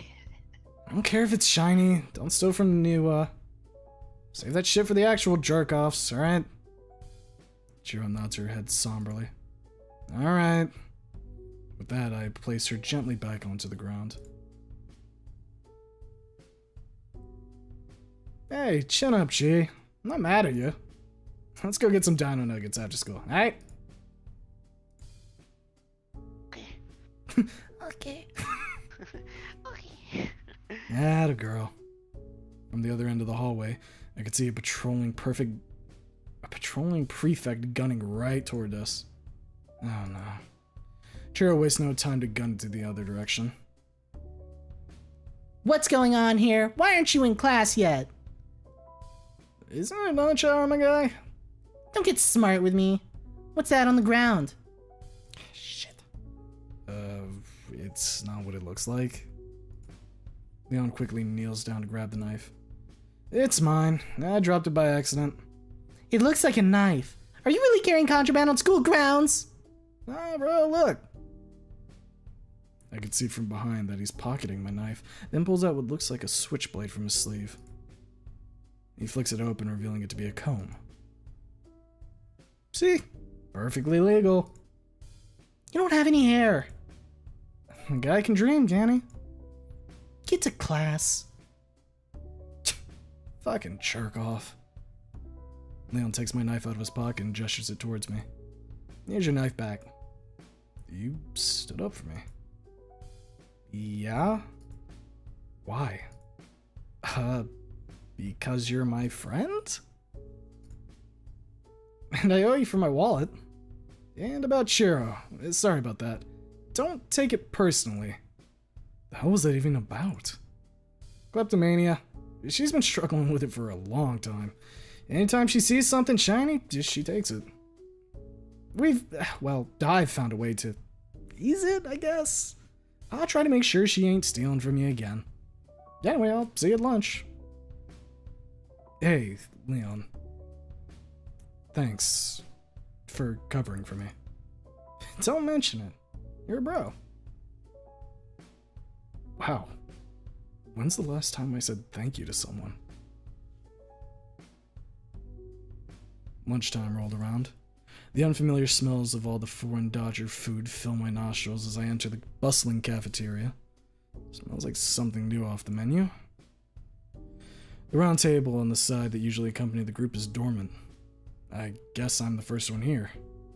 Sitting down at the table, I instinctively reach for my bag to grab my lunch, only to find nothing. Oh, right. Amy didn't want me to bring my lunch for some odd-ass reason. Now that I think about it, why did I end up listening to her? I had no reason to risk skipping lunch today just to appease her. Yet somehow I ended up putting my sandwich back in the fridge this morning. I get a notification on my phone. It's a text from an unknown number. Fishy, but I decide to risk it and open the message. Hey Chum, it's Leon. Me and Chiro are running a bit late. Chiro wants nuggets, like right now. Just make sure our seats ain't taken.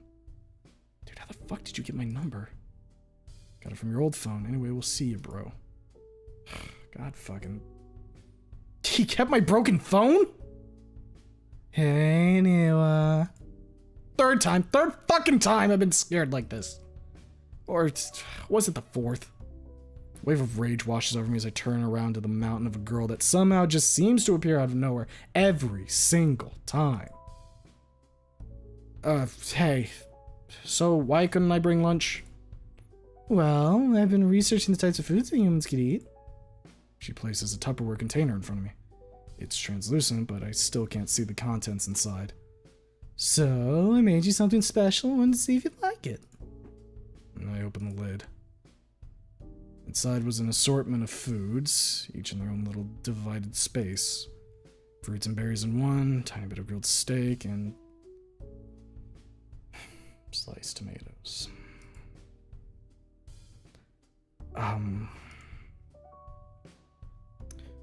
Thank you, Maddie.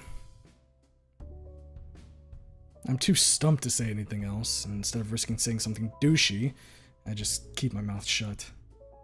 Well, aren't you gonna try it? I nervously stare down at the food before finally picking up the steak. Then I take a small bite. I recognize this texture. I've only experienced it once during the pandemic when food and toilet paper was scarce. My mom brought home steak at the time. At least what I thought was steak. It wasn't. And oh god, I wish it were literally anything else. The taste and texture was horrid to the point I nearly gagged. Oh god, the fucking texture. I could see Maddie's expecting eyes watching me, waiting to see my reaction. I continued chewing, trying to hold in the rancid vegan meat.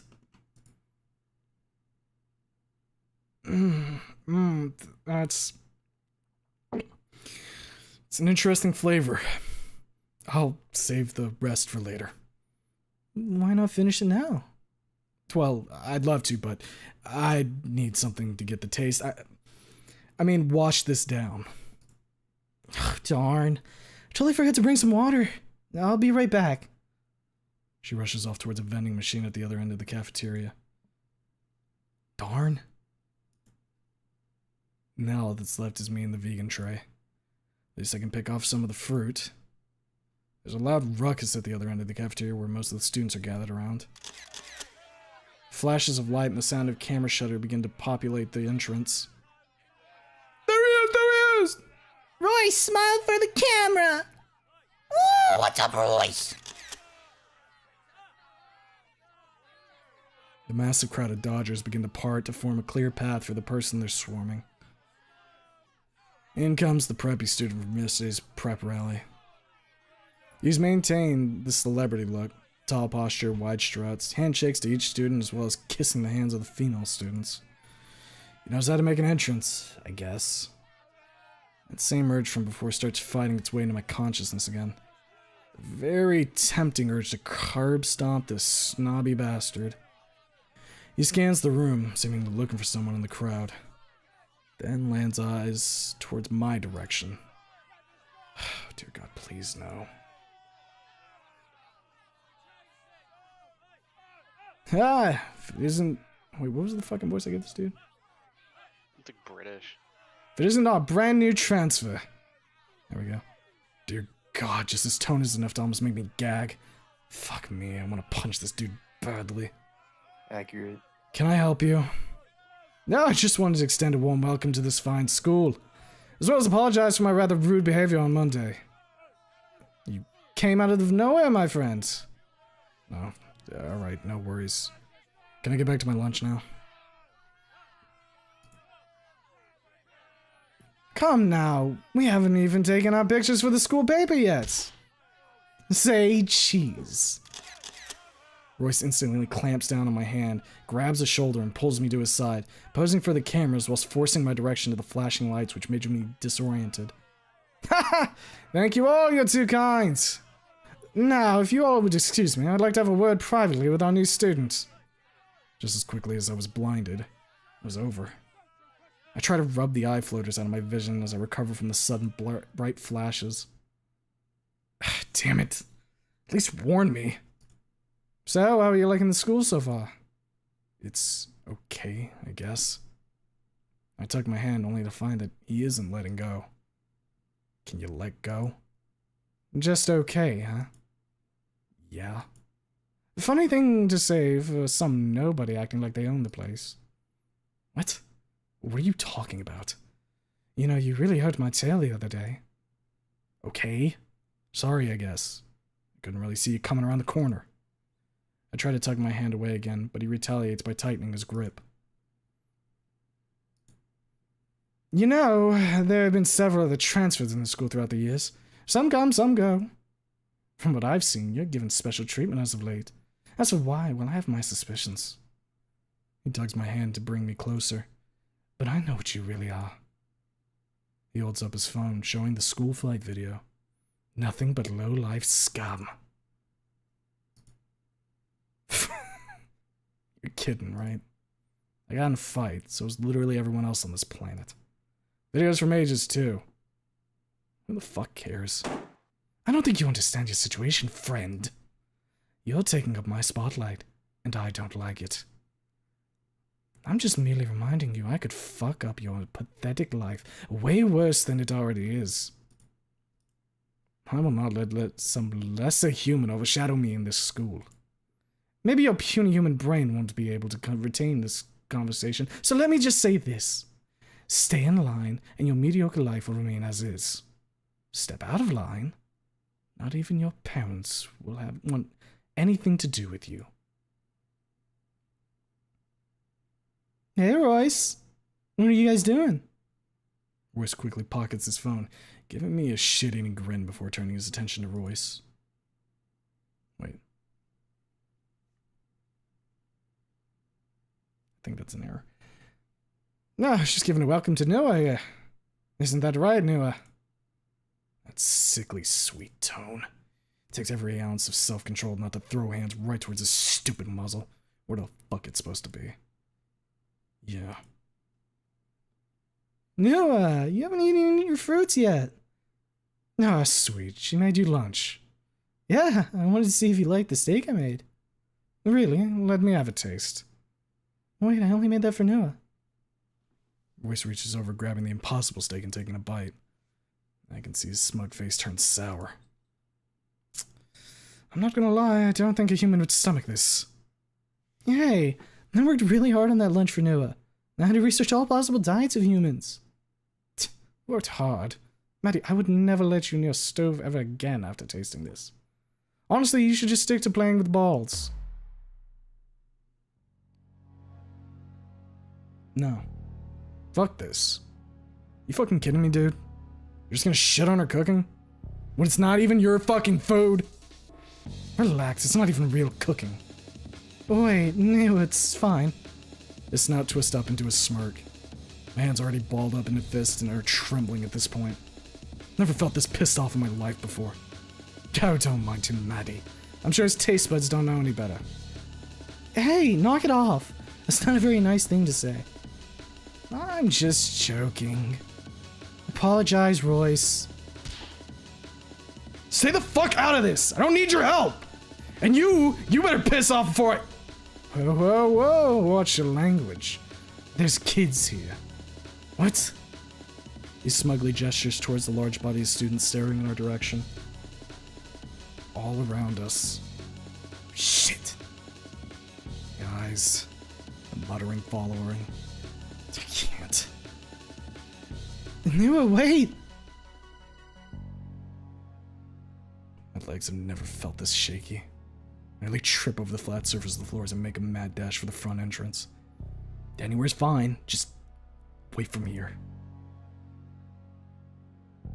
Off in the distance, I could see what looks like prime potential for shitty creepypasta image. A figure with an elongated neck that curves and bends to block off the front doors. Shit. It's the principal. Where do you think you're going? Please move. I saw it on the CCTV. What happened? I freaked out. That's all. I want to go home.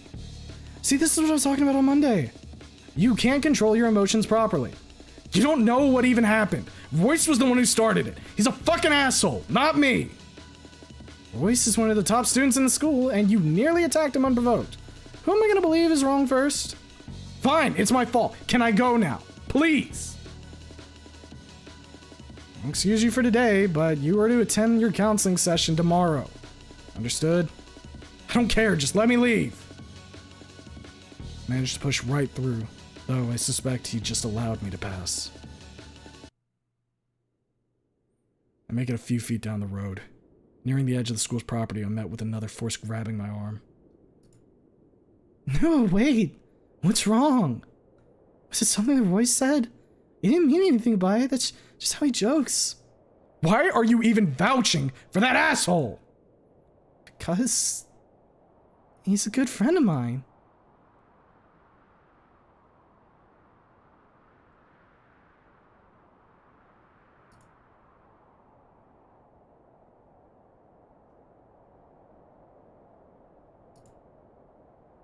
Don't fucking follow me.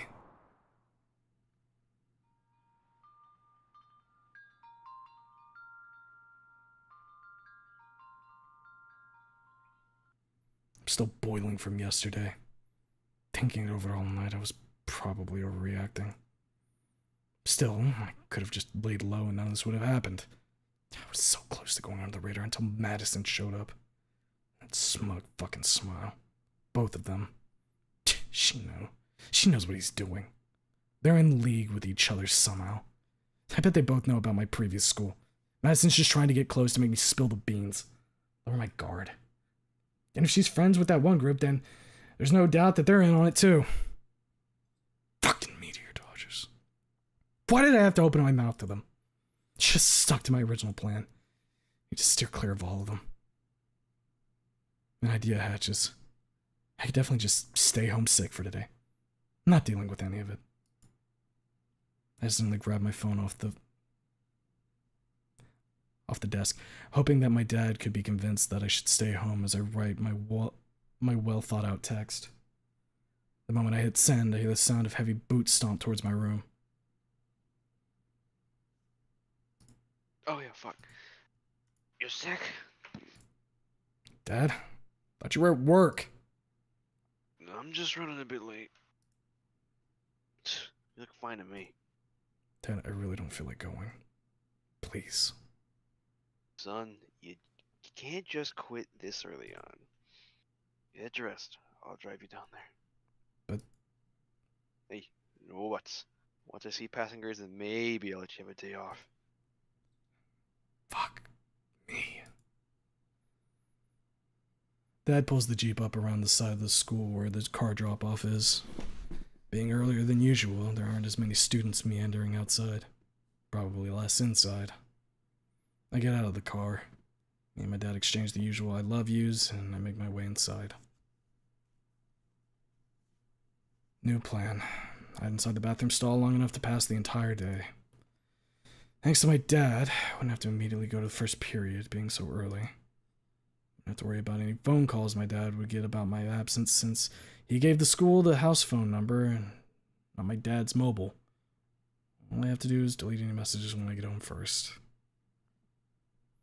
I make a beeline for the stalls, making sure not to drag any more attention towards myself. On the way, I do get a comment here and there about yesterday. Dude, wasn't that the human that cussed out Royce? What a jerk. Such a loser. I knew skinnies were just cavemen. Shrug them all off until I get to the stalls. Hey, have you heard about the new transfer? Yeah, the weird human, right? I stop around the corner, eavesdropping on the conversation. I've heard that he's already gotten into a friend group. Kinda hard to believe, isn't it? Or kinda find it hard to believe. Who is it? You know the one round table at lunch, the one that only allowed allergy kids before they changed it? Don't get me started with them. I don't know why Royce bothers with one of them. They're such a mess of emotions. If they're roping the new kid in, he's probably gonna go down a mental spiral. You know, I kind of feel bad for him. Like, not even the pity kind of feel bad. He's just like a sickly little baby bird needing care. I just want to take him under my wing. I can fix him. Nikki, you might want to shut up before some psycho wants you to be their mommy. That's so fucking hot. At this point, I think you should probably see a professional. I'm gonna pretend I didn't even hear that last part. I mean, what the fuck? I make it to the restrooms. My kind of territory. Still empty, too. I enter the last one down, locking the door behind me. Olympia gang for life! I remember seeing this. I love this shit. Dude, Fucking. I spent a solid because I was there when this was being drawn, but when I reached this point playing the demo for myself, I actually just I spent the next 5 minutes just looking for every single little thing I could find. We got I the think my- Megalidzilla. Go ahead.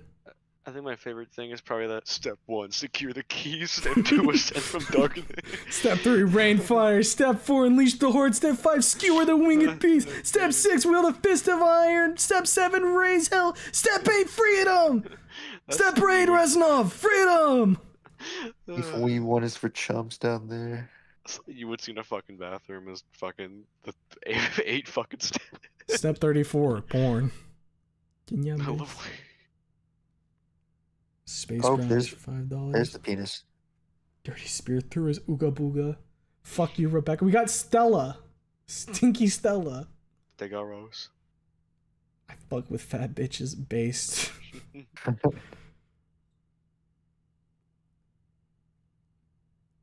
Feliz jueves. Oh, hey, that's iron. Look, it's burnout. Oh yeah, there he is. Better holler, Oscar. Pissing all by yourself. You're mum gay.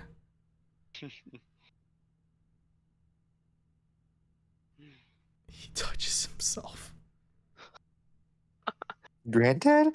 Granddad. Human dick 3 inches. You'd know, asshole. I need a permission.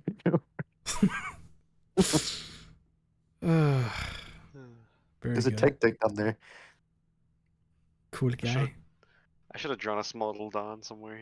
You put the Dawn right over here. Yeah, right over there. I should have drawn a small bunker. I missed out. The graffiti-covered stalls and the piss-stained tiles made me feel right at home for times such as this. I have a natural talent of completely disappearing in whatever hidey hole I just had to hunker down in. My backpack hangs on the door, and I make extra sure that the toilet seat is covered up completely for me to settle. And now... Wait. Minutes pass, and it's turned to what seemed like hours. I spend time looking at playthroughs of video games I haven't played yet. At this point, it should be a second period. Or it should be the second period. It doesn't take long after to hear the intercoms blurt out. New account, please report to the front office. I repeat, new account, please report to the front office. Yeah, not gonna happen. About 10 minutes after that announcement, I start hearing the clacking of high heels and jingling of keys down the hall. They know I'm at school, but I don't think they know I'm here. I start to wander along the walls as I try to keep completely still until the noises stop. I begin to admire the crude art sketched all over the stall. These are pretty funny doodles. We got more, baby. None of you are getting into art school. Fuck you, fuck you. Scotland forever. It's you, dumbass. Cry about it. At least I'm It's a passing passing English. Skinnies for Meteor Dodgers. Or plus Meteor Dodgers. Cringe. Race mixing. Fuck me yourself, bitch. A skibbity. Come on, guys. Graffiti's bad. Ironic. This actually sucks. I love triggers, Charlie. I know, triggers. Canada. Look. Ultra fuck. Look, it's him. It's Ultra fuck himself. Oh It's my Mr. Ultra God. Fuck. I love Ultra fuck. Uh, Recluse came here. Yummy. The fuck? Tomska plus Jody. Below was here. Selene was here. I got my ball stuck in the stall today. Yeah! ouch. Zeus, Mugus. Man, who the fuck took a bite out of the top left there? I was real hungry. Which one of you fuckers got hungry? I really wish right in the middle there was a meat and fuck Kingdom State. Mean what? Mean what? If there's an oh dude, someone should have dropped a Mecca. Is that a motherfucking JoJo reference? Tim was here. A Dalek. What is a kilometer? They have AIDS. Want trigger fun? Call me. Blocked. Okay. Fucking Do you wanna- triggers. Hold up. I'm gonna skin you. No balls. Is that the twerking Amogus? I think it is. Jesus. Alright, go ahead.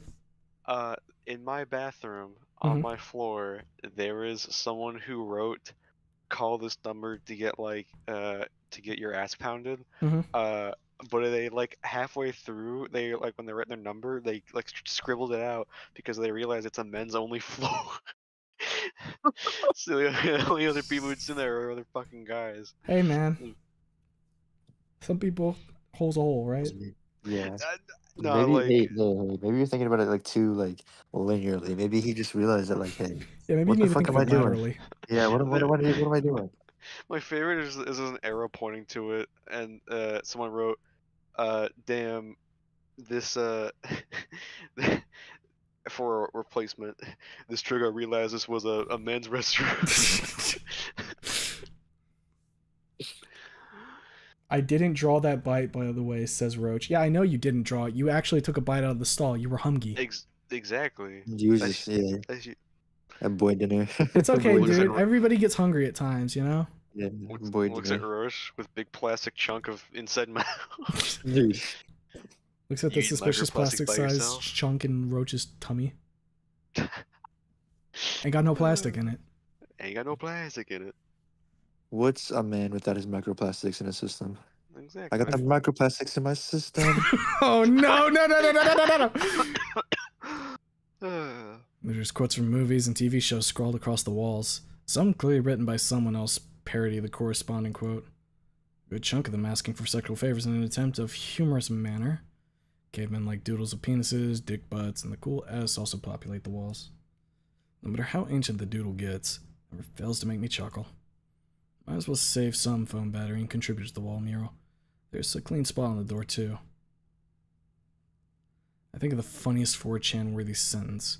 A green text comes to mind. I reach out my mechanical pencil towards the door. It's gonna open. Uh-oh. Can we get a Scotland forever? Scotland forever! That's the person on the other side. Yeah, I'm about to die. Dook, dook, dook. Shit. If you're not a buyer or taking a shit, then get out of my stall, bro. Leon? The fuck is he doing here? Go away, Leon. And what the hell are you doing in there, man? What happened yesterday? He's been looking for you, too. Even if you couldn't see it, I grimaced. Yeah, she would, wouldn't she? What's that supposed to mean? You know exactly what I mean. I hear the stall next to me close and lock. Talk to me, man. I just want to be left alone. Dude, I wasn't lying when I said we're bros. I'm here to listen. I know what you're doing. Duh? Aren't you guys friends with Royce? Royce? Royce? Dude, hell no. That guy's a huge douche. I felt like a small-sized boulder was lifted from my gut. But still. But then why do you guys hang with him?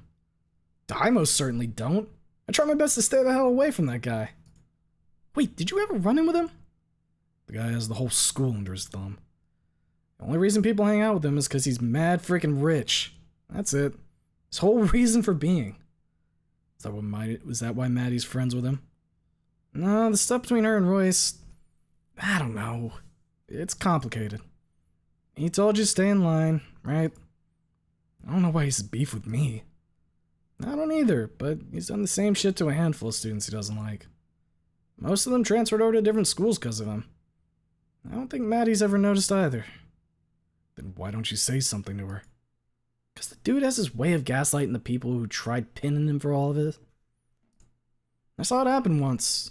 It was all hard frickin' evidence, too. I hear a frustrated groan followed by a sigh. But somehow, Royce just brushed it all off and called out the guy trying to expose him. And because of the history they had together, Maddie wouldn't believe a word of it. But why? I don't know. Maddie just wants to be friends with a lot of people. Which, you know, isn't inherently bad, but she's pretty clingy to people. Leon sighs again. Even though I'm as socially inept as it can get, I can tell that this was laying on him heavily.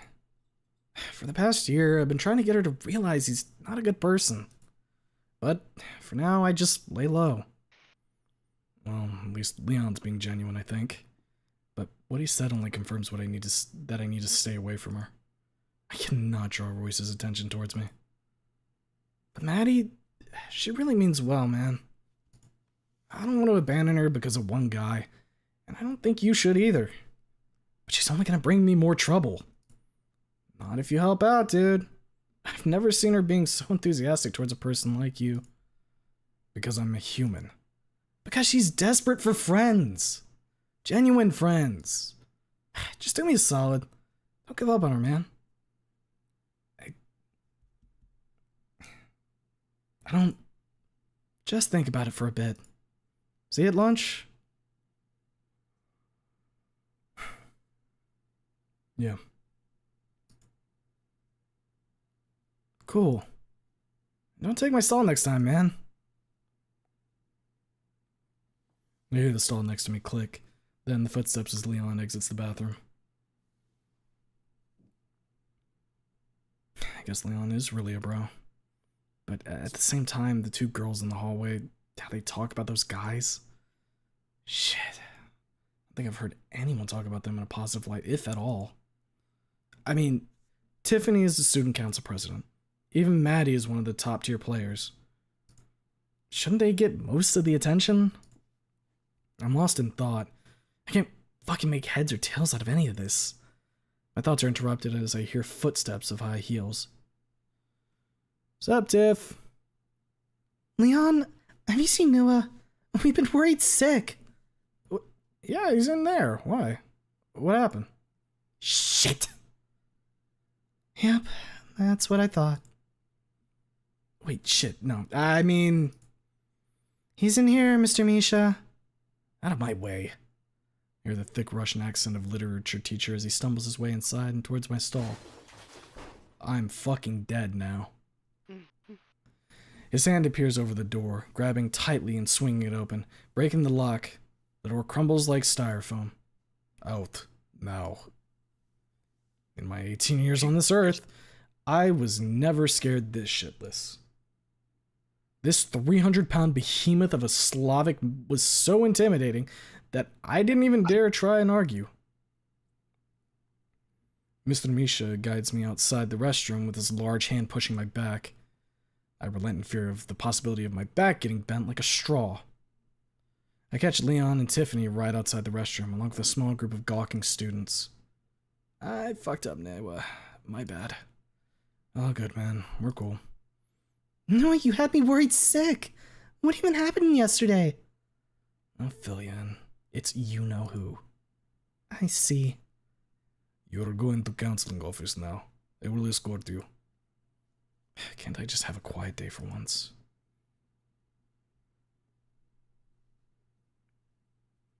Alright, dude. You don't have to push me.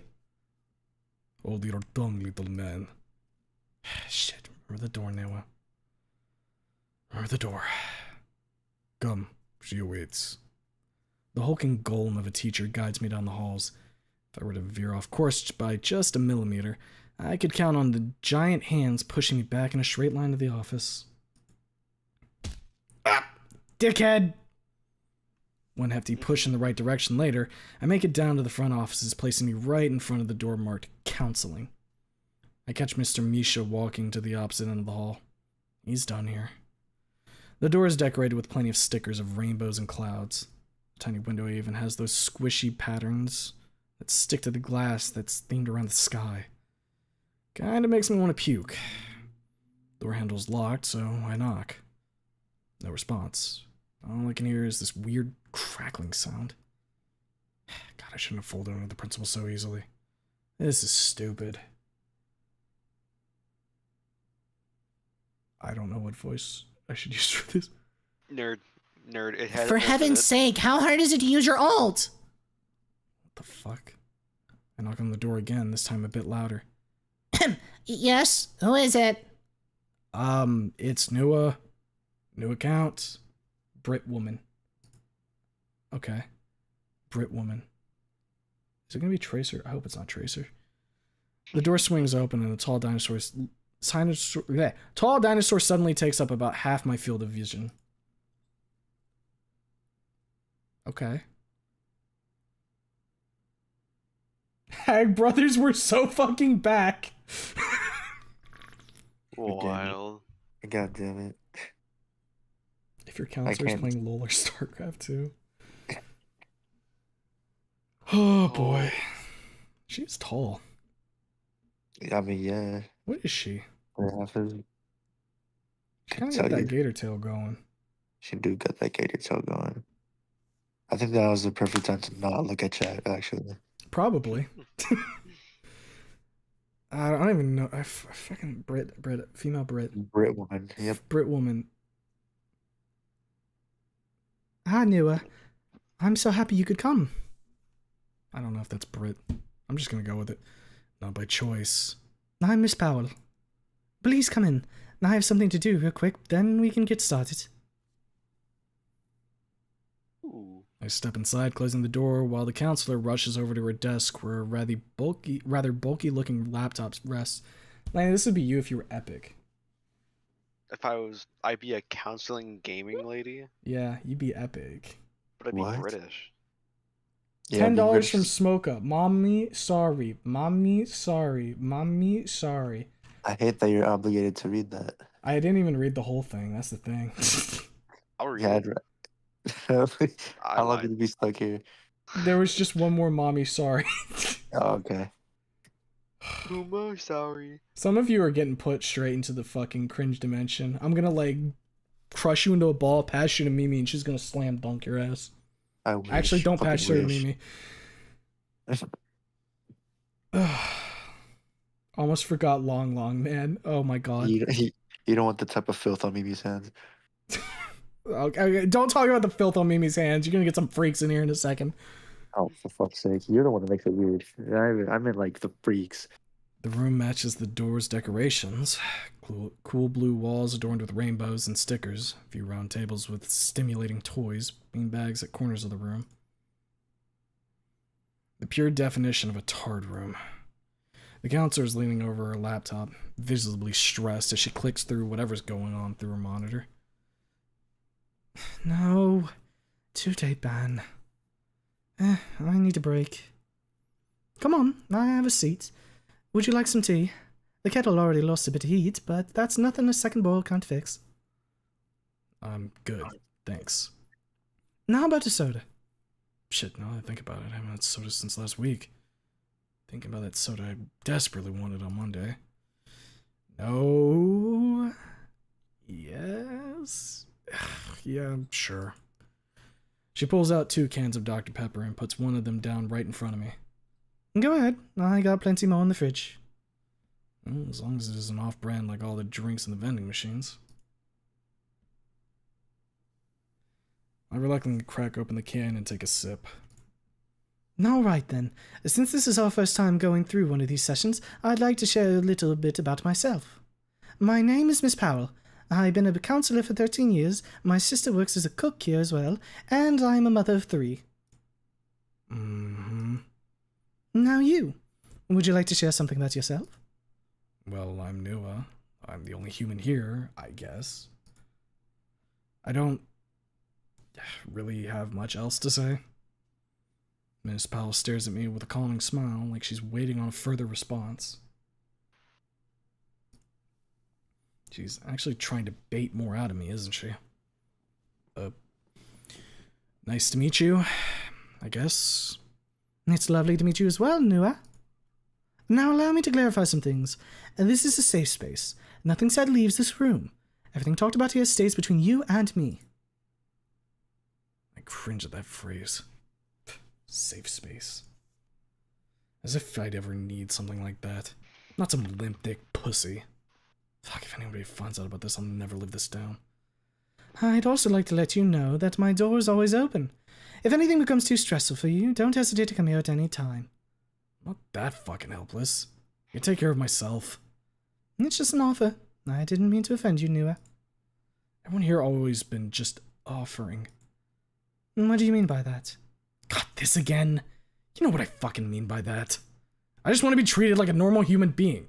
The other students look at me like a goddamn zoo animal. The school staff look at me like some tard that needs supervision. It's all because of one mistake I made. But shit, I guess this is my punishment, right? I can never be comfortable again. Why can't you just leave me be? Again, she's just staring at me with a calming gaze. She's patient, waiting for me to finish. I sit down on a nearby beanbag. I'm done. Miss Powell gets up from her desk and walks over to sit on another beanbag next to me. So, would you say you feel lonely? Yes. What else am I supposed to feel? I've heard from the grapevine that you've already found yourself in a friend group. Not really their friend. We just met, and to be honest, most of them are either weird or so obnoxiously friendly that it almost seems suspicious. I'm just hoping that they forget about me soon so that I can move on. And why is that? Because I know that true friendships never last. In the end, someone always hurts the other, and then it all goes to shit. It's always been me who has to blame, so I think it's reasonable to assume this won't be any different, is it? Do you feel it to be the same with the people you're currently with? Not even sure if they're real friends. I think... My mind contorts as I try to find the right words. I'm still convinced that they're working alongside Royce to tarnish my image or some bullshit like that. Then there's what Leon said to me in the restroom. Tiffany going out of her way to look for me. I don't know what to expect anymore. I can't tell if they're genuine. Well, give me some insights about these people you've come into contact with. Well, there's Leon. He broke my phone on the first day. Next day when I found him, he gave me a new phone to replace the one he trashed. After I gave him back his wallet that he lost, obviously. Tiffany welcomed me to the school along with Diego, but I know for a fact she's only doing it for her image as a school council president. Even though she's making something for me. I don't know what. For Diego, I honestly can't say. He seems like a good guy, but when has my gut feeling ever been right about anything? And there's Madison. Such a weird case.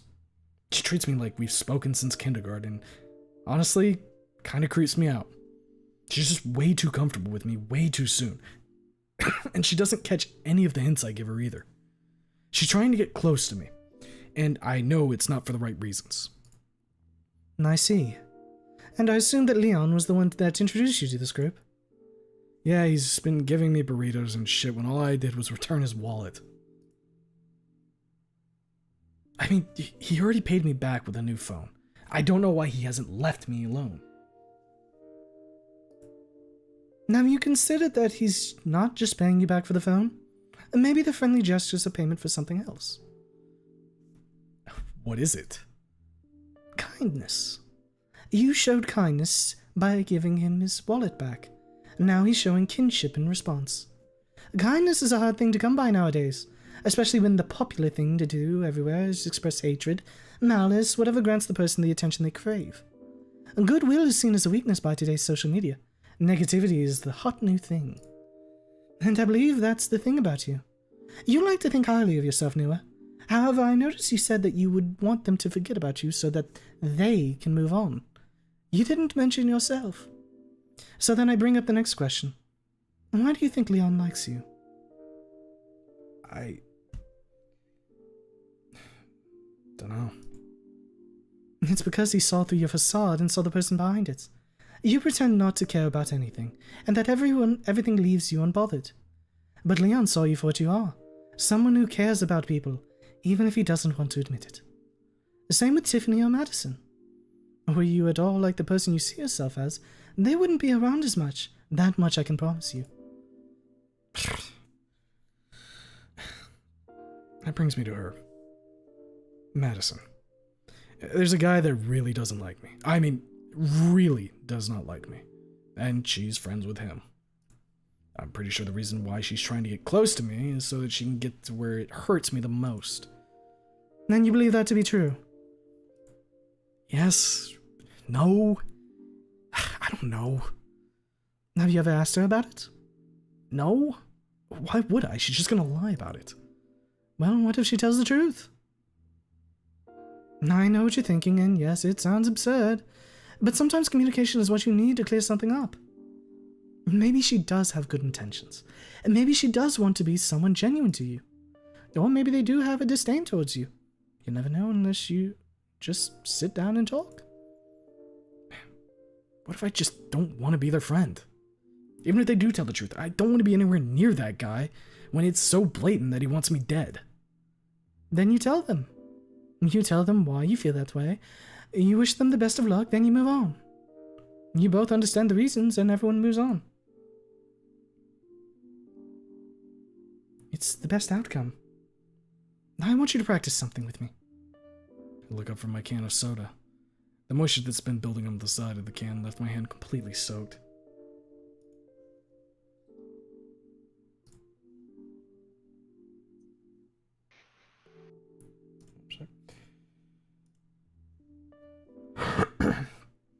Damn, my fucking throat is like, I keep getting phlegmed up. I need it.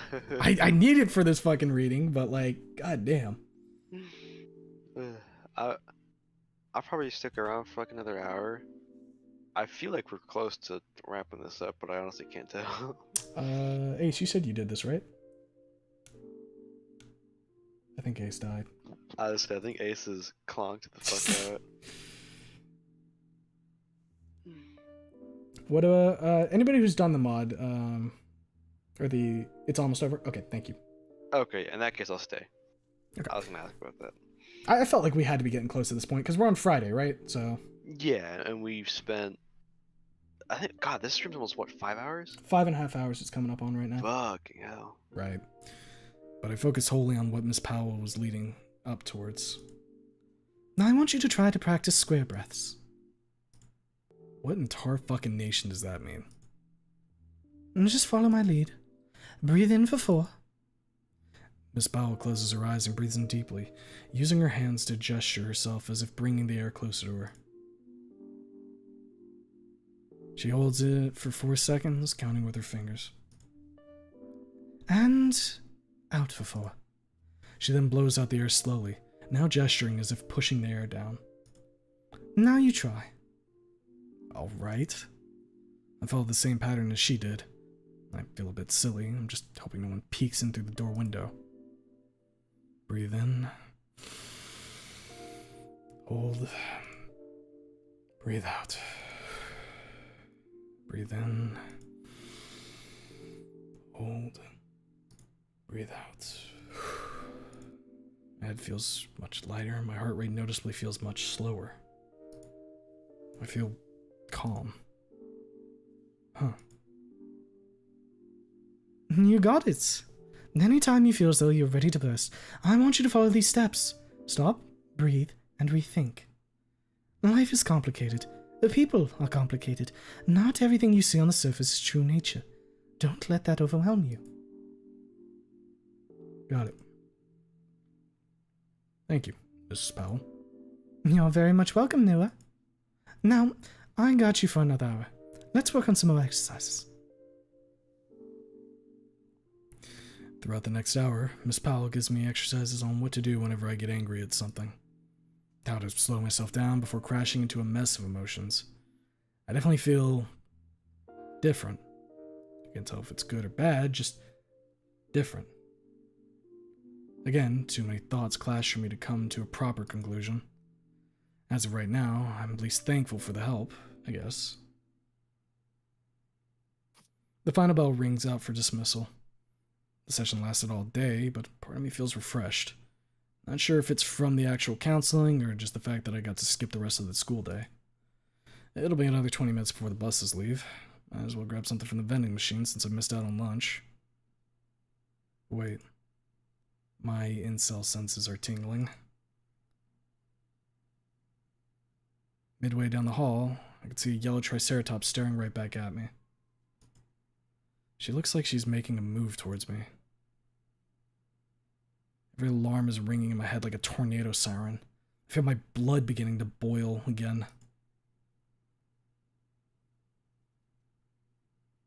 Yell at her and to finally leave you alone. Get out! Get out! Go! Get out of here, you stupid snail! Turn the other way and leave through the back and walk home. No balls, do it? You're damn right. You're damn right, no balls. I just learned this shit. This is a new tech I'm gonna do. Check this shit out. You think this is gonna work?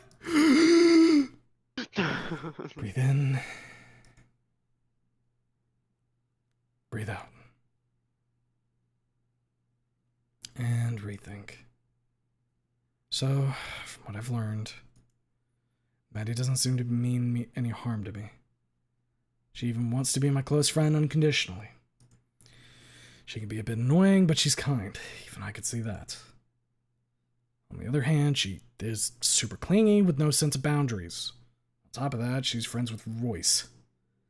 Now that I'm thinking straight, an option does come to mind that could just ease me out of this with no hard feelings.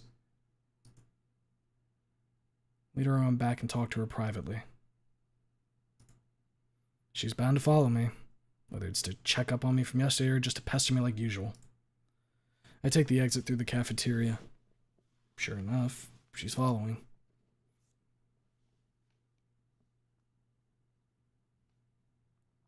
Noah, are you okay? I can feel myself freezing up, slowly losing my nerve to work up the words to say. Noah, please say something to me. I want to know what I did to upset you. Just please tell me what's wrong. Breathe in once more, and I gather my thoughts so I can say what I need to say. I'm gonna tell her about Royce. I might lead to her telling Royce of this, and my life will be ruined. Whatever happens, happens. At least I still have some integrity. Here goes. Look. Sorry for yelling at you yesterday. was a really dick thing of me to do. I know you've been very passionate about hanging out with me, and I appreciate it. But with how clingy you've been, and with how your friend Royce has been treating me, I'd prefer you to keep your distance. You've been really cool, but right now, I just need my space, dude. I can see her face start to turn sour, her eyes become glossy. If you think I'm an asshole for saying this, then fine. But I just wanted you to know, rather than trying to avoid you and just not talk about it. So, yeah. Anyway, later. Not even 3 steps in, I'm interrupted by the sound of a soft whimpering behind me. It's akin to a small child slowly starting to cry over a dropped ice cream. Please don't. Madison,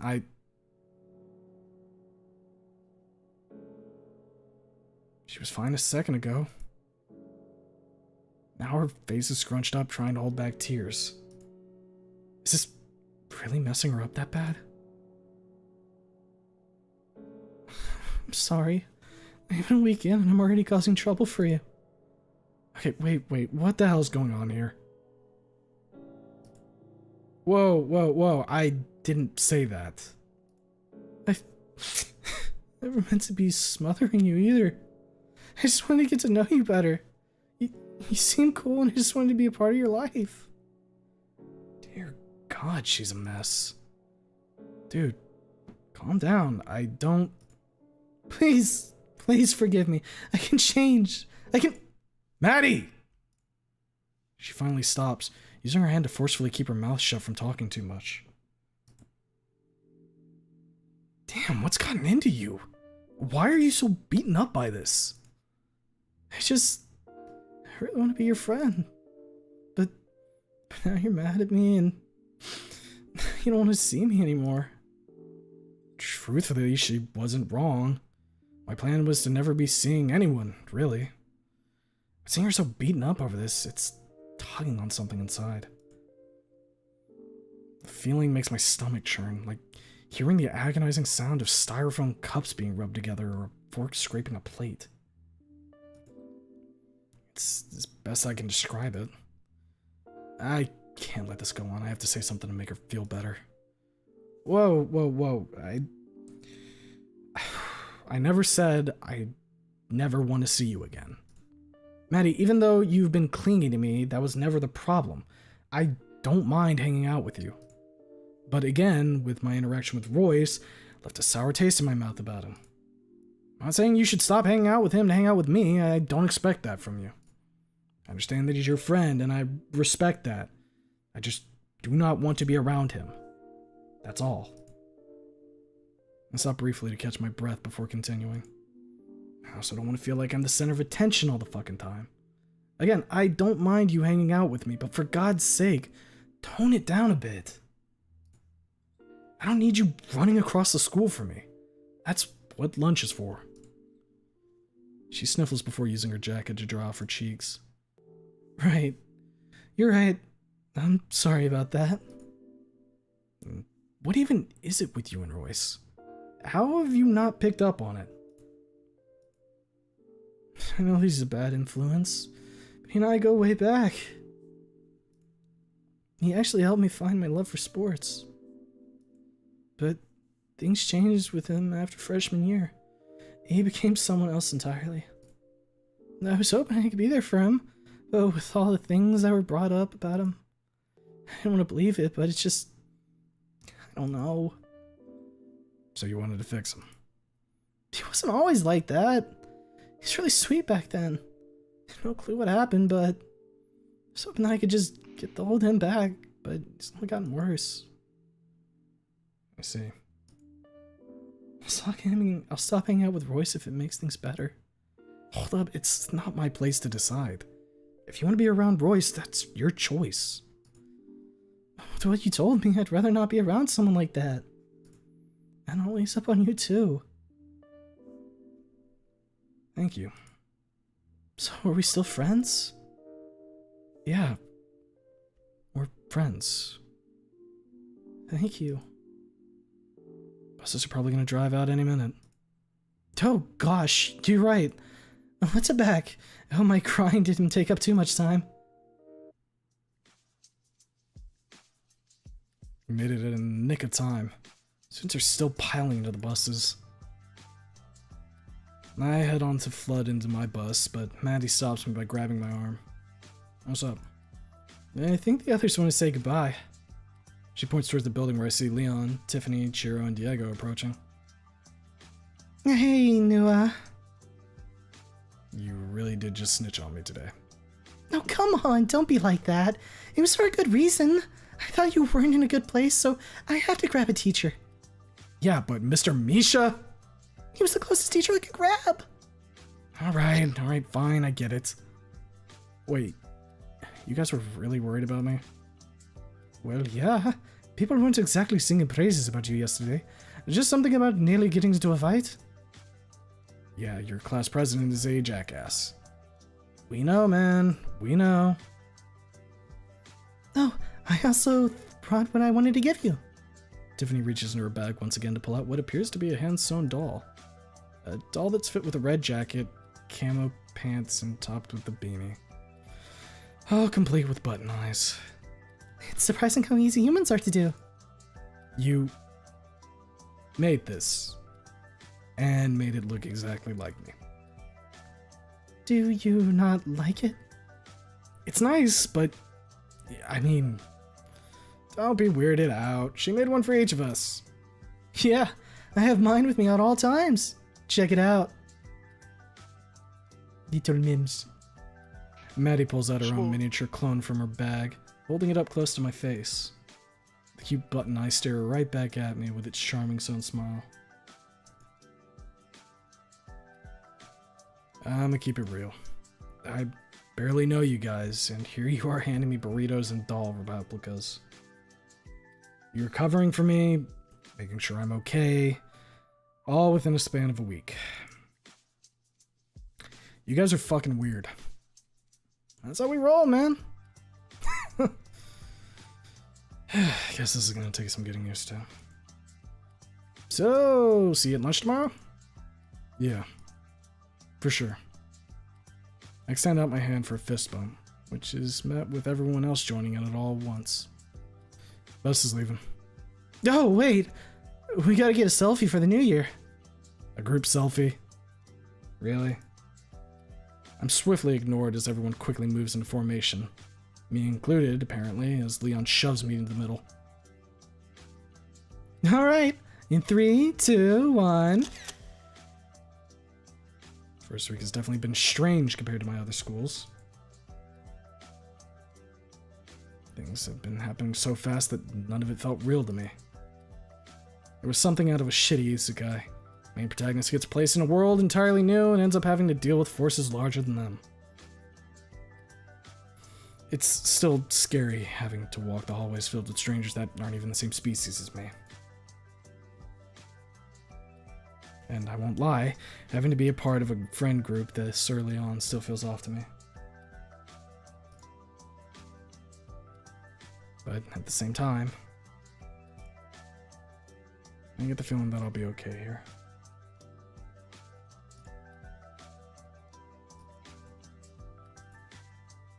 Grabs Roach by the neck. Uh-oh. Oh, you need me for this trust. Okay, I'm trusting. Alright. The end. Keep going. For now. Gasp! Yahoo! Hey, don't leave yet, amigos.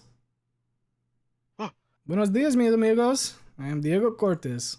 Well, that wasn't obvious enough. How could one not recognize a brilliant actor such as myself? Just give him the fucking link, Diego. Right, my mistake. The boss man wanted me to ask you, the lovely audience, to give us feedback that we so desperately need to save us from this writing. As you can already tell, most of the writing, especially from one particular lead, suffers greatly from the lack of skill. Isn't that right, boss man? Kill yourself. Well, jokes aside, we do desire feedback from you. Many aspects of the game are less than ideal for sure. This is the boss man's biggest project yet. Of course there are going to be problems. This is an ever-evolving project that could drastically change over time. Would that mean the complete rework of this one playable chapter? Yes, possibly. Your feedback is important to us, and it can further help us create a story that is truly breathtaking. With a mega file, there should be a text document that contains a link to a Google form. Alternatively, you can also click this text. What a red. Evil text. Evil fucked up. Fucked up text. The team will take an account of every single submission that comes in their way, and will continue to improve the game as time goes on. Your input is what drives us to create, and we'd greatly appreciate your support. Especially by yours truly. And that is all I have to say. From the people working on Hold On To Me, thank you. Until next time, my friends. Oh. Giga Trigger. What's the time? So 5.5 hours. 5 hours. Because of all your fucking yapping. Yeah, you loved it though. What'd you think? I like it. I like it. Like I want more of it. Good. I mean, really the only complaint is the couple of times where there's just like a misspelling or like a wrong word. That's about it. Yeah, no, the misspellings, that's all completely my fault, because it's like when I'm working with the like just the script, VS Code, it doesn't pick up on Grammarly. Gotcha. Whenever I add in new things like on the fly, like, oh, this doesn't sound right, oh, this doesn't read right, or I should add this, and then I add it, and then, you know, it turns out how it is right now. Right. So I'm gonna work on an update with more content, more shit, and most importantly, fixed spelling errors and grammar errors, and, you know, make dialogue flow and make the days a little more evenly paced instead of everything just having it shoved right in your face. Like, it's a demo. I wanted to get everything out of the way just so people can see this is what the story's going to be about. There's still parts I really want to work on, but for right now, I'm gonna take a break. No, yeah, I mean, I'd say well-deserved break. Like, the fucking... I mean, Lanny, you can chime in too. I really like the demo here. Yeah, I like it. I same thing, it's just only really the misspellings and whatnot. I think that you really nailed on the aspect of really integrating yourself in high school, because one thing that I didn't really click in super well with Wani and Snoot was that sure, all schools were different, but it's a different kind of feeling when you can really see things that you saw yourself. Like, even the little minor things, like I know I keep fucking saying this, but the whole little bus scene, I remember the first time I got out of high school freshman year, I looked at the fucking giant row bus, and I was like, this fucking sucks. I don't ever want to come back here. I hate this shit. I like a good like little bits and pieces of what happens in there is like my own experience in high school. Obviously, I never had a fucking girlfriend, but like the bus, the lunch, like it's all stuff I personally had to experience with. And if you haven't noticed, the images of the gymnasium, that was my old high school. Oh. Oh, no shit. Yeah, no, I just nabbed those photos from my old high school and put them in the game. I just put like a filter over it and use them as placeholders for now, but yeah. Yeah, I mean, you guys did a fucking stellar job. Like, I mean, I think I messaged you a little bit after you dropped the actual file for it. I was like, all right, time for you to just kick back and like bask in the love that's gonna be coming your way. Oh yeah, no, I have to finish this one commission. I think I'm gonna take more commissions. And you know, just stare at my Google Doc and see all the comments and shit roll.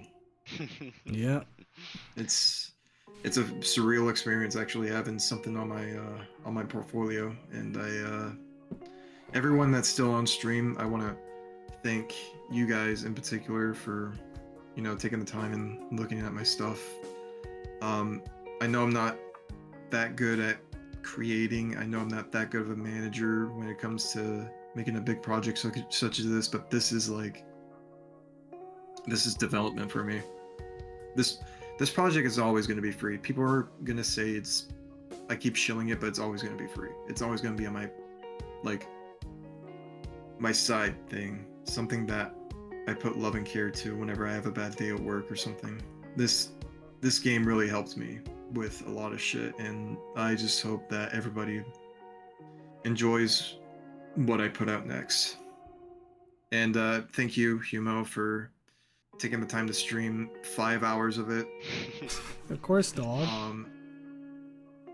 Yeah, I'm just thankful.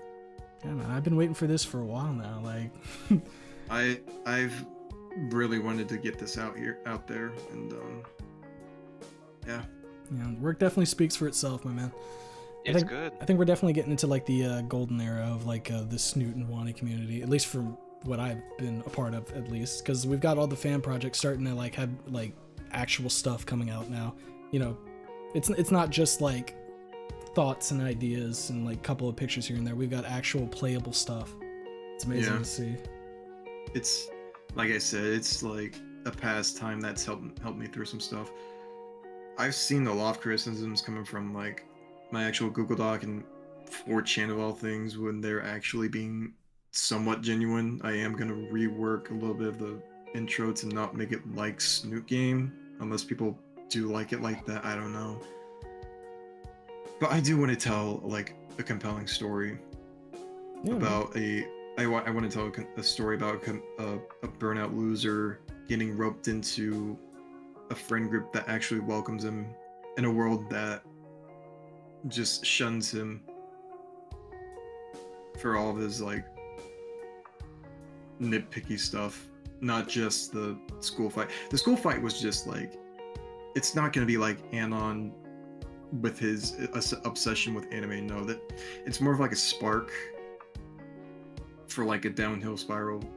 Mm-hmm. He's gonna start downhill and then he has to work his way up from there, unlike Anon where midway he goes downhill and then he's just with his girlfriend.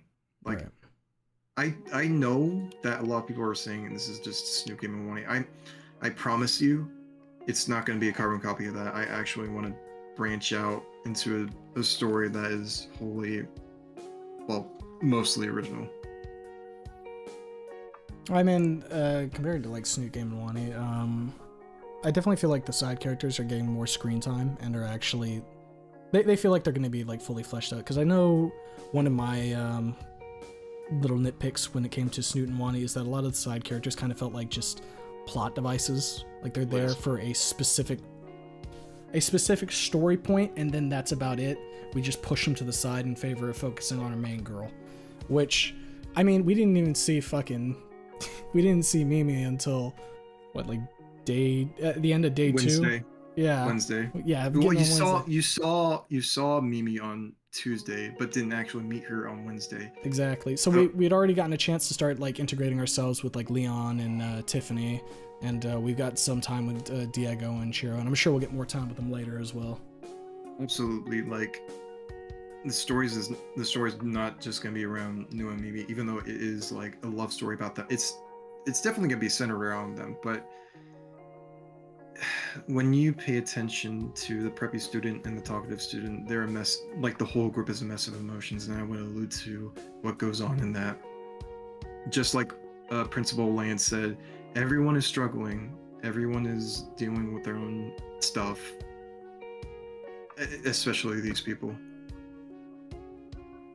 Yeah. So, I mean, it's probably just scope creep, but I want to take a whole year. I want this game to take place over a whole year just to cover each and every character along with Nua and Mimi.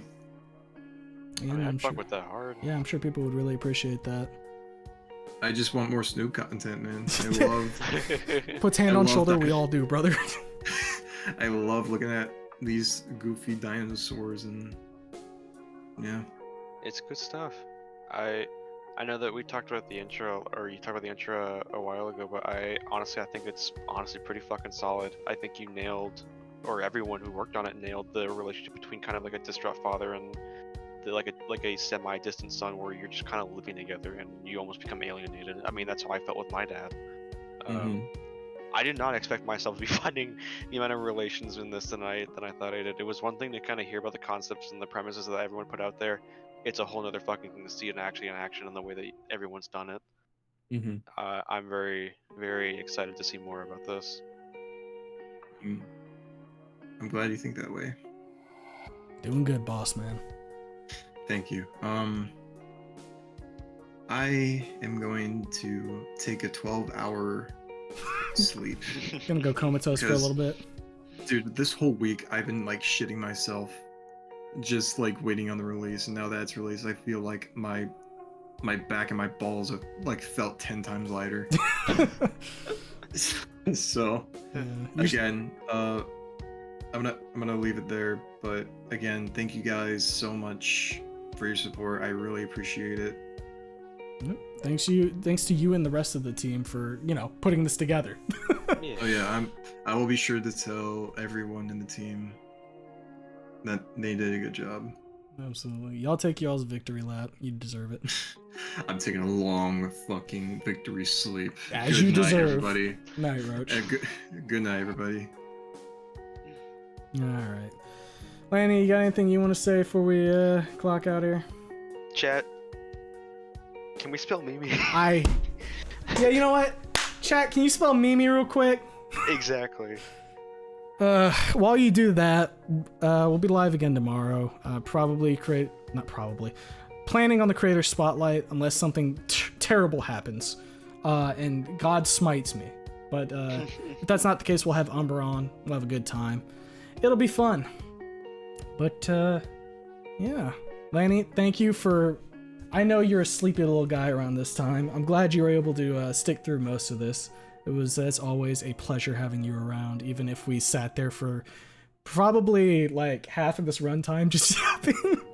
It's what makes it real, and I feel really fucking bad for just like I feel like I'm robbing people of like the time they want to like sit here and enjoy this, but at the same time, this is what fucking good shit does to me. It makes me sit here and fucking think about my own life and pick apart my own little brain. Introspection, right? Mm-hmm. And from a content perspective, man, if you're new to my channel, oops. But if you've been here, you know we like to just shoot the shit. You know, games are you're meant to have fun when you're playing a game, right? And if talking things out and just going on random hypotheticals is part of that fun, you know what? So fucking be it. But yeah. Everybody, be you lurking or otherwise, hope you have a good rest of your day, night, evening. Whatever time it is for you. And I'll see you tomorrow. Night night. Take care.